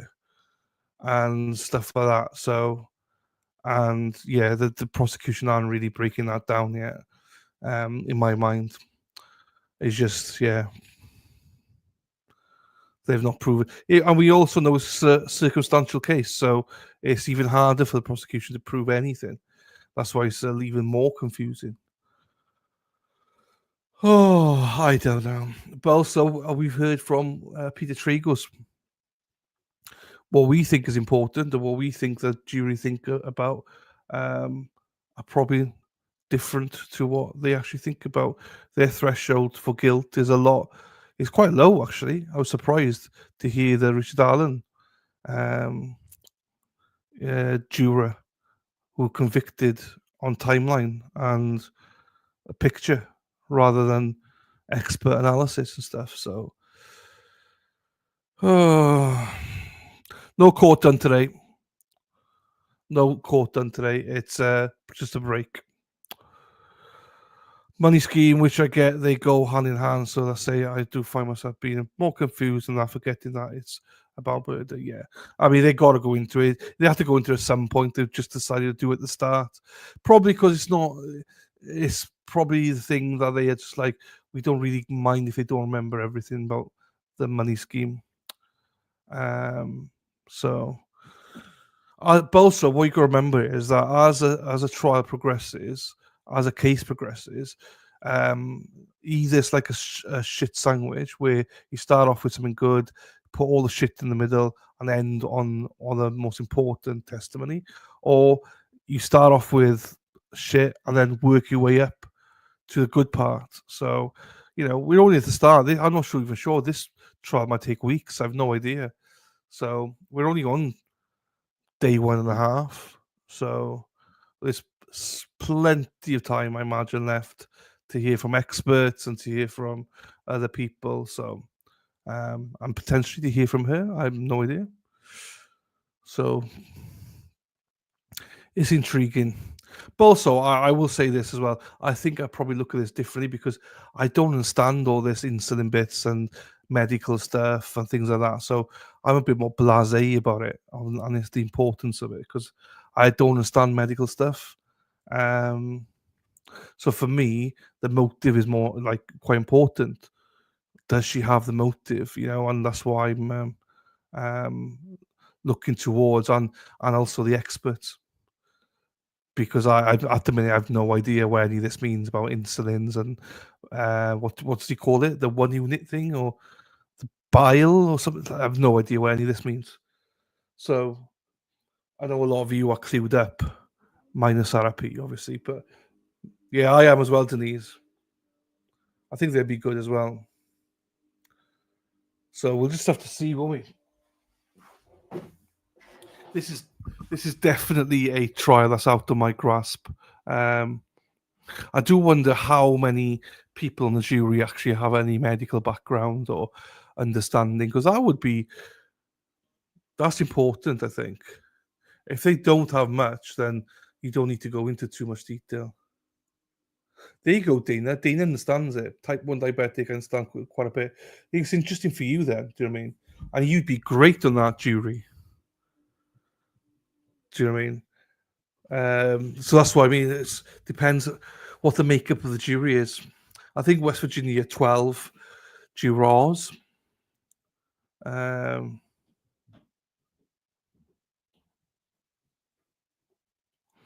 So we'll see. Yeah, it's very confusing at the minute. For me, anyway.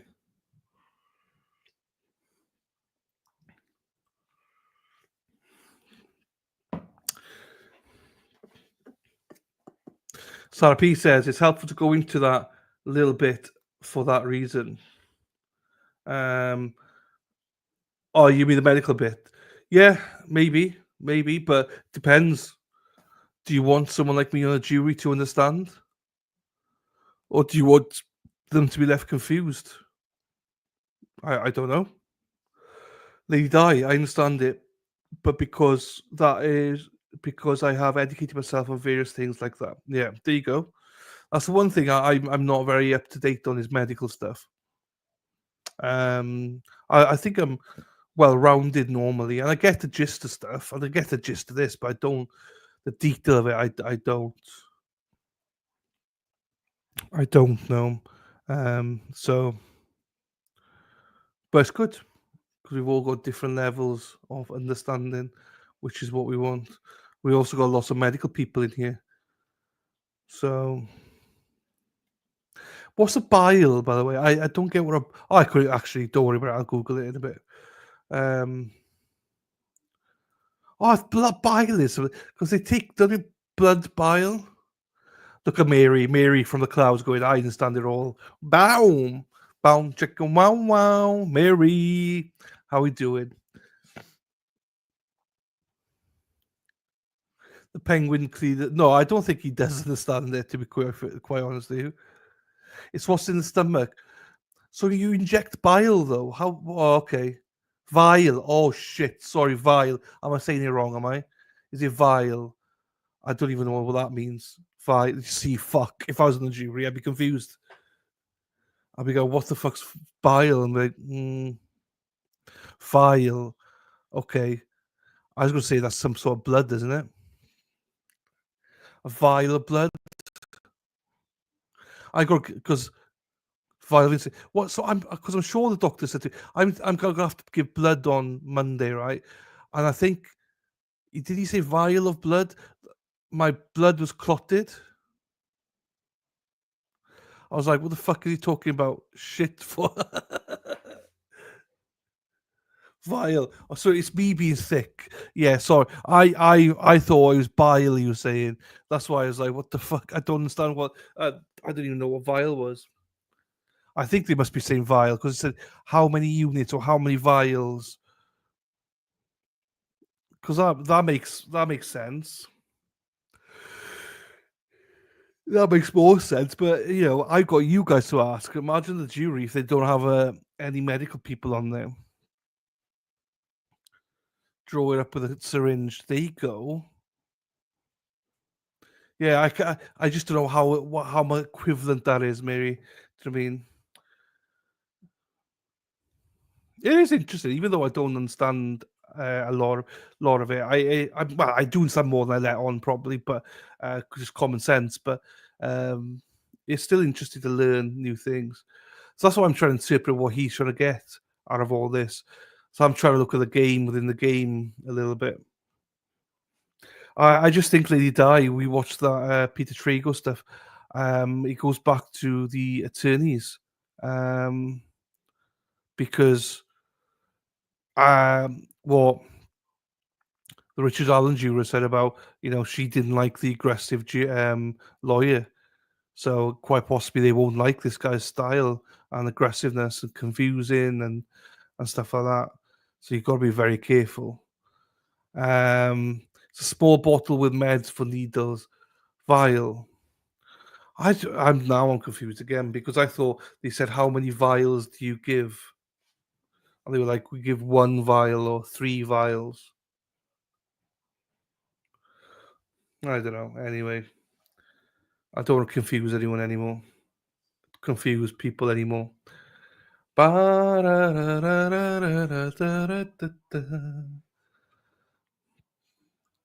Because the attorney doesn't understand the measurement.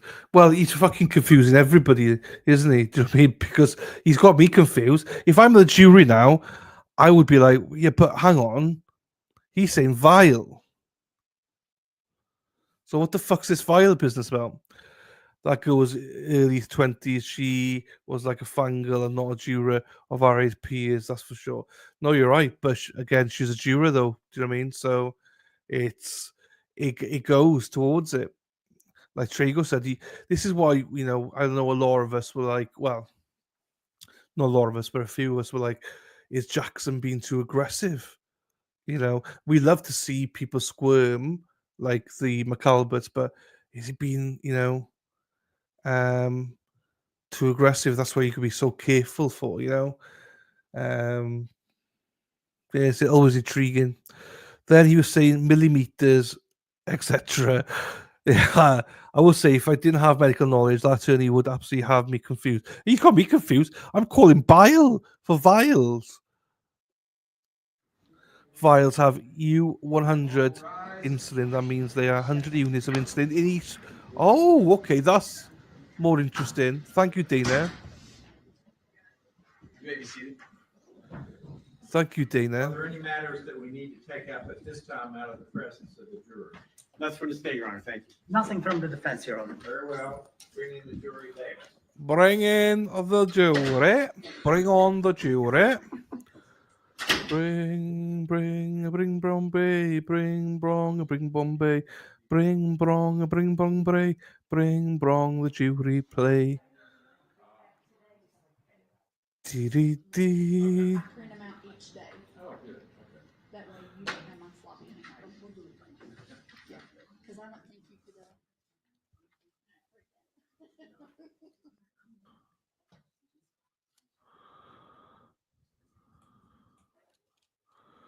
Hang on, people. I got a treat for you. Afternoon treat. I should have played this earlier on. Afternoon treat for us, people. Because you've been so good today, let me just put this on for us for a second. Share screen. There we go.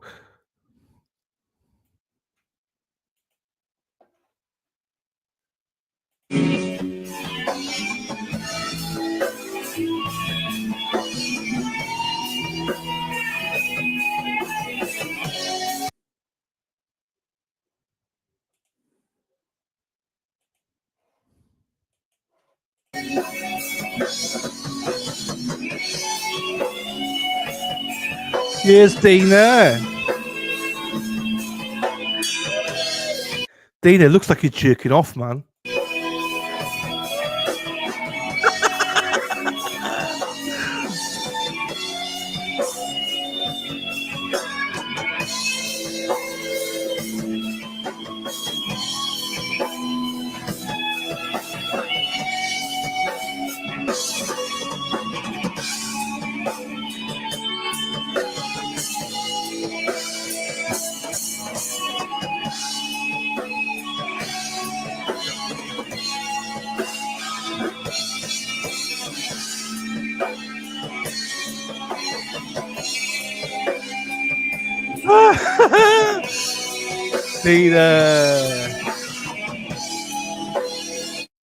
Dana looks like he's stoned and jerking off. I love it. Right, hang on. We got next witness on now. Hang on. Right, we got Grandma on now. Hang on. Let me put this on. We've not missed anything. We're about 5 seconds behind. We are. And then put that there. Put that there. There you go. Clint, can you scoot as close as... Scoot up. Bend that microphone down. Okay. Okay, now it's good. Thank you, Your Honor. You are Glenda Epperly. Yes, sir. Are you currently employed? No, I'm retired now. From what profession are you retired? I was a registered nurse for a number of years. Could you tell us your background, your education in nursing? Yes, sir. I graduated from Bluefield State College in 1983, started working in the fall of 83 at Raleigh General Hospital and stayed there until 2008. Then in 2008, I went to Princeton Community. I stayed employed there until 2016 and retired the first time. And then worked another 5 years until 2023 at Princeton Community as needed personnel. And at some point, did you go to work at hospice? Yes, in 2008, that hospice opened around that time, I think a year before maybe, and I started working as an as-needed person, a staff member there then. And I stayed there until 2013, I think. 13 or 16. 19 maybe? What is it, 19? Yeah, okay, I'm sorry. Tell us a little bit about just a brief overview of hospice philosophy. What do you do at hospice? Hospice is set up to provide holistic care for a patient, meaning not only do we look at the physical care of the patient, but we look at the mental care, the social care, and the spiritual care of the patient and his family or her family.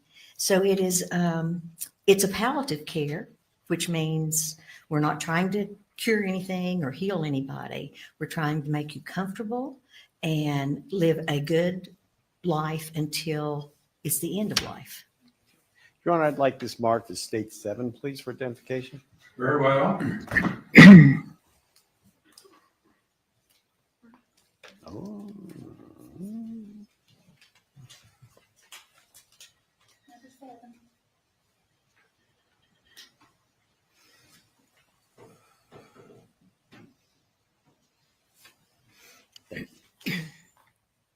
There's separately, hospice is a medical facility, is it not? Yes, it's a medical facility, but it also has a home side component, meaning we have staff that service the patients in their own home. And at Bowers House, we have a 12-patient inpatient facility. Do you keep records of what transpires, like normal medical records? Yes, they're electronic medical records. They're what? Electronic medical records. Okay. Should I approach you? Yes. Thank you. Hey, what's been marked for identification is states number 7, if you could review that, please. Okay.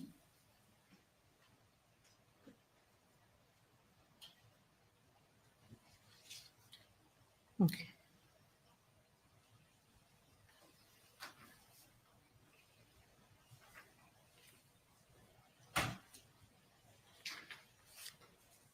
In general, the documents you're looking at are, what do they consist of? These would be nursing notes that were put into the electronic system. How do they get into the system? The time that the nurse goes into the room is documented, and when they come out, it's documented. And then their nursing note has a time on it. It hopefully is the time that they were in the room. But sometimes you can have late entries if you're particularly busy or whatever. But they're all stamped, time stamped. Is that a requirement of the job that you keep nursing notes? Yes. Do you recall being on duty February the 10th, 2019? Yes, sir. What's a normal hospice nurse shift? Well, we have 2 shifts. They're 12-hour shifts from 7A to 7P and 7P to 7A. And on the 10th of February 2019, which shift were you working? I was working the evening shift, 7P to 7A. Do you recall receiving a patient at Bowers House on that night? I was assigned a patient. Yes. Michael Cochran. Yes, he had arrived. Zara-P, Zara-P, P, P, P, P, Zara-P, Zara-P, Zara-P is lovely. While we were in report from about 7 to 8 o'clock, there's a shift during the shift change, the day shift will report off to the night shift. And so we were in report. Another nurse actually got Mr. Cochran in and did release his release to the ambulance company that brought him. And then at 8 o'clock, I made my first entry into the room. And when you say there was a report that the day shift was bringing you up information on patients who were there, is that what you mean? Yeah, in report, I was told that we were going to get a transfer from Charleston Area Medical Center. The patient was a younger man, I forget the age. And what I was told was he had fallen at home, had head injury, and was not able to be treated, and there was nothing else they could do. And he was coming to hospice to pass away. From the review of the chart, what time did Mr. Cochran arrive at Bowers? From the note's at 7:45, so I would assume that he came in between 7:30 and 7:45. And you had said earlier in your testimony that you were assigned to Mr. Cochran? Yes. Was there anybody else assigned with him along with you? No. So you were the primary nurse that, Yes. that provided. In summary fashion, what did you do for Mr. Cochran? What did we do? Yes. Primarily, our goal that evening was to get Mr. Cochran comfortable. When he arrived, he was moaning, moving his feet around, appeared to be in pain or discomfort. And our goal was to get him comfortable. And that's what we did. That was the focus of the whole plan. And we were trying to get him settled in and comfortable. He appeared in pain. What did you do about that?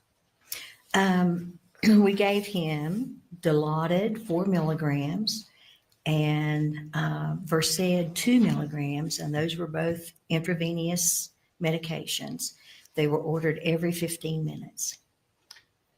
Did the medication have the desired effect on Mr. Cochran's comfort? Not initially. It was probably after 10 o'clock before he actually started to settle down. And then according to the notes, what time did Mr. Cochran die? I think it was just after midnight or around midnight. So it would be, I don't know what the exact time was. It'd be, I don't know if it's 2010 or 2011, but it would be either just before midnight or just after midnight.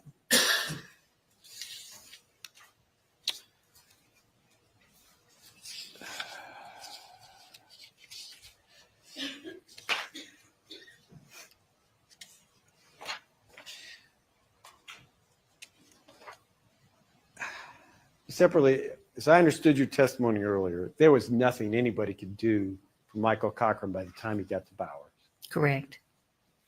Our goal was to keep him comfortable. Your Honor, State would move State 7 into evidence. Any objection? No objection, Your Honor. Very well. It is admitted into evidence. I didn't see that. I don't know.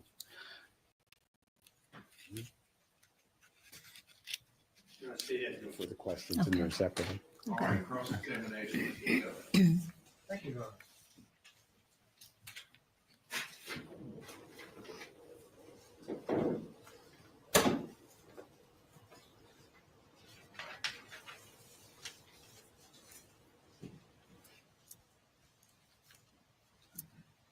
New attorney. Ms. Epperly. Good afternoon. I'm Stanley Selden. I'm one of the co-counsel for Natalie Cochran. Okay.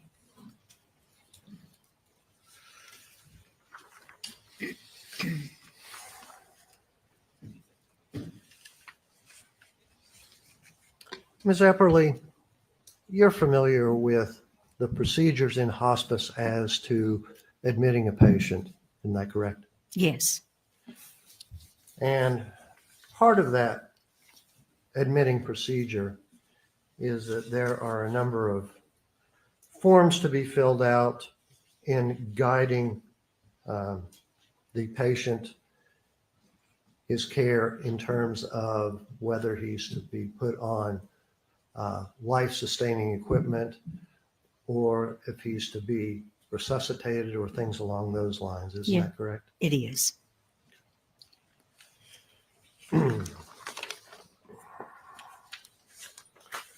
Were you aware that there was both a living will and a medical power of attorney, which gave Natalie Cochran the power to decide whether Michael Cochran was to be kept on life-sustaining equipment?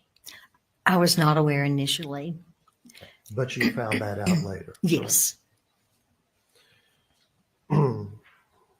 And you were aware, or eventually became aware, Mhm. that it was Michael's wish embodied in those documents not to be resuscitated or put on life-sustaining equipment. Isn't that correct? Yes.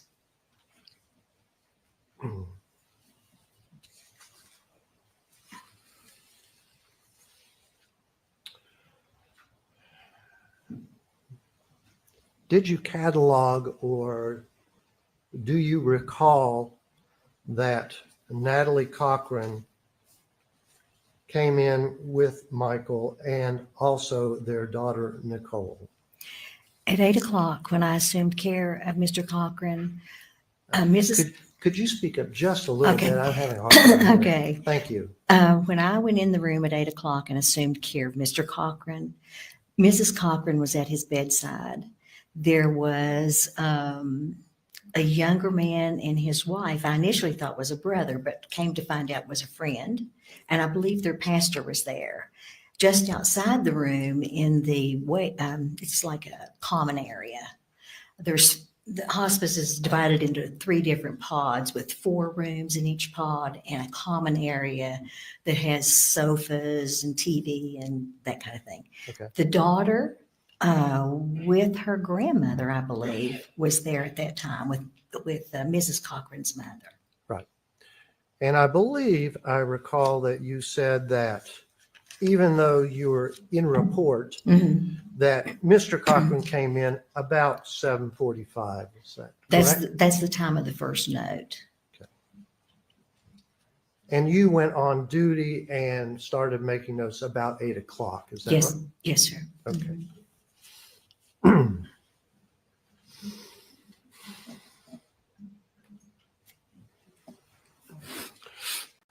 Do you recall, and Michael was at hospice for approximately 5 hours before he expired, isn't that right? Yes. Do you recall that Natalie Cochran stayed with him the entire 5 hours? Yes.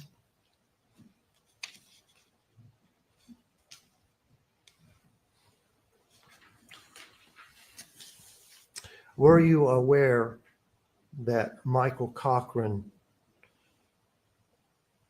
and aware at that time or subsequently learned, he had a constellation of internal physical problems, which included an enlarged heart, a swollen brain with edema or fluid. He had suffered from seizures.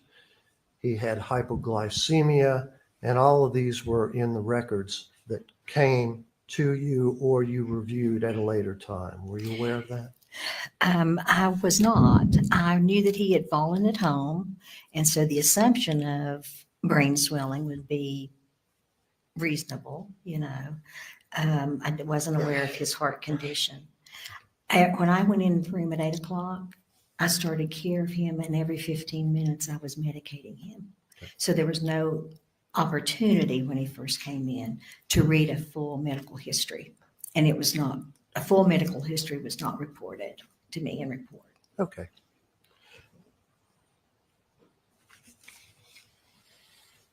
Now, when Michael came in, he was more or less in a comatose state. Isn't that correct? Yes, he did not respond to any verbal commands to open his eyes or move a particular extremity.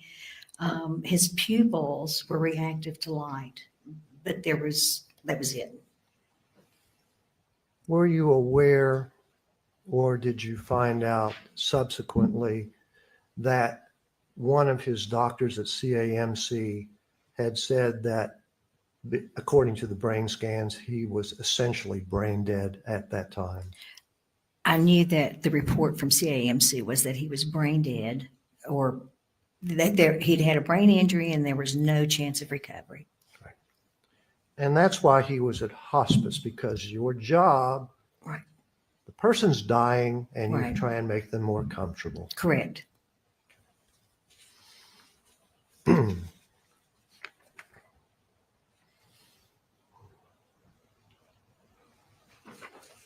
me just a moment. She's fine. Thank you.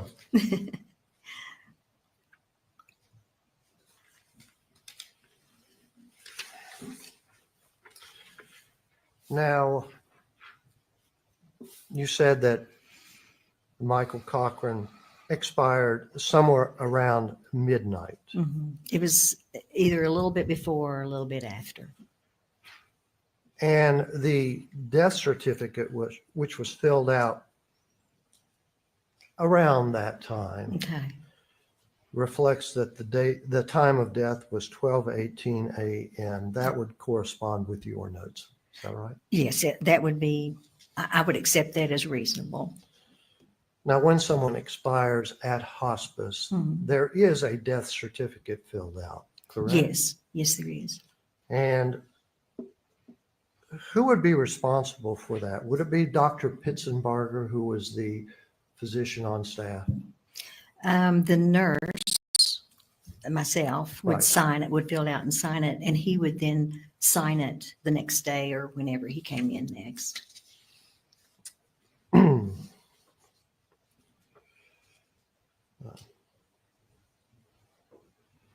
And the cause of death, according to the death certificate, which was filled out by you, says acute respiratory failure and due to cerebral edema. Okay.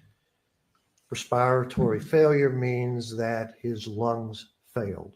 Yes, he stopped breathing and his heart stopped. And cerebral edema is a buildup of fluid on the brain. Correct.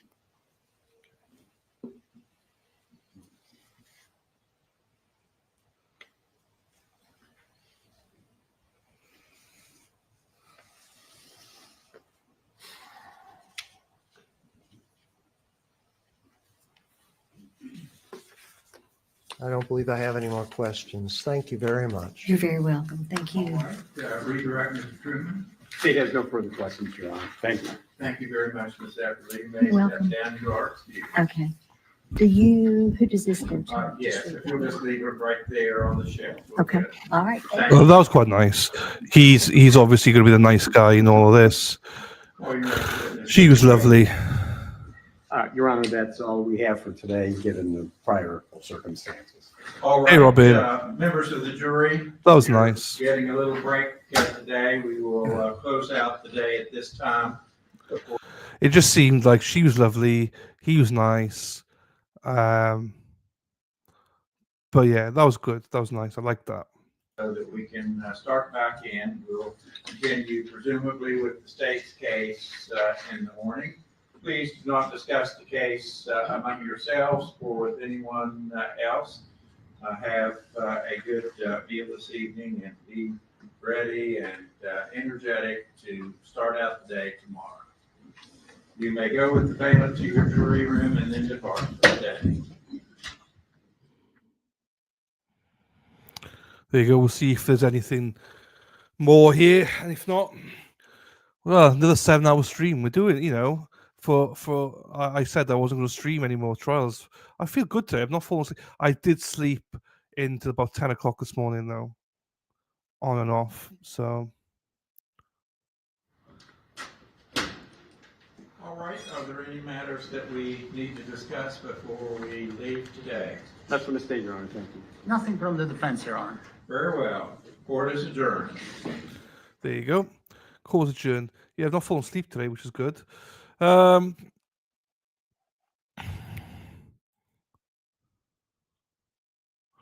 Yeah, I will. No, so what, Lady Di? So just what was I going to say to you, Lady Di, was I'm 100% streaming Strahd. It's just because my condition, not knowing what my condition is and what's wrong with me, I fall asleep all the time. I'm not allowed to drive anymore, for short term anyway, and like I fall asleep all the time, so it's quite dangerous in a way. So that's why I was like, I can't cover trials for a while, but I seem to be enjoying it. It seems to be going okay. So So yeah, we'll see. Why you have your sleep study? I have no idea. Doctor's written twice now, so we don't know. Hey, see you later, Lady Di. I don't know yet. So maybe sleep apnea. I got to. I will, Dana. Don't worry. I'm going myself now. I'm going myself now as well, Dana. Don't you worry. So yeah, with nothing much for you to listen to. I've got to go for a test for sleep apnea and also go to see a specialist. I don't remember what the specialist is called, Mary. Sarah P might remember. I don't remember what it's called. I have literally no idea what it is anymore. Sarah, do you remember what I told you? I have no idea what I told you. But I've got to see a specialist as well because of my low blood count for something. So it's a combination, I think. But today's been good. Today's one of those good days. I feel good today. I've not slept at all. That's the one. Endocrinologist. That's the one. And Dana knows where it is. And Hippie Chick knows where it is. Happy days. There you go. There you go. I knew Sarah would know. I didn't think anyone else would remember. But and Robin G remembers. I see you all remember. So yeah, I got that as well, Mary. So that to come along, and supposed to have a sleep apnea test as well. Yes. So, but I fall asleep driving, so now I'm, made the decision not to drive or anything. It's not safe. I know, Dana, you're right. Sarah P, see you tomorrow, my darling, as well. Right, everybody. I'm not gonna end on a I had to type it too. Felt left out. No, I think that I need a CPAP machine. I hope I do. I need to get the test, Mary. But it's that and this other endocrinologist thing as well, because that they would think that might be affecting my well, there's a lot of stuff going on. But yeah, I think it might be CPAP. I want to get it. Just I've got a waiting list to see the sleep apnea test. It's a huge waiting list here in Wales, unfortunately. But yeah. So everybody, love you all, most of you. Sarah P's behaved today, so it's fine. And I'm not going to end on Dana stoned and just playing with himself. I won't do that to you.